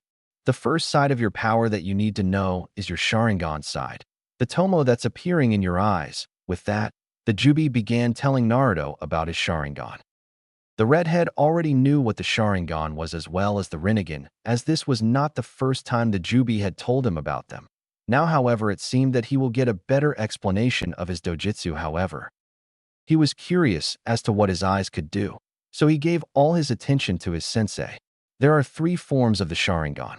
The fully matured one, which consists of 3 tomo in each eye, the Mangekyo Sharingan that is an advanced form of the normal eye, then the eternal Mangekyo Sharingan that is the last form of the eye. The explanation began of the fabled eyes that were known only to the Uchiha. Only they, along with the Rakuto Sennin, did not know that their eyes were weak and pathetic as the Jubi called them, while his is the only true one to ever come into existence because of the Jubi. Naruto learned that the Uchiha Sharingan eventually caused the user to become blind until the user was able to unlock the eternal Mangekyo Sharingan, and that was only gainable when another Uchiha gave someone his eyes that had already unlocked the normal Mangekyo Sharingan. He also learned that when a user of the Sharingan unlocks the Mangekyo form, they also unlock different abilities, while each Sharingan also gives its user one other ability usable only to that person, unless where an Uchiha give his eyes willingly to another, while also allowing the other one to have his special ability, causing the user to then have 2 unique abilities different from any other Sharingan. Naruto did not know where this was going, yet he gave his undivided attention to the entity he called his sensei, only for him to then learn that he did not only have one unique ability, while also having all the other abilities the Sharingan gives. He had every unique ability and so much more. The Jubi stopped at that, however, telling him that he did not need to teach him about the Sharingan at the moment, as there were Uchiha in Konoha that could help him. While they did not know everything, and their version of the Sharingan was nothing compared to Naruto's, they did know quite a few of what their eyes were capable of. "Then I'm going to take a guess that I'm going to learn of what the Rinnegan can do?" Naruto asked, already concluding as much when he put the pieces together, as he knew that the only one ever to have the Rinnegan was the Sage of 6 Paths, and he also only had a weaker version than what Naruto has. No one else was ever able to unlock the Rinnegan because the Jubi did not want it to be in just anyone's hands, for while it's a weakened version of his eyes, they were still extremely powerful. "You guessed right, young one. While the Sharingan may be a lot to learn, the Rinnegan is even more." The one-eyed entity began, starting off with the paths of the Rinnegan. The first being called Tendo, Deva Path, followed by Shirato, Azura Path, Ninjendo, Human Path, Chikishoto, Animal Path, Gakido, Preta Path, Jigakudo, Naraka Path, and lastly Geto, Outer Path.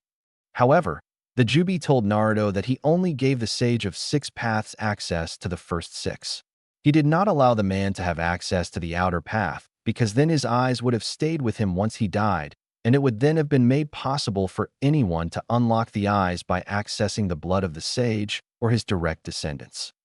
He did, however, give Naruto not only access to that path, but also two others. The first one being Jikando, Time Path, and the second one being Juryokudo, Gravity Path. The Jubi told him that he did not allow the sage, or as he liked to call him as well, Ant, to have the last three paths as they were too powerful for him to just give it to someone he did not trust, let alone know. Before he began explaining to the young boy in front of him what they all did, he first told him that while he had all those paths, Naruto would not be able to just use them as they require tremendous amounts of training. Naruto, you also have the ability to evolve your own Rinne-Sharingan, something I added to your eyes throughout the years. That, however, you'll only be able to do once you've unlocked your very last Tomo. By then you'll know what the evolved form of your dojutsu can do. As it is the surprise I mentioned to you before, the Jubi revealed to Naruto, while the redhead could only look at the entity in front of him with amazement while also feeling unworthy, something the Jubi instantly detected. Naruto looked down at his hands before he spoke for the first time in what felt like forever, as the Jubi wanted to hear what his student had to say. I don't know what I ever did to make you believe in me so much, Jubi-sensei, as I don't feel worthy of all the power you've just mentioned that I now have. I am and forever will be grateful for everything you've done for me. He began as a few tears rolled down his cheeks. But I don't think you should allow anyone to ever have that much power, was all he managed to say as he then tried to get himself under control from his feelings, something that made the Jubi smile, if he could, that is. I know how you feel, young one, and that is exactly who I chose you. The power within you is your own now. I trust you, Naruto. This world stole so much from you, and you never asked for anything in return. I know that I should not give my power anyone. That is why I gave it to you, because, young one, you're not just anyone. You are worthy, Uzumaki Naruto. As such, I name you my heir, the Jubi said while now standing tall for the first time in a very long time. All the while the entity kept Naruto on one of its tails. Naruto, for his part, could only look at the massive entity with tears streaming down his cheeks, not knowing what to say. The Jubi, however, could only feel pride for the young boy in front of him as he sure was the only person ever to be acknowledged by the Ten Tails. It took the redhead a few minutes to get his sobbing under control, as he was then finally able to say something. Thank you so much, Tuchan. I'll do everything I can to make you proud, Naruto said, having never felt such joy before, all the while he still did not know what his paths could do. You do not need to, young one. I am already proud of you. The Jubi replied while Naruto got his tears under control, smiling at the massive entity that he now also saw as his father. After a few minutes, the Jubi sat back down like he normally was when Naruto came to him, waiting for the young boy to make himself comfortable once more. A minute later, Naruto nodded as he knew his sensei or father was not finished explaining everything, and he also knew that he could take a lot more before his brain was filled with too much information. Now, let me begin by explaining what all your paths can do. The Jubi started one more, quickly regaining Naruto's undivided attention. He began with the Deva path, which is able to manipulate attractive and repulsive forces, not entirely being gravity manipulation. Then came Azura path, which would allow Naruto to augment various parts of his boy into mechanical limbs, weaponry of a very wide variety, as well as armor of any kind. Next was the human path, something that shocked Naruto when he heard that it would allow him to read a person's mind by extracting their soul, initially killing them as well. That's stupid strong, he thought to himself, something the Jubi was able to hear and agreed with his heir. After that was the animal path, which would allow him to summon a wide variety of animals at once. The Jubi also told him that because of that ability and because of his dojutsu, he would be able to summon the Phoenix Dragons, which were creatures just like the name says, a hybrid between phoenix and dragon. Without allowing Naruto to ask him anything about said creatures, the Jubi continued with Preta Path, next, which will allow the redhead boy to absorb any and all forms of chakra, including ninjutsu. The Naraka path would allow him to call upon the King of Hell, something Naruto found odd, even more so than the other ones. Those were the only ones that the Sage of Six Paths could use, yet not to their full extent. However, the next three, young one, are the most dangerous. With that, the one-eyed entity began his explanation of the outer path, which would allow Naruto to ordain over life and death. That shocked Naruto that his eyes almost fell out of his head, only for the Jubi to continue talking.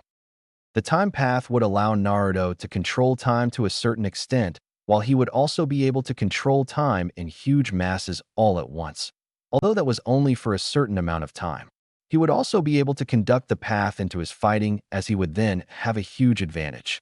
In short, Naruto had time manipulation and could only control a large enough space as how much chakra he had, something the young boy knew he had a lot of. Lastly came the gravity path, which would allow Naruto to manipulate gravity, whether that be his own, someone else's, or a huge R. It would all depend on his chakra and how much he used, just like with his time path. He did not reveal any more to Naruto about that, as he wanted the boy to get used to them first before explaining to him what his evolved dojutsu would be able to do and how it would affect his paths, something the entity was eager to see how Naruto would use it. That concludes you paths, young one, which is only half of what your Rinnegan can do. I know this is quite a lot to take in. Just bear with me, okay? I need to tell you as much as I can now, so that you can begin training in whatever you choose to train first. The other half of your Rinnegan will progress while you train in your paths. The Jubi began once more, something Naruto agreed with, even though the massive entity was talking a lot today and revealing so much to him. He felt that he could still take a bit more. Those abilities, however, are as strong as they are because of your Rinne-Sharingan. While the Sharingan and Rinnegan is powerful apart, together they are even more powerful, which brings me to what your Rinne-Sharingan allows you to do. Once again, the Jubi began explaining what other power the redhead had, and he knew that it would take him years before he could call himself a master in his own dojutsu. The first ability his Rinne-Sharingan gave him, other than each of the Tomo it gave him that came along with their own set of abilities that he is yet to know, was the ability called Amanamanaka, Heavenly Governing Inside, which would allow Naruto to use space-time ninjutsu. It would also allow Naruto to create his own personal dimensions, ones in which he could travel to himself or take as many people as he wanted, as long as they were close enough to him. Secondly was the Shin, Jukai Koten, Divine, Deep Forest Emergence, ability that would allow Naruto to be able to summon the divine tree that was a tree created by the Jubi for the massive entity to sleep in, and also to use it to lure in anyone that wanted to take his power for selfish reasons. Now, however, it was essentially just a massive tree that Naruto could manipulate using his third ability, one called Infinite Tsukuyami, to ensnare any and all beings, connecting them to the tree for him to then drain them of their chakra to add it to himself. The third ability, the Infinite Tsukuyami, Infinite Moon Reader, is an ability that Naruto can cast onto the moon, changing the moon's appearance to the world. Then it would trap everyone in the entire planet in Jinjutsu that was unbreakable. When the Jubi finished with his explanation of those three abilities, he told Naruto to never use the last two on the entire world, unless necessary, which the redhead immediately agreed to, saying that he didn't and wouldn't really ever use them, for he did not want to enslave the entire world. That was something the Jubi knew his heir would say. Nevertheless, he had to tell him of the abilities he now possessed. That sure is a lot to take in, Jubi-sensei. I will do my best, however, to train in all of them and to perfect my eyes, Naruto said, already knowing that he would not rely solely on his eyes as he said before. With the Jubi finishing its explanations, Naruto left his mindscape, only to fall asleep as soon as he was out because of how tired he suddenly felt from all the information he had to take in. Konohagakure. Nighttime came, and the village hidden in the leaves was currently really quiet. Most of the civilians had gone to bed, as it was yet another busy day for them, with their tiredness overcoming them. The only few that were awake were either within their own homes going about, or the few not in their homes were still in the local pubs, drinking alcohol and partying.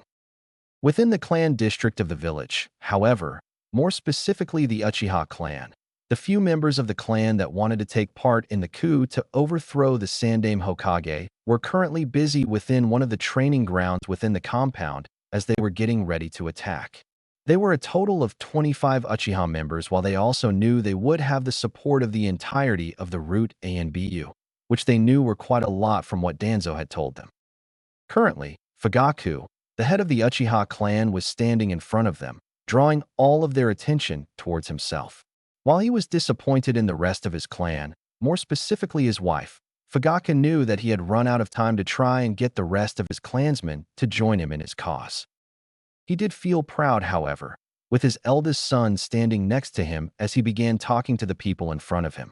My fellow brethren, I know not all of us are here like I had hoped, but fear not, as Danzo had promised to have all his root A and BU join us, which consists of well over 200 shinobi. While the rest of our clansmen have disappointed me, I know that in time they will see reason and join us. For now, we fight for them and for our honor that was taken from us. Older man began, talking loud enough for them all to hear.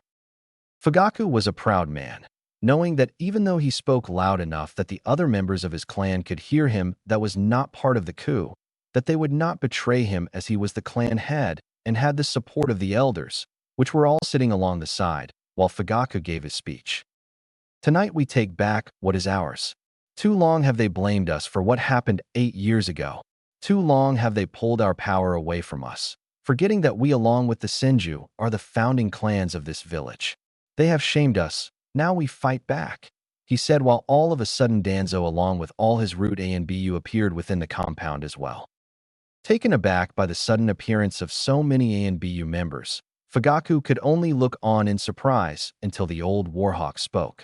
Fugaku, are your men ready? The bandaged man asked, only to receive a nod from the younger man, which caused the Warhawk to scoff internally.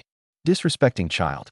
You will learn your place tonight, he thought as he was about to talk again, only for his well-trained eye to catch on as someone he did not expect to be here, and it also caused him to panic internally. Hatake Kakashi, what are you doing here? The old man asked, causing everyone to turn towards the man as fast as their bodies allowed them to, while they could only look on in shock for a second, turning dead serious the next moment as the silver-haired man replied in a serious tone of voice. Well, Danzo, we're here to kill you all, he replied, shocking everyone as they did not know that the Hokage knew about what they planned. Danzo, however, wondered what he meant by that, only to find out a second later when Itachi drove his sword through his own father's heart, catching the Uchiha clan head off guard completely. Itachi, why you too? Was all the older man was able to say before his son decapitated him without remorse. That caused everyone to jump into action, after which Kakashi killed 2 root A and BU before an Uchiha drove his kunai through Kakashi, believing him to have killed one of the insane 2 who would attack a group of well over 200 shinobi. That was until the Kakashi in front of him disappeared into a puff of smoke. Kage Bunshin. They all thought until they heard the familiar sounds of what sounded like 1,000 birds chirping. Chidori, came the voice of the original Kakashi as he drove his lighting-covered hand through another root member's heart. Danzo could not believe what had happened in the span of mere seconds, as he regained himself quickly and ordered every member to attack and kill the 2. He then had to jump away as he was attacked by the Uchiha prodigy, causing him to look at the younger man in anger. Itachi, I should have known that you would betray me, he said, dodging another kunai that the Sharingan user threw at him, while the Uchiha then had to dodge an incoming attack from one of his fellow clansmen, only to kill said clansman the second he missed. That is where you're wrong, Danzo. I've never been on your side to begin with, he said before putting a little more chakra behind his eyes, which then formed into his Mangekyo Sharingan, something that caused the old Warhawk to slight gasp. You kill Shursui, so now you die. Kodo Amatsukami, came Itachi's voice, yet at the last second a root A and BU member had jumped in front of his leader as he wanted to protect him from whatever Itachi would do. Only he and the old Warhawk never expected Itachi to have that technique, which the root member was now under the influence of until Itachi simply threw a lighting-enhanced kunai at the man that went through his head, killing him instantly. Those eyes are mine, the old man Warhawk yelled out in anger, finally knowing what had happened to Shursue's eyes, and it made him angry. No, Danzo, they are not, came a voice that caused everyone in the battle to stop in shock, all of them knowing who that voice belonged to while Kakashi took the chance to kill another Uchiha. Itachi just stood there and did nothing, knowing that now the real battle would start when the Sandaime Hokage appeared, which caused Danzo to grow angry. You knew, Hiruzen, he spoke in an angry tone of voice, clearly not showing why he was called a warhawk as he was letting his anger overcome him. Scoffing, Hiruzen replied, "This is my village, old friend. You truly believe me senile and blind? Look at you now, pathetic." With that, Hiruzen, Kakashi, and Itachi jumped into action, this time showing everyone else why they were the most feared people in all of Konoha, with 3 people going against well over 200. Danzo wanted to flee, only for the man to appear that he was in contact with. "Danzo, you appear to have failed," came the voice of orange-masked man wearing a black coat, something that shocked Hiruzen slightly. "Itachi betrayed us, Madara," the bandaged man replied, shocking those who were not fighting at the moment as they heard who they now had on the small battlefield. Madara, as Danzo had revealed, was about to attack to assist the old man, only for him to stop when Itachi came at him with high speeds while Kakashi and Hiruzen kept fighting the overwhelming amount of people, Hiruzen with adamantine staff in his hands and Kakashi with his Chidori in his one hand along with his Sharingan revealed. "Come, boy. Let's see what you can do," Madara replied as he and Itachi began to battle. Danzo, on the other hand, slipping into the darkness of the night, unseen by everyone fighting as they were too focused on their fights.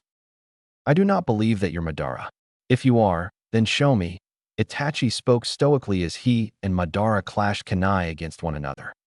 "It doesn't matter what you believe, boy. Show me," he began, only to have to use his distortion ability when a sword coming from behind him went straight through him, revealing to be an Anbu wearing a cat mask.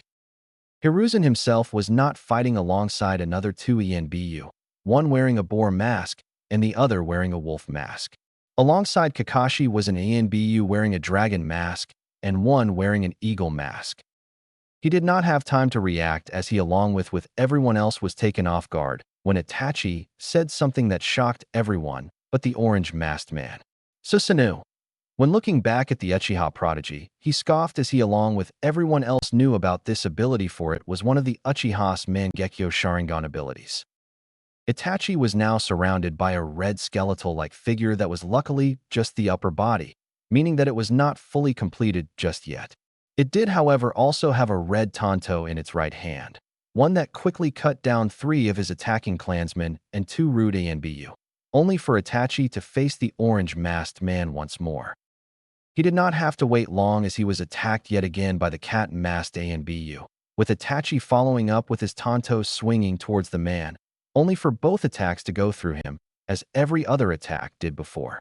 "That ability you have, it proves that you're not Madara, as he could never do that," came Itachi's voice once more, followed by a few people crying out in pain when the Sandaime, Kakashi, and the newly arrived Anbu continued to kill off the Uchiha members along with maybe of the remaining root. The now revealed fake Madara scoffed, not having anticipated that this would happen, that along with Danzo now having fled, caused him to rethink his plans as the forces he was fighting alongside were getting smaller and smaller. The battle in total only lasted about 10 minutes, with Hiruzen and his Anbu still standing, while the enemy all but got destroyed till only the fake Madara was left. They were about to attack the man as a group, only for him to disappear into a swirl that started at this revealed eye which sucked him in until it was only the Sandaime Hokage left alongside this Anbu. They were all relieved about the outcome of what had happened, glad that none of the people they were fighting fled towards the village, which would have caused an even bigger ruckus than it already has. Itachi, Kakashi, find and kill Danzo. Nico, Boar, come with me. We're going to visit some old friends, the Hokage ordered, and they were all about to do as they were told, the last 2 Anbu knowing that they would have to clean up the mess that was left behind. "Don't worry, Hokage-sama. We will take care of the mess," came the calm voice of one Uchiha Mikoto, while the woman that spoke turned her gaze to Itachi. "Itachi-kun, be careful," the woman said while a small smile as she spoke the younger Uchiha, who nodded slightly and spoke softly before he left. "Hi, Ka-chan." With that, everyone left to do what they were ordered to do, only for Hiruzen to thank the now widowed Uchiha woman before he left to head towards the people he also knew that had betrayed him, that left the 2 Anbu behind that the Hokage had not given orders to, who began helping the Uchiha woman clean her home from all the dead bodies and blood. Hiruzen and his two ANBU arrived where he had sensed his two old friends were. The cat-masked individual quickly cutting the door to pieces with her swords before her leader entered, and the two ANBU members followed. Meet Okado Hamura, Udatain Koharu, my old teammates. The Sandaime Hokage spoke with authority behind his voice, something that caused the two older people to stiffen slightly as they saw their leader with two ANBU in front of them. Knowing that they could not escape, they just sat back into the chair they were already occupying before Koharu spoke. Hiruzen, we can explain. She was cut off by Hiruzen's angry gaze followed by his killer intent that was released which were directed towards the two old people. Silence. I have had it with you too. I should have done this a long time ago before he got killed. But because of my neglectance and failure, I now have to live with that. I know you two betrayed me. He began, and all of them knew exactly who he was that the Hokage revered as, too ashamed to even say his name. It also caused the purple-haired ANBU wearing the cat mask to stiffen slightly, only for different reasons, as she felt pain overtake her heart again, pain that she had so long tried to bury. Naruto-kun was all she thought before regaining her focus.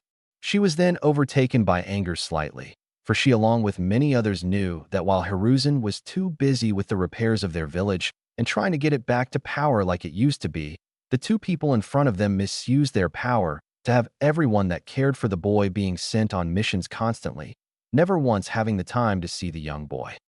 When they found out about it, they were too late as the boy had already been missing for a very long time.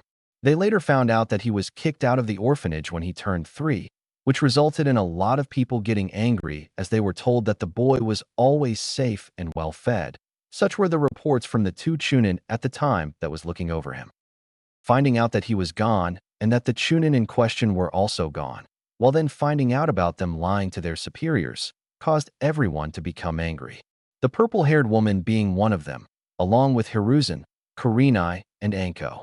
Although none of them got as angry as Kakashi, and when he found out, the legendary Sannin of Konoha known as Jiraiya. The white-haired Sannin found out a bit too late to do anything about it, as when Kakashi found out he went to the orphanage along with Hiruzen, who first questioned the then scared woman after which she revealed everything she knew. In his anger, Kakashi rammed his Chidori through her skull, something the Hokage knew he could do as he too wanted to do it, only he refrained himself from doing so. That day Hiruzen charged everyone who had been working in the orphanage and who also know about Naruto being thrown out, to be killed as they went against their leader's law that later then taken away when they could not find Naruto at all. On one question the Hokage as what he said was law, as they also did not want to anger the man, nor did they want to anger Kakashi any more than he already was along with Jiraiya of the Sannin when he found out. They were all angry at the Hokage at the time as well, for his lack of doing anything until it was too late. After that, Kakashi became more reserved than he already was, and Jiraiya was rarely seen inside the village anymore. Kurenai became increasingly sad over time, causing her to stay at Chunin, while Anko got promoted to Tokubetsu Jonin after she kept training. The one that went the furthest of the three women was the purple-haired ANBU wearing the cat mask, as she fell into training so much that she eventually became an ANBU working alongside Kakashi, where she still was now and hoped to soon be an ANBU captain herself, as she wanted to be one, while Kurenai had her Jonin tests coming up soon. That was the pain that Hiruzen had to endure for so long. Now he finally had enough as he stood in front of his old teammates. I do not care what any of you have to say. You do not deserve it, was all he said before he nodded, causing the two ANBU with them to move quickly, decapitating both Hamura and Koharu in one go. Not saying anything else, the Hokage left to head back towards his office, hoping that Itachi and Kakashi were able to find the old Warhawk, while the two ANBU that remained behind quickly cleaned up the place. They knew that their leader was very angry at the moment. He was just good at hiding it. Kakashi and Itachi, on the other hand, when they had arrived at the base that belonged to Danzo, found it to be empty along with everything else. They then searched the entirety of Konoha, not finding anything even after 3 hours of searching.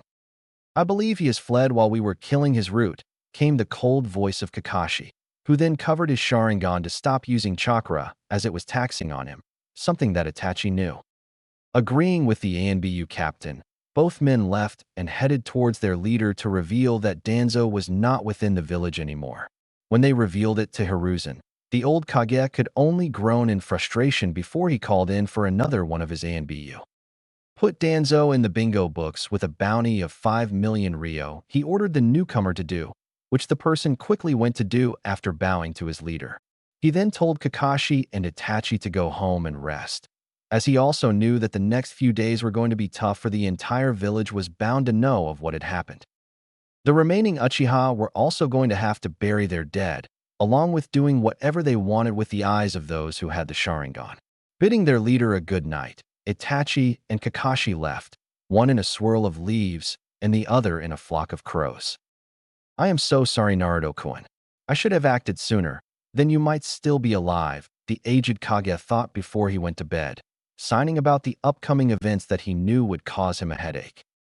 The Konoha curse returns?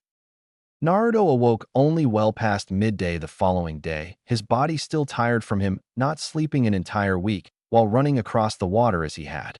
Then to receive all the information the day before was a bit taxing for his mind, which caused him to sleep well past his normal time of waking up. Groaning, Naruto sat up from where he slept. He did not know if the place he was currently in had anything that he could use to clean himself, so with him still waking up, Naruto slowly began to search the rest of the place he was in. An hour later, he was feeling much better as he had not only discovered a bathroom and a bedroom, but he had also discovered another room filled with scrolls. Within all the scrolls were the food that was stored so that no matter when it was opened, it would still be fresh because of the seals placed on them. It caused the 8-year-old boy to sob a little once more, something he had been trying to do less over the past few years. Only this time, he had tears of joy because he would finally be able to sleep on a bed and use a shower. On top of all that, he now had so much food that he knew would not only help him grow more because of the nutrition his body needed, but would also make him full. Something he rarely was, even with all the hunting he had done in the past. He had struggled a few times with the shower as he was not used to it, not knowing that you can make it hot and cold. Sure, he reads a lot.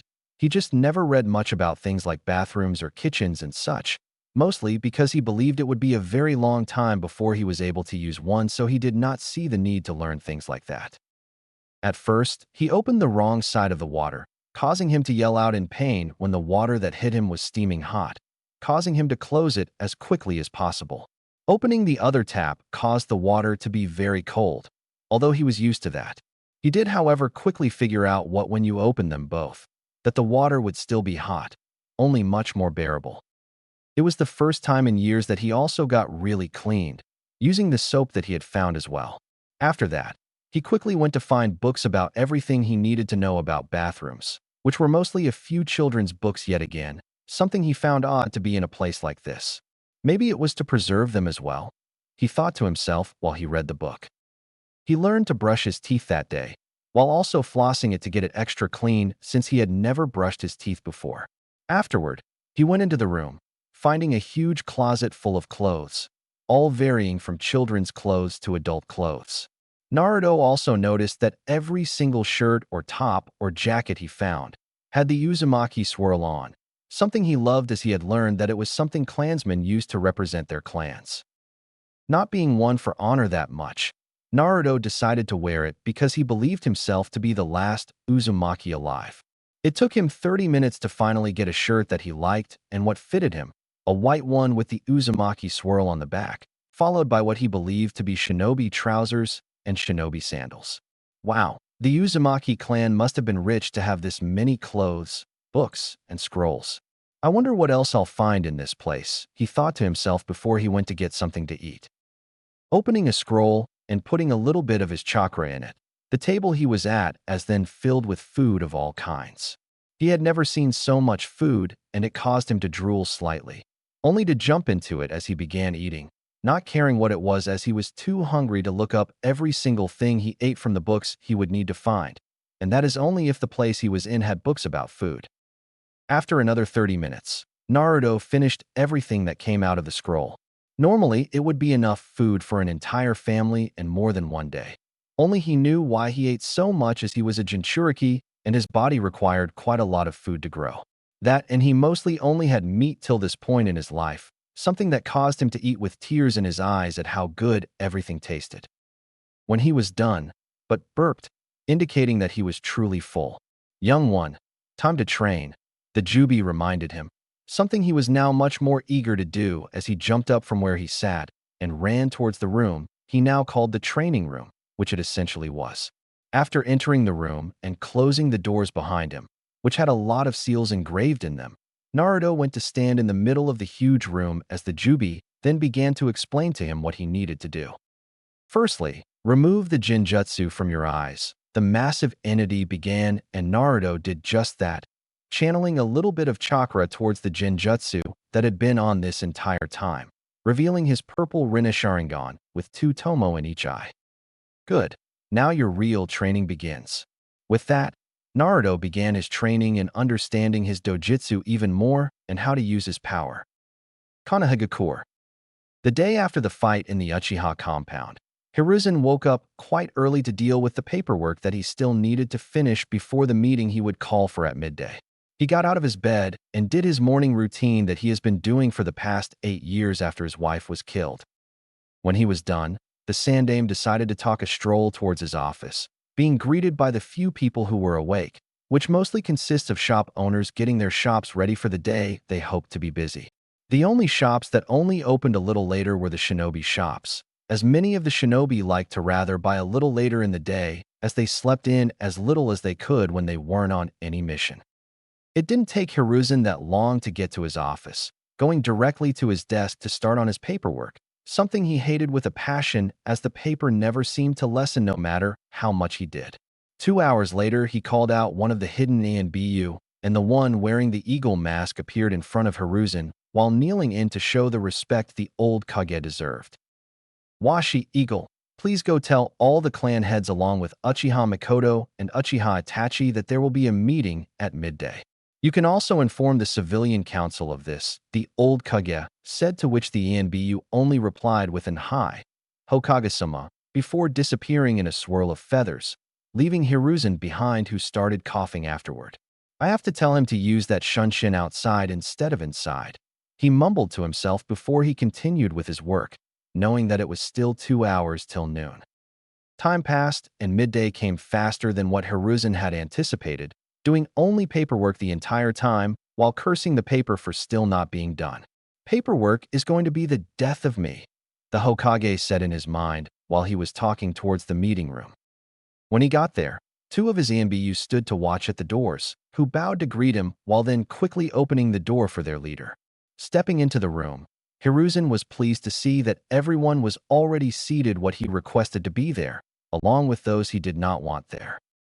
Taking his seat on the Hokage chair, everyone looked to their leader, only to see that more chairs were empty than usual, while the Uchiha clan chair was now being occupied by Uchiha Mikoto instead of her husband, something that most of the people within the room found strange. Before anyone could voice what was going on, Hiruzen spoke up. Thank you all for being here.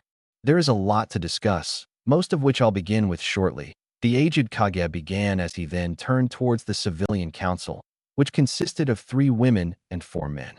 I called the civilian council here for only one reason, and that is to disband you all from the council. As of today, there will never be a civilian council anymore. As soon as he finished, an uproar began as one of the men jumped out of his chair.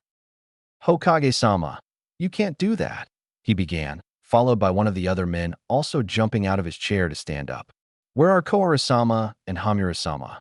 He asked, only to feel very familiar feeling coming down on them as the Hokage released some of his killer intent on the group of people to get to close their mouths, which they instantly did.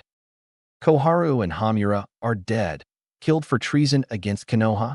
Secondly, I am the Hokage, and what I say goes. Now get out of here before I have you removed by force. He spoke in a calm yet commanding voice, something that made most of the shinobi side of the council smile slightly as they finally saw the day where their leader grew a backbone, while still a bit shocked by what Hiruzen had just revealed about his former teammates. Doing as they were told, the civilian council disbanded without anyone losing their heads this time. When they were gone, Hiruzen turned towards the clan heads. Now with that out of the way, we can finally discuss what I called you all here for. With that, the Sandaime Hokage began telling them of the attack that was to happen last night, the coup formed by the Uchiha clan members that were now dead along with Danzo and his root, while also telling them about the orange-masked individual that they needed to be careful of. To say everyone was shocked was an understatement, as the Hyuga clan head spoke up first. What about the rest of them, Hokage-sama? How sure are you that they won't attack next? He asked, causing Mikoto to scoff before Hiruzen replied. Because most of the ones that were killed sided alongside Fugaku and had done so from the beginning. The rest never showed any interest in joining the coup as they did not want to cause any harm to the village. With that said, I can also say that I trust Uchiha Mikoto and Uchiha Itachi, and I know that they will look over their clansmen for the time being. If that would make you all the more sure that the rest of the Uchiha clan does not want to start a coup. After that, Mikoto nodded, albeit slightly as she accepted it for her along with everyone else had some ideas to how strong Uchiha Itachi was. That and Hiruzen had also revealed to them during his explanation of the attack of the night before, that it was Itachi that had come to the Hokage in the first place to tell him about what his father had started to plan. Now then about Danzo. I have placed a bounty on his head of 5 million ryo. While doing that, I asked that you all tell your clansmen about this, and I also asked the remaining of the Uchiha clan along with the Hyuga clan and the Inuzuka clan to please keep watch for not only him, but also the individual who is calling himself Madara. I will have the ENBU keep searing the village for Danzo, just to make sure he isn't still hiding within our walls, the Sandaime concluded. He had told them about the orange-masked man calling himself Madara, only to then tell them that Itachi fought the man and reveal that it was a fake because of the abilities the person used. With that done, the Hokage then turned his attention towards the Uchiha duo as Itachi was standing behind his mother. Mikoto, I am going to assume that you've taken the role on as the new Uchiha clan head? He asked, and the dark-haired woman could only smile before she nodded. For now, Hokage-sama, with our council gone, it makes things a lot easier. I have decided that I'll be the clan head until Itachi gets older, the woman said while Itachi remained as stoic as ever, never once showing any emotion on the outside, while on the inside his mother knew that he was still sad about having to kill his father. She was a little sad, although not a lot as she had tried for months to have him stop with his stupid plan. Look what happened now, Fugaku, Mikoto thought to herself before the Hokage replied. Very well, if that is your decision, was all he said before the meeting was adjourned, causing everyone to leave to tell their clansmen about what had happened and what they needed to do. Hiruzen then left to head back to his office, taking his time as he just wanted to go to bed instead of doing paperwork. He also knew that word of the attack would reach the entire village soon, and many would question him just like Hisashi had, something he wasn't looking forward to. Unknown location. In a dark cave, 5 figures stood in a circle instead of the normal 12 people. One of them being the now revealed fake Madara, and the one next to him on his left being the plant-like man Zetsu. The first one to speak was one of the other 3 people in the room, all of whom were holograms. What happened in Konoha, Madara? I thought you would get Itachi to join us, and that Konoha would lose power, the man with long straight hair spoke as he directed his gaze towards the Uchiha. Itachi will not join us, unfortunately. He is a lot stronger than what we anticipated, especially with his new Sharingan. While I fought him, however, Danzo fled and left me alone.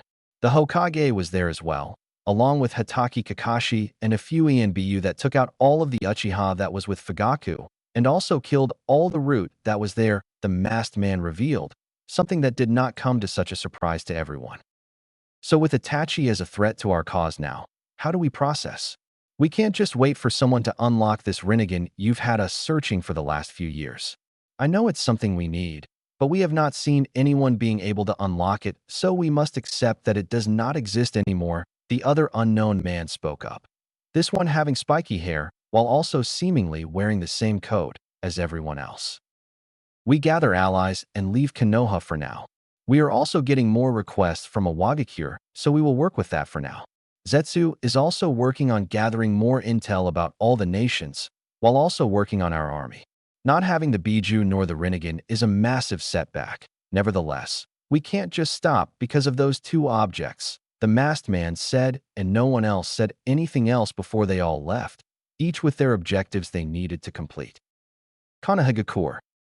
6 months have passed since the attack in the Uchiha compound, and just like Hiruzen had guessed, only 2 days passed after that for the entirety of the village to know. He knew that if the village knew about it, then it was only a matter of time before the other villages knew. Like Hiruzen had predicted, many people started asking questions, all of them initially wanting to know if the Uchiha clan can be trusted or if they will attack again. When their Hokage assured them that they would not, some people believed them, while not all. It took the village 6 months to see that the Uchiha didn't want to attack, and they only wanted to be like it used to be, in the old Uchiha compound with the power they deserved and was well respected for. The villagers grew more happy with the Uchiha clan after that, even more so because of Mikoto and Itachi. They loved the Uchiha clan head as she was way friendlier than her late husband. Mikoto had also taken initiation of getting the Uchiha clan back into their old home, something Hiruzen had agreed with instantly. Then they began patrolling the streets more, like the Konoha police they were. What was the most surprising thing was when the Uchiha clan head asked the Hyuga clan head if they could team up, so to speak, with the Hyuga and Uchiha then patrolling in groups alongside an Inuzuka. It made the village feel more secure, more so after learning about the betrayal of the village elders. To have the Uchiha, Hyuga, and the Inuzuka as Konoha's police was a huge step in defense while the Uchiha was still in control. They just worked well alongside the other two clans in protecting the village, something every Hokage wants. While the village went about their normal days after that, Hiruzen on his part did not expect one of his rising Chunin to be standing in front of him, asking to take a very long time and leave. The Chunin being Yuhi Kurenai, who was also the aspiring Jinjutsu mistress. She would have been a Jonin by now, had she not withdrawn from her exams after she said that she didn't feel ready just yet. That being the reason why she was currently standing in front of the Hokage, who could only sigh before he spoke. Are you sure that is what you want, Kurenai? I mean, 4 months is quite a long time to want to take leave. Normally I would decline something like that as it's a very long time, and we need all our shinobi to work hard to get the village back where it once was, he began, taking a puff of his pipe before he continued. Although with how the village currently is, and with the Uchiha clan opening up as they did, and while I also know that you wish to become a Jonin, I'll allow it. You declined in taking your previous test to become a Jonin. So I hope that with this time off that you'll be able to get where you want to be, the old man said while he smiled at the woman in front of him, who in return bowed slightly before she spoke. I appreciate it, Hokage-sama. Thank you. I also know this might be a little too much, but I asked to be allowed outside of the village as I want to train away from Konoha for the time being. I know that raises questions, but I ask this as a favor while I will also give a full report to where I went once I come back. That is if you'd allow it, the red-eyed woman asked, something that completely caught Hiruzen off guard. He stayed quiet for a minute, only to smile afterward as he then took out a piece of paper from his drawer and signed it, handing it over to the red-eyed woman afterward. I'll allow that as well, Kurenai. Just please, be careful out there. You know how it can be, he told her before she bowed to him and thanked the old man, leaving afterward in a swirl of leaves. Kurenai then went to her apartment to get ready for her trip, something she hoped to be a success. When she got home, she quickly entered it and began packing her things into a scroll, not wanting to carry heavy like most shinobi that's Chunin and above did. While packing, 2 individuals appeared within her house as they had opened the door and walked in, something Kurenai did not mind as she knew who they were, and she had asked them to meet her in her apartment while she was busy getting ready for her trip. Anko Yugao in here. Kurenai called from her bedroom while she was busy putting away another set of clothes for herself. Normally one would think that this sort of behavior was normal as many people had taken leave to go train. Only her friends knew her better than that, which made it very strange for the Ice Queen of Konoha to suddenly want to take a 4-month vacation outside of the village. Nai-chan, what did you want to talk about? You've been acting strangely for the past few months, the purple-haired woman that wore a green coat over her shinobi wear asked, as she was worried about her friend. The same went for the other purple-haired woman, Yusuke Yugao, who was currently wearing standard Konoha ENBU attire with her mask off. The woman in front of her were her best friends, and they knew about her being the cat-masked ANBU, while many others didn't. I am worried about you as well, Kurenai-chan. Are you going to tell us what's going on with you? The other purple-haired woman asked as she looked at her friend, only for her become even more worried as the Anko saw tears in the red-eyed woman's eyes, something only they ever rarely saw. I have to go.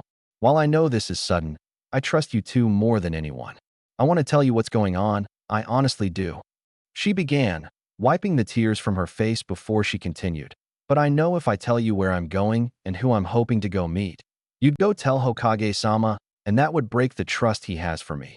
Even if it's just a little, and we only spent one day together so far, she said, causing her two friends to look at her with wide eyes that then formed into different ones as they now had smirks on their faces. You got yourself a lover, Nichon? Not that we judge, we just didn't expect the Ice Queen of Konoha to have a one-night stand. So, who's the lucky guy that took your virginity, and why would it break his trust for you if you tell us? We won't tell Hokage-sama, and I honestly don't know if he'd want to hear something like that, came the flirtatious voice of Anko, who couldn't help herself as she teased her best friend. All the while Yugao also had a smirk on her face only to then blush at what Anko had said. Kurenai was fast to respond, standing straight when she did so. What?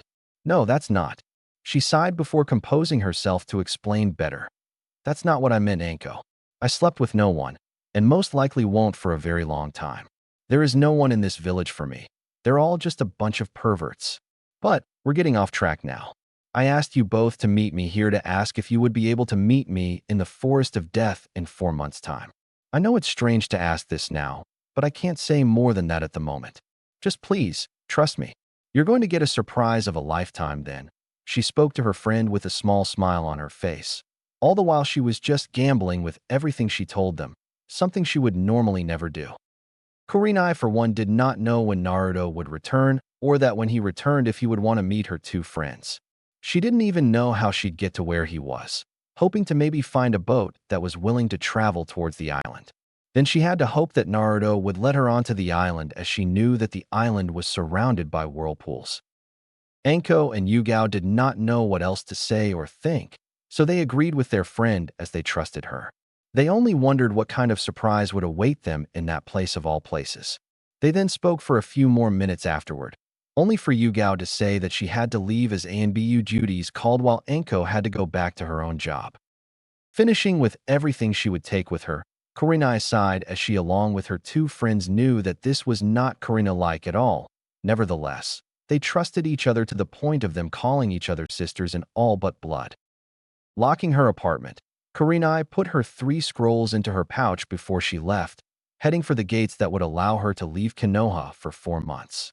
After signing out and showing the guards at the gate her papers and the signature of their Hokage, Kurenai set out to head towards Yuzushiogakure no Sato while she just hoped that what she was doing was the right thing. A week later, Kurenai arrived at a small town, one that she knew had many boats as the town was located next to the ocean. She went to the docks and began asking around if anyone was willing to take her to Yuzushiogakure, which most of the people declined because of the whirlpools that surrounded the island. After almost giving up, an old man with gray hair and a gray beard who was her height approached her as he had heard about a woman with beautiful red eyes asking to go to Yuzu. My lady, I hear that you seek passage to Yuzushiogakure. While most of these people would never go there, I can take you. Although it will cost you a few ryo, while I can only take you so far. You must know of the whirlpools that surround that island, yes? He asked and Kurenai nodded, glad that she finally had someone that was willing to take her towards the island, even if it wasn't all the way. Very well. I'll take you there. How you get across those whirlpools are up to you.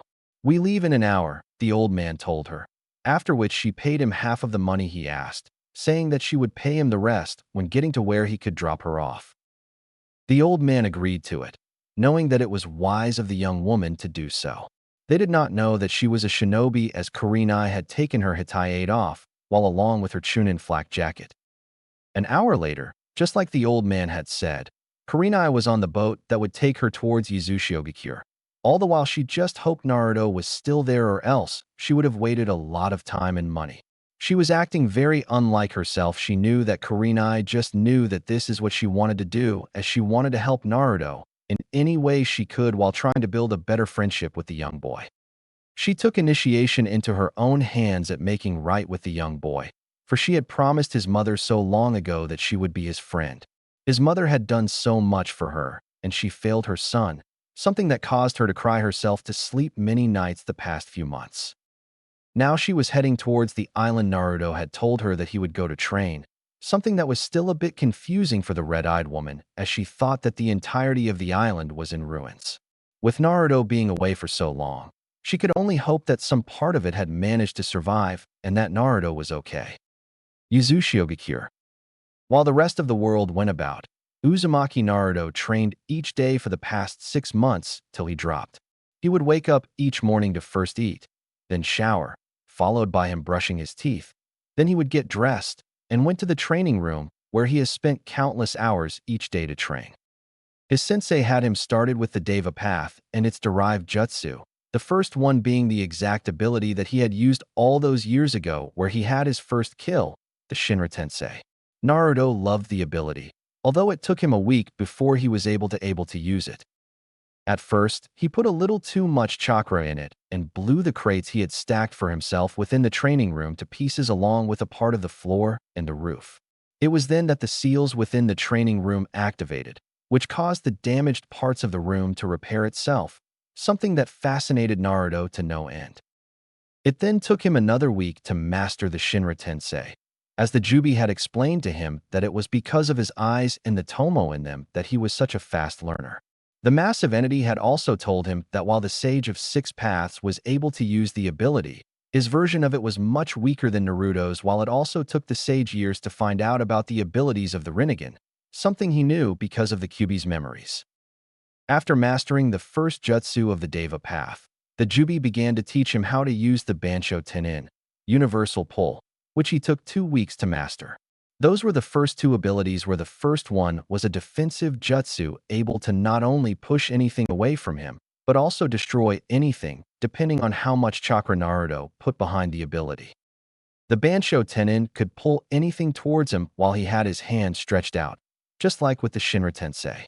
No one and nothing could escape his universal pull, while that also depended on how much chakra he used on the ability. The more chakra he used, the less chance for whatever or whoever he pulled to have a chance to escape. Then came the ability that Naruto took a lot longer to master, for the Jubi told him that because he has yet to learn anything about the elements, he would have a harder time to master the Chibaku Tensei. He also advised Naruto that as soon as the black sphere appeared, that he should dissipate it as soon as possible or he would risk destroying the entire island. Only when he mastered the jutsu, which took him an entire month with the help of the Jubi, was he able to get it right. He learned that the more chakra he put into the small sphere, the more it could pull towards it, as the Chibaku Tensei was an ability that created a sphere in between his hands that then hurls into the sky. Naruto learned over the month when mastering the ability that he could create the black sphere without pulling anything towards him as he did before, as the Jubi said that in the beginning, he unconsciously activated the sphere while it was in his hands. It was only because it's Naruto's ability that it did not pull him, or else he would have been dead. After mastering it, and after the sphere was where he wanted it to be, he could then activate it with his chakra, which would cause the sphere to start acting like another source of gravity, one that pulled anything and everything to it. Naruto also learned that he could increase the spheres he created, although the more spheres he created, the more dangerous the ability became. It also costs a great deal of chakra to make one sphere, let alone 10 or even more if he wanted to. Nevertheless, Naruto had too much chakra for him to even feel that he used something, which made the Jubi glad, as Naruto would never fall into chakra exhaustion, while his chakra just kept on growing and becoming more the older he got. The redhead, whose hair had also grown much over the past 6 months to reach just below his shoulder blades, also learned that at the moment his Deva path had one drawback. When he used an ability, he would have to wait 10 seconds before he could use either the same ability again or a different one from the Deva path. That was when he started training to lessen the time, getting to only 3 seconds between the usage of his abilities. He wanted to get more seconds off, only for the Jubi to tell him that for him to get to even 0 seconds, he would require all 9 tomo in his eye. After learning and mastering the first path, Naruto unlocked his 3rd tomo in each eye, which he could feel, as he also felt stronger and felt that he had way better control over his chakra. The Jubi had told him that it was true, because of him still growing and his chakra still growing with him and become much more, he would need all 18 Tomo to have the absolute perfect control over his chakra. It was a little disheartening for the redhead at first, only for the Jubi to then tell him that at the moment, he had better chakra control than even a Kage could hope to have. The only reason why it was different for him was because of his chakra's density, something that made Naruto smile. He didn't care that he was becoming stronger than everyone else on the planet, for he was not one to boast about strength, then to use it in a bad way like taking over the entire planet. He wanted to get stronger for himself and to protect anyone close to him, which at the moment was only Kurenai, albeit slightly, as they only spent one day together over 6 months ago. After the first path came the second one the Jubi wanted him to learn, the Preta path. Luckily for them, the training room had another system in that Naruto discovered after 3 months. It was a seal that once someone pours a little chakra in the training room would then be filled with various forms of objects that Naruto could use to train with. One such object was a seal that could, once pouring a little bit of chakra into it, emit fire after 30 seconds. The seal also worked with how much chakra the user put in, for it would then turn the chakra given into fire. The more chakra put into the seal, the stronger and bigger the fire would be that would then fire towards the user.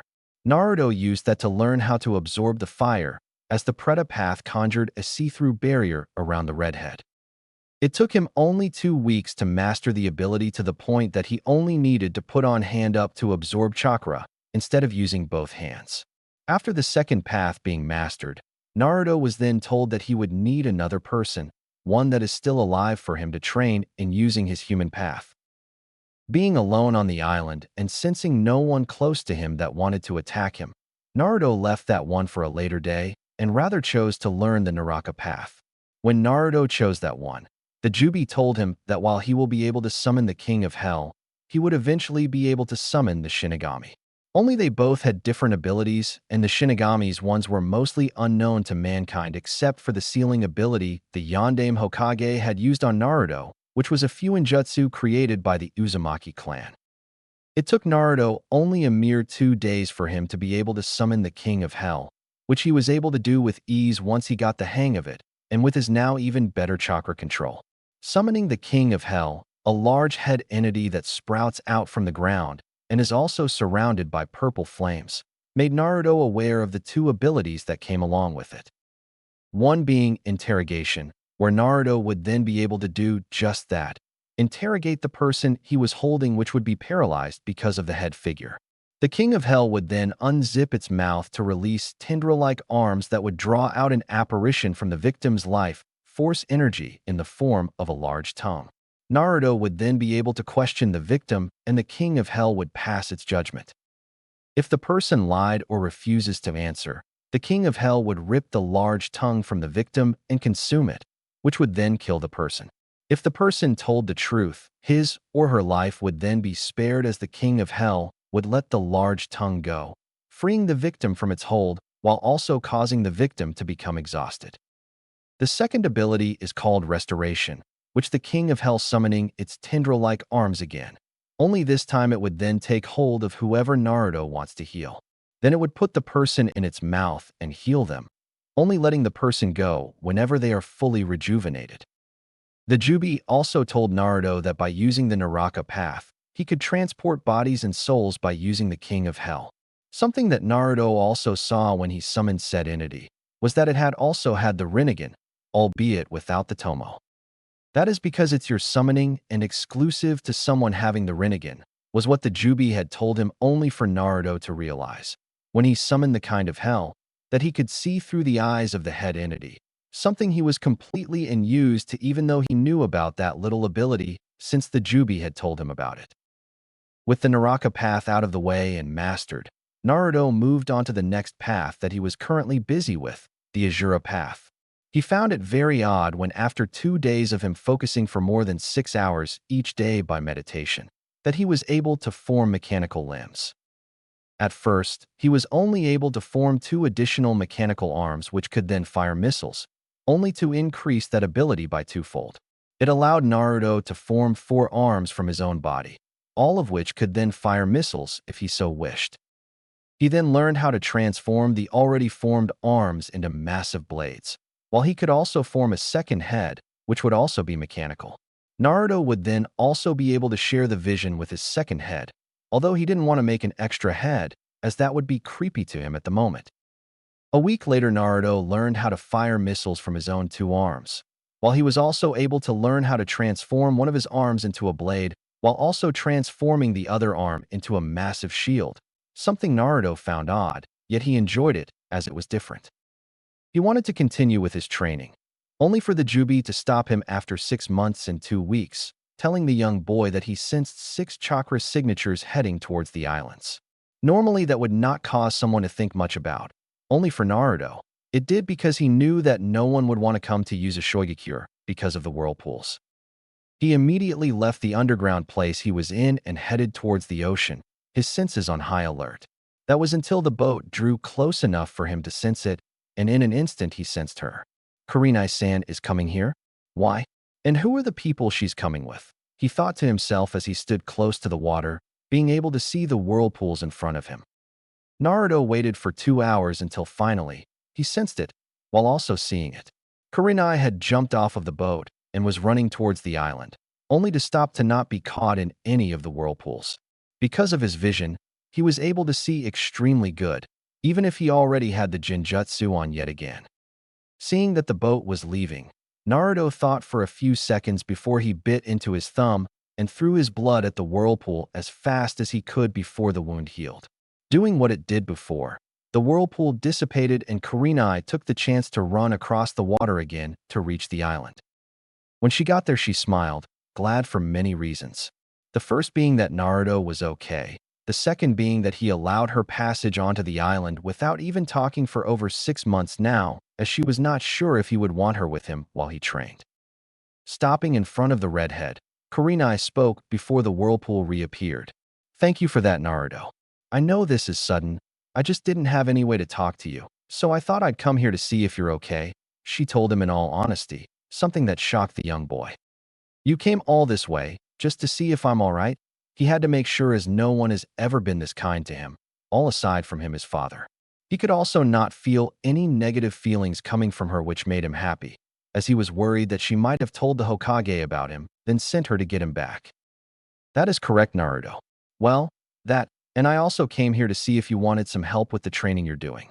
I do apologize if my sudden appearance startled you or made you uncomfortable, the red-eyed woman said, to which Naruto could only shake his head slightly. No, it's okay. I am surprised that you came all this way just for that, and I appreciate it. You are also more than welcome to stay here, seeing that the boat you came with left. That is, if you came here to stay for a while, he asked, not knowing if she just came to check up on him to then leave, or not, as he doubted she could run back across the water to find land again. I did, if that is okay. This is really unlike me, I must admit. I guess I just came on instinct and on a gamble that you'd let me stay here since this is your clan's home, which, by the way, I don't know much about, she revealed to him, while smiling a little and looking at the young boy in front of her. Naruto accepted it and welcomed her to Yuzushiogakure after that, as he was also a little excited to spend some time with his only friend. Sure, it would mean that he wouldn't be able to train in his dojutsu for as long as she stayed, something he knew he would have to talk about with the Jubi. It's okay, young one. You needed the company, and you do need the friendship, which I believe could become a strong one in time.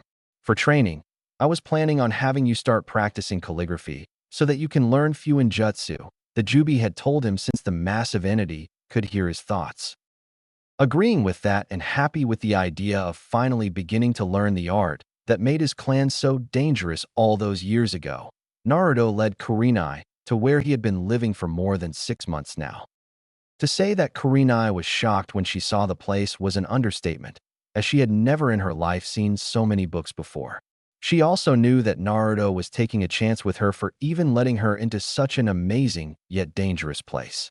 All the knowledge that resided within the vault that Naruto lived in would drive many shinobi crazy just to get into the place to take everything for themselves. She knew, however, that Naruto would most likely kill anyone if they did try to steal what now rightfully belonged to him. Kurenai could just hope that he didn't have to kill anyone anytime soon, although she still had a lot to learn from the young boy, as they weren't exactly close friends, which Kurenai hoped she could change in time. After entering the vault and the doors closed on themselves once more, Naruto showed her to where he slept and Kurenai was glad that the place not only had a bathroom and a bedroom, but also had more than one bed. She didn't plan for anything and was thankful that her gamble turned out all right. Something she promised herself she would never do again, without proper planning, as it was not shinobi-like at all, and even more unlike her. Getting herself settled in, Naruto showed her to where the food was afterward and how much he had. He also asked her how long she wanted to stay, which caused her to smile at him before she replied, "If it's okay with you, I'd like to stay for maybe 4 months. I know it's a very long time and that you don't trust me a lot, and I also know it was stupid of me to just come here like this. I just didn't want to fail you again. Your mother did so much for me and taught me so much that I, in all honesty, wouldn't be able to face her when I die one day," she revealed to him, still feeling ashamed of how much she had failed not only him, but also his mother. That was when Naruto did something he thought he wouldn't do in a very long time. He went to her and hugged her, although she was taller than him, which caused his head to rest against her stomach. Kurenai, for one, was caught completely off guard, only to return the hug after a few seconds. "It's okay, Kurenai-san. You don't have to feel like that anymore. There are many things that I still don't know, even if I know I'm more mature than most children my age, but I know that I can at least give you a chance. It's just a little difficult for me is all, since I've never had anyone to be close to, so I don't really know what to do, or if someone would betray me again and try to kill me," he revealed to her, wanting to be honest with her about that. It shocked the red-eyed woman slightly again, although not much. Since that day over 6 months ago that they spent together, she couldn't be happier that he was alive and that she was willing to give her a chance to gain his trust. "Then okay, how about we both learn in this time how to trust one another? That is, if you'd allow me to stay here for that long," she told him, and he happily agreed that she could stay with him if it also meant that he could learn how to trust his only friend as well as the other way around. Naruto would try as best he could, and Kurenai would do so as well. Only the redhead didn't know how long it would take for him to trust someone to the point where he would reveal his dojutsu to said person.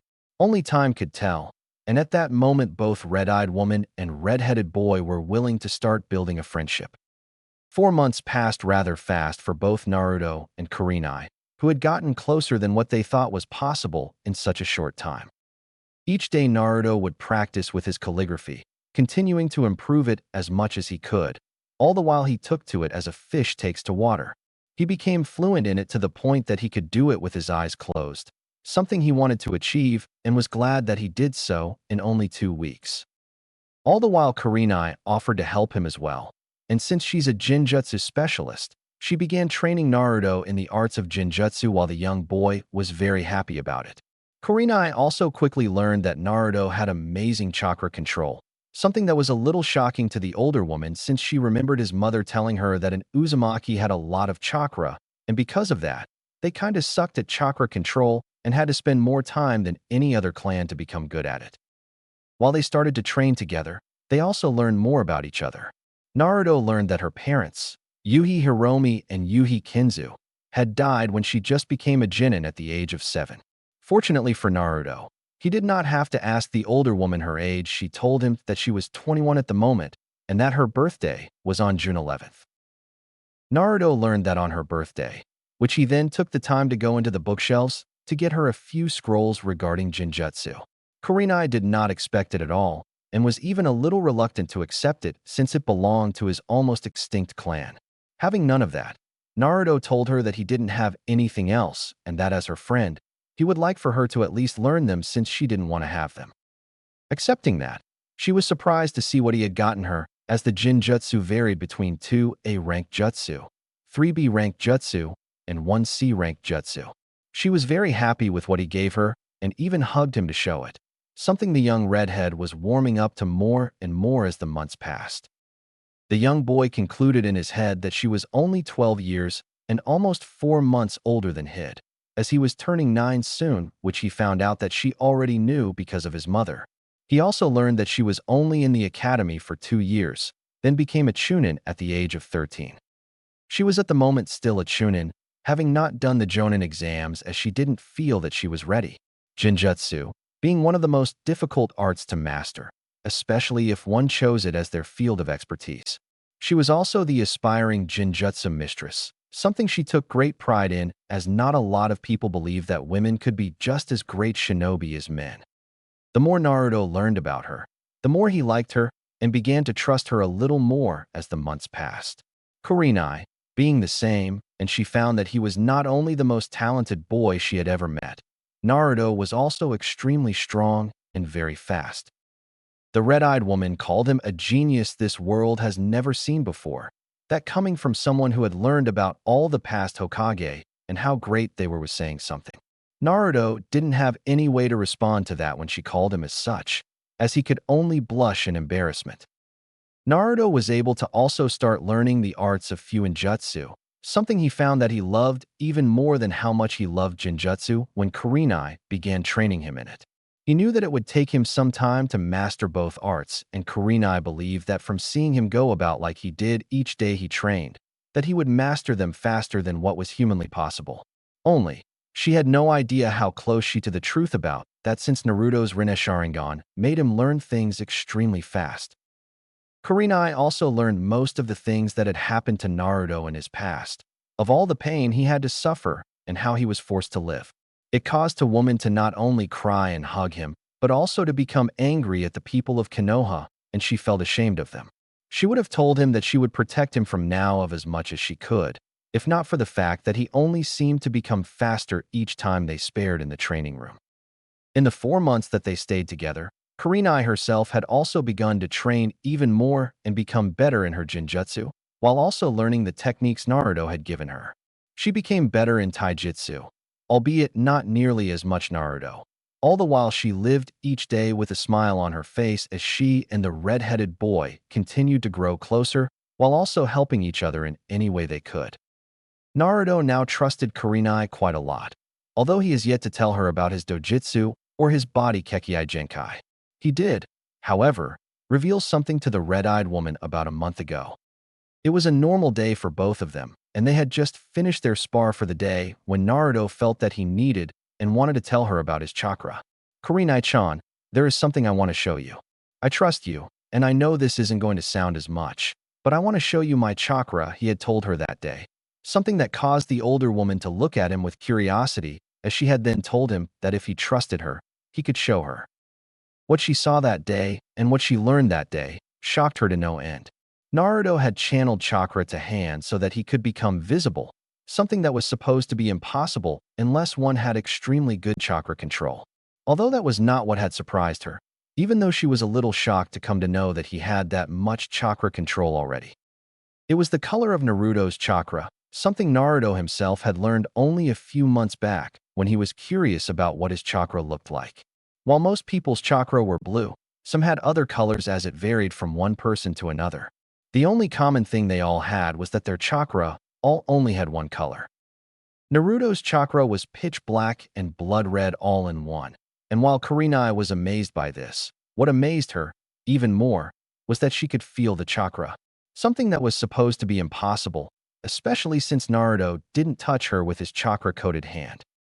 He then told her of how much chakra he had and how dense his chakra was, causing Kurenai to only look at him with wide eyes as she had never heard of anyone's chakra being as dense as Naruto's.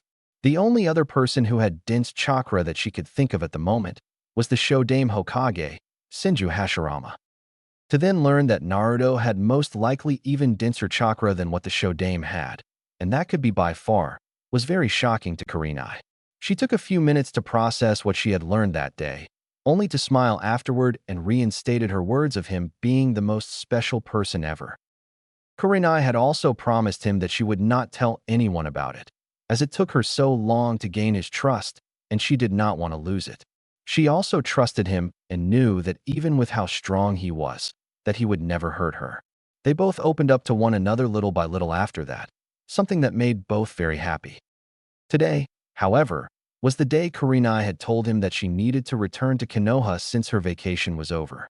She enjoyed the time she spent with him and only hoped that he would return to Konoha soon, knowing that she still wanted to introduce the young boy to her friends she had mentioned to him before. That was another thing Kurenai had told him about, that he had a few people back in Konoha who missed him, yet they all thought that he was dead.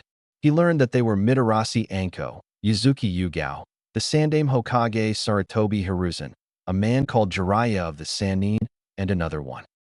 The last one was what shocked Naruto the most, as Kurenai had told him of how angry and sad Hatake Kakashi had become when he learned about his supposed death.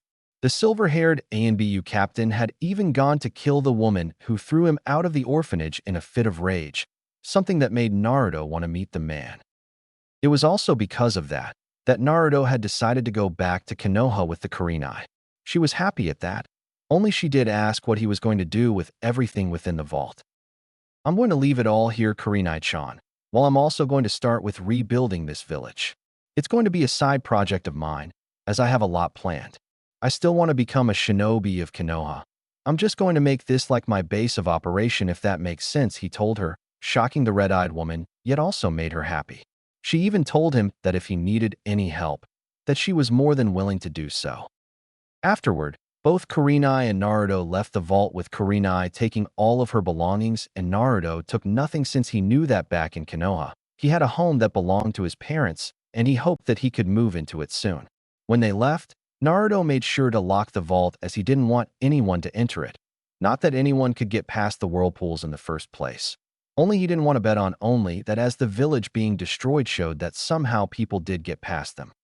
When they reached the shore of, Naruto told the older woman to get on his back, causing Kurenai to instantly blush, while also asking why.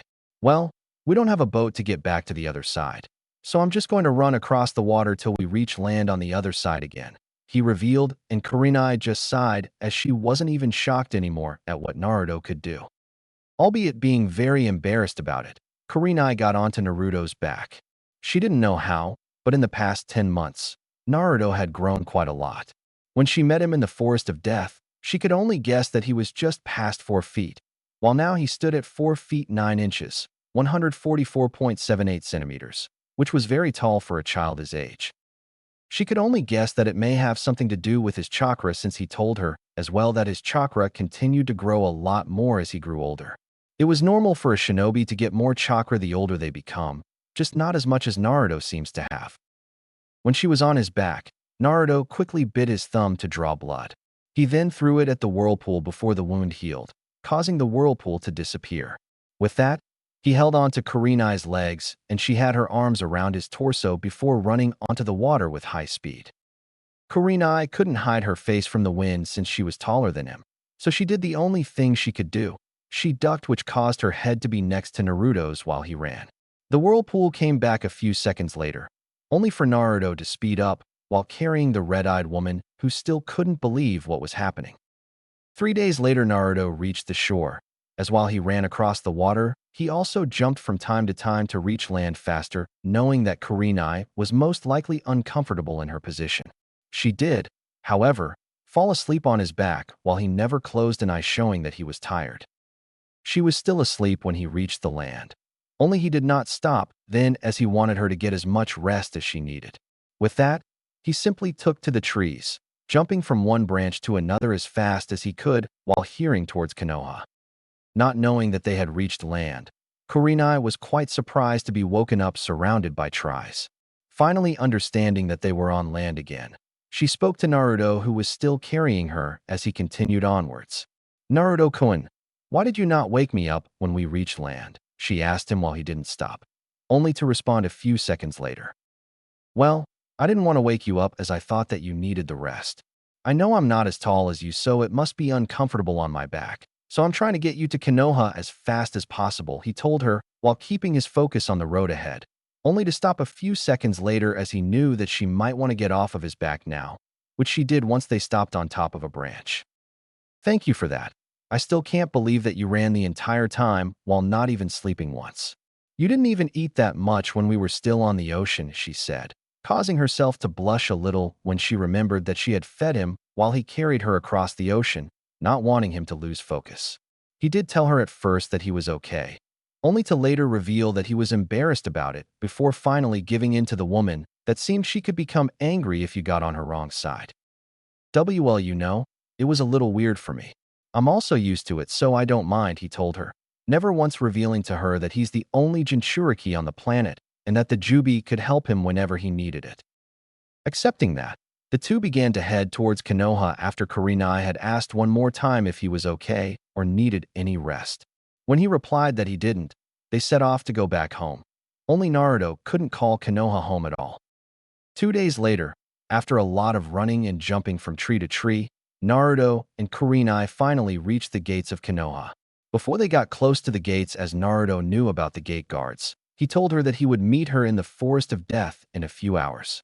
Kurenai knew that he could not enter the gates without being questioned, so she agreed and Naruto disappeared, leaving her to enter the gates alone, where she then signed in. After greeting the two gate guards, Kurenai quickly went to the Hokage's tower to report to the old man. She knew that she was going to have to hide a lot, which could result in her being thrown into prison at the least. 5 minutes later, she knocked on the door, receiving a familiar enter, as a response to which opened the doors and went into the Hokage's office. Bowing to the aged Kage slightly to greet him, Kurenai looked up and Hiruzen smiled at her before he spoke. "Ah, Kurenai, welcome back. I hope your leave has done you wonders and that you've rested plenty," the old man asked, and she nodded before she took out a small paper from her pouch. "I did, thank you, Hokage-sama. I now feel ready for the next Jonin exams as well as getting back out to the field," she replied, handing the paper to the old Kage that had on her written report, which stated that she merely left to go to tea country to relax in the spas they provided, while also saying that she had trained quite a lot to better herself in taijutsu and her jinjutsu. It wasn't a very accurate report, she knew, although Hiruzen didn't mind it at all, as he was just glad that she was back safely, not caring that she gave him a report because he knew she just needed a vacation. Hiruzen, however, didn't even open the report, as he then burned it, causing Kurenai to look at him with slightly wide eyes, only for the old man to look at her with a smile on his face. "You didn't need to give me a report of where you went, Kurenai. All shinobi gets leave days. You never once took leave. Even though you're still a Chunin and hopefully soon a Jonin, taking 4 months of leave is okay," he told her, to which she bowed to slightly once more to thank him, really glad that he didn't read the report that she knew was half a lie. After bidding the old man a goodbye, she left his office and headed straight home, while Hiruzen just continued with his paper, glad that the young woman was okay, even though what he did wasn't really shinobi-like, as it was more grandfather-like. When she returned to her home, Kurenai was met with Anko and Yugao at her door. "Wow, I barely get home and you two are already here," the red-eyed woman said, and her friends welcomed her home, telling her that they also just got back to Konoha from a separate mission and heard from the gate guards that aspiring Jinjutsu mistress was back. "Well, I guess it's to be expected," she told her two friends before she opened the door to her apartment and headed inside, followed by her two friends, as Yugao then closed the door behind her. When they were all inside with the door closed, Anko smirked and stared at her red-eyed friend. "So, when do we get to meet his surprise you told us about before you left? And don't think we've forgotten Nai-chan," came the luscious voice of Anko, as she loved to tease her friends, something they knew quite well. Sighing, Kurenai spoke. "I know what I asked you two before, and I do still have a surprise for both of you. I just want a few other people there now as well, so I think it would be best if we met in Hokage-sama's office in an hour, if that's okay," she asked, which caused both Anko and Yugao in giving her strange looks. "Well, as long as I get to see what this surprise is, then I don't care where we meet. Although, what does Hokage-sama have to do with this?" Anko asked, and Yugao also wanted to know, both of them waiting for their friend to reply. A few seconds later, the red-eyed woman did. "Please, just trust me. I have to go now, but before I do, can one of you go and also get Kakashi? Drag him to Hokage-sama's office if you need to," she said before she left, heading towards the Forest of Death and not giving her friends any chance to say or ask anything else. Both women sighed before they left to do what Kurenai had asked, Anko being the one to fetch the silver-haired shinobi, which she hoped he was in his apartment. When she reached his place, she knocked on the door, and a few minutes later the door opened, revealing the masked man who looked to have just woken up from his sleep. "Anko, what a lovely surprise," the silver-haired shinobi spoke in a lazy tone of voice while still holding onto the door handle. "What can I do for you?" he asked, knowing that today was his day off and he just wanted to sleep in for the day, as he got very little of that nowadays. This is going to sound strange, as even I don't know what's going on, but Kurenai has asked us along with Yugao to meet in Hokage-sama's office in an hour. She began as a smirk then appeared on her face. Now, do you think you'll be able to make it, or am I going to have to drag your lazy ass there? She asked, really hoping that he would choose option number 2, for she loved playing. Kakashi could only sigh before he replied, "Fine, I'll be there. No need to drag anyone. Crazy woman." The last part he said softly for only him to hear, which to his luck did not happen as Anko now had a more devious smirk on her face. "What was that, Kakashirkin?" she asked as Snake came out of the sleeves of her jacket, causing the silver-haired man to gulp before he disappeared in a swirl of leaves. All the while Anko just smirked and began chasing him while both headed towards the Hokage Tower. Yugao, for her part, after Kurenai and Anko left, went straight to the Hokage to inform him of the meeting that Kurenai had called for between the few of them, saying that she had a surprise for them. Hiruzen was surprised, to say the least. Nevertheless, he was never one to say no for surprises, as long as they were good and didn't give him more paperwork.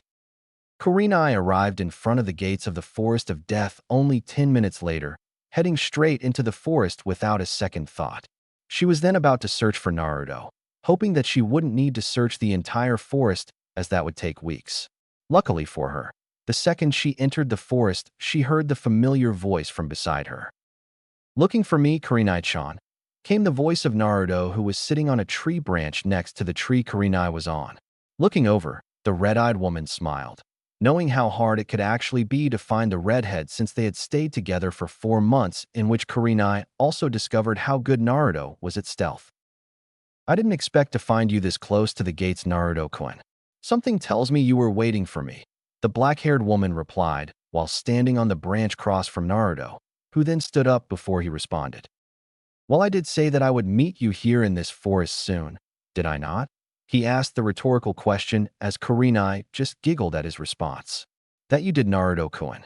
Now, are you ready to meet the others?" she asked, as it was something she and Naruto had agreed to well over a week. Now, once Naruto heard the story Kurenai had told him about what the select few people did that cared for him. Nodding his head, he and his best friend headed off towards the Hokage Tower, while Naruto put the hood over his head that was a part of coat that he wore, which was all black. He did not want anyone to see him just yet, for the only person he could say he trusted was now beside him, and she never called him anything bad. They took their time to get there, while also making sure to stay away from any public places for Naruto to stay hidden. When they did reach the Hokage Tower an hour later, Naruto told her that he would wait outside until he was certain that it was just a few people she mentioned before. He could sense more than that amount of people within the Hokage's office, which was the reason why he told her that. Agreeing with him, Kurenai quickly went up. The doors were luckily opened, so she didn't have to knock, while she was also glad that everyone was there that she asked for. Stepping inside, she spoke after she gave a slight bow once again. "Hokage-sama, thank you for allowing this sudden meeting. I know this must come as a surprise since I just returned from vacation, but I have someone that I know you'll want to see, all of you. The only request this person has before entering is that it will be only us in this room and not those hiding in the shadows," she told her superior, something that caught Hiruzen and everyone else in the room slightly off guard. "Very well," he replied and waved his hand, signaling for his personal ANBU that were hidden in the room to leave.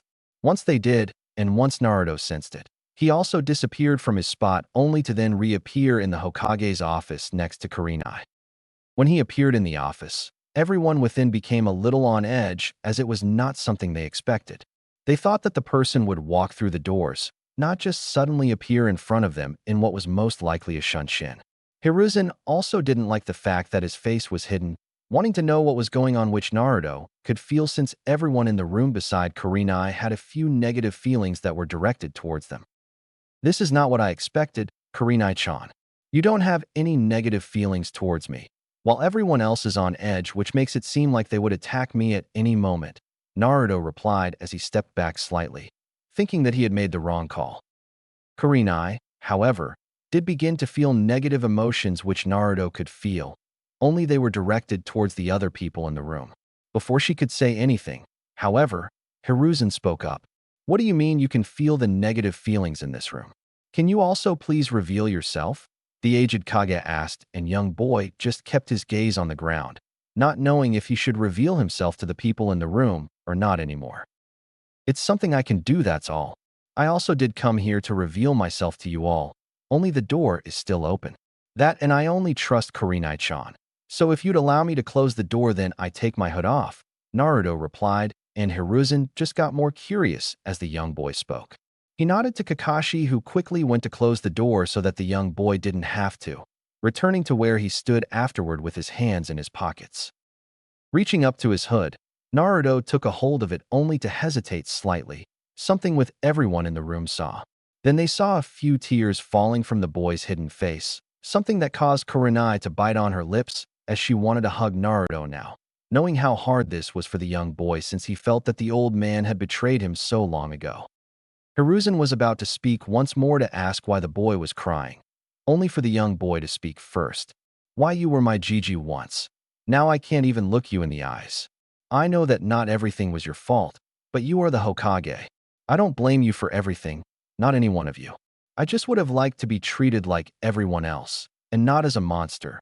Naruto sobbed softly, and Kurenai knew that he still had a lot of pain hidden within himself. He then took off his hood, revealing his long, spiky red hair before he looked up and met the eyes of a stunned Hokage. The Sandaime Hokage instantly knew who this boy was, although everyone else struggled a little bit to identify him. Only when they saw the 3 whisker marks on either side of his cheeks did they all gasp. Anko and Yugao were brought to tears, just like Hiruzen and Kakashi. In Naruto came the voice of Hatake Kakashi, who couldn't believe his eyes. The red-headed boy turned his head towards the masked man and smiled slightly. I heard what you did to the old lady who threw me out of the orphanage, Kakashi-san, was all that he could say while tears ran down his cheeks before the silver-haired man rushed to hug him, something that shocked no one as everyone else in the room wanted to do the same thing. Taken off guard by the sudden action, Naruto sobbed while Kakashi hugged him, still not believing his eyes that the boy they all thought to be dead was right in front of them. After a few minutes, the silver-haired man led him while wiping the tears from his face. How are you still alive, and where were you? The half-masked man questioned, still in shock like everyone else except Kurenai. Naruto then told them that he was chased into the forest of death, where he then had to learn how to survive on his own. To say that all of them were angry at the villagers was an understatement, as Kakashi felt the need to bring a few certain people back to live somehow, just to be able to kill them himself. Wiping the tears off his face, the Hokage looked at Naruto with a sad smile. I know that an apology is way too late, Naruto-kun, and I know that I've failed you. I truly am sorry for acting so late and for being so blind, came the sad tone of voice of Hiruzen, while Anko and Yugao couldn't hold it anymore as both women went to hug him, Naruto allowing it while they hugged him together. It really is you, came the still sobbing voice of Yugao before she let go of him, not certain how comfortable he was with hugging people or being hugged. Anko, however, did not stop until a few minutes later, only for her and everyone else then to look at Kurenai to explain to them how and when she met Naruto. That was until Anko remembered that she and her red-eyed friend had run into him months ago in the Forest of Death, while she grew a little angry at her friend for hiding this big a secret all this time. Nai-chan, how could you? We ran into him together, and it seems that you two know each other actually, Anko said while wiping the tears off of her face. The red-eyed woman looked at Naruto, who in return just gave her a small smile. I went back afterward to make sure that he was okay, as it's very uncommon for another to even go into the Forest of Death, let alone live there. That is where we met, and when he revealed his identity to me, I couldn't just do nothing. So, I asked to be his friend. She gave Kakashi a small smile at that, who in return had his attention on Naruto while also listening to Kurenai. He gave me a chance and I took it. She paused for a second and looked at Naruto again, not sure if she should tell them or not since it was his secrets and not hers. When he just kept smiling at her, she knew that she could continue, and she did. I already failed Kushina-sama so much, Naruto can even more. I am just really glad that he's the forgiving type, she finished speaking, not revealing anything else as Naruto began to talk only a few seconds later. I know what I know because I snuck into the library a couple of times to learn something. So, I taught myself what I know. He lied for the most part as he was not about to reveal to anyone just yet about his status or father figure. That caused Hiruzen and Kakashi to smile, believing the boy to be just as smart as his father, if not more.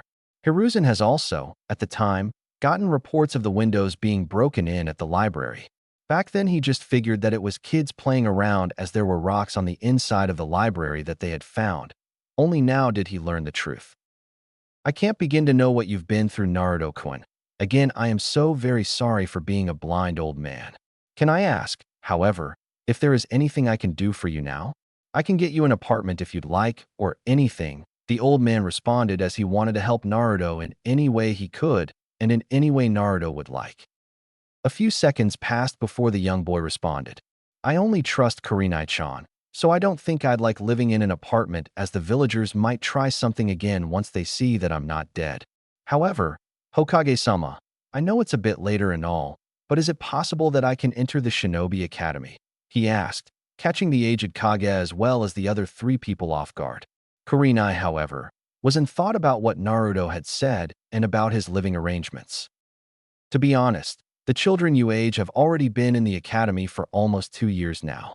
However, I do believe that you can join them, as it's not every day that someone comes out alive from the forest of death while living in that place for who knows how long, the Hokage said, and Naruto quickly replied. I've been living in that forest since I was 5, he revealed, shocking everyone minus Kurenai in the room once more.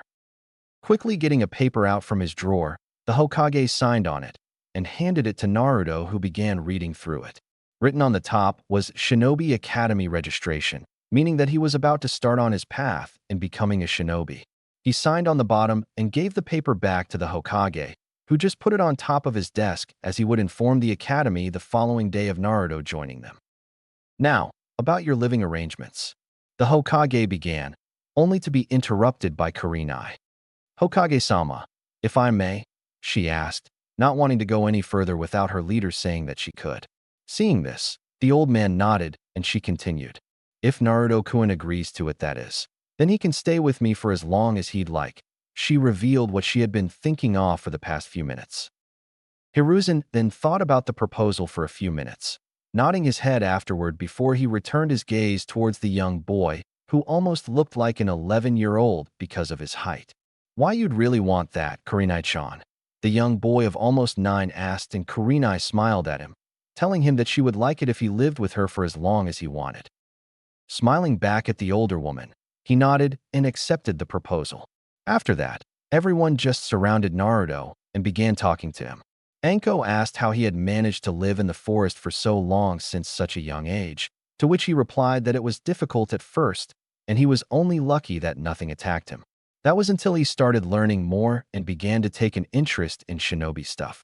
Then he began fighting the creatures that lived there. Yugao and Kakashi just wanted to know how he was doing, while also asking if there was anything that they could do to help him. The silver-haired Anbu revealed to him that he was a ninjutsu specialist, and Yugao told him that she was a kinjutsu specialist, and that they were willing to teach him if he was willing to accept it.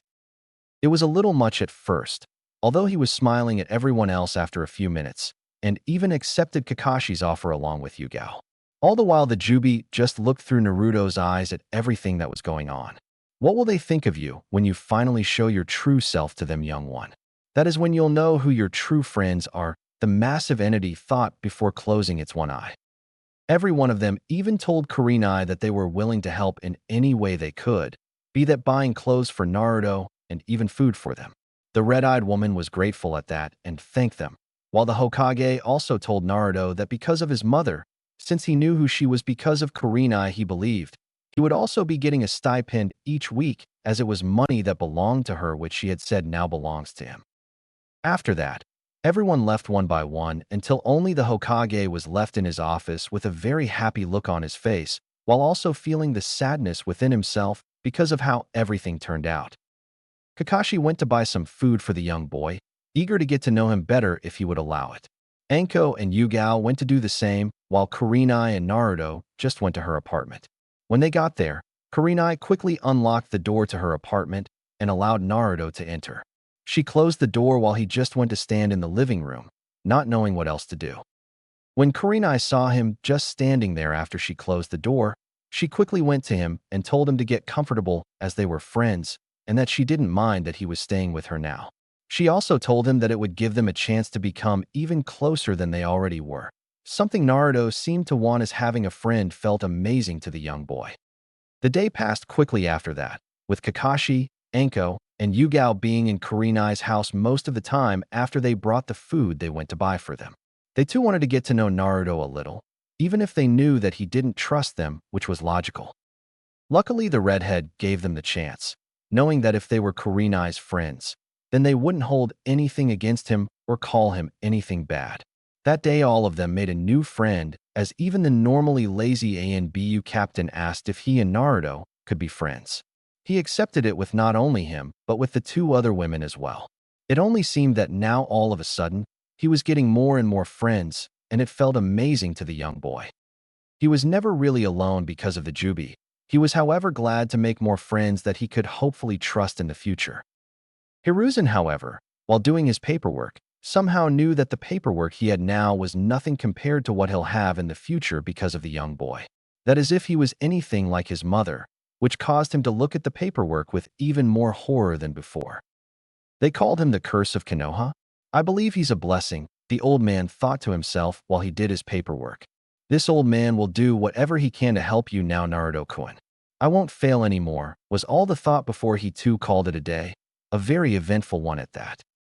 Kakashi, Anko, and Yugao left before it became dark that night, all with the promise to see him soon. They did not forget about their jobs. Only now they would take their free time to try and become better friends with Naruto, as they didn't want to fail him again as well.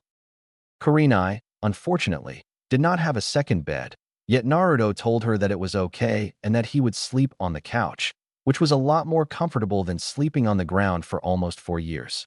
Naruto and his new friends went to bed that night with smiles on their faces, all of them so happy that they got a second chance just like Kurenai got. I won't fail you again, Naruto, they all thought before they fell asleep, not knowing what the future held, now more than ever.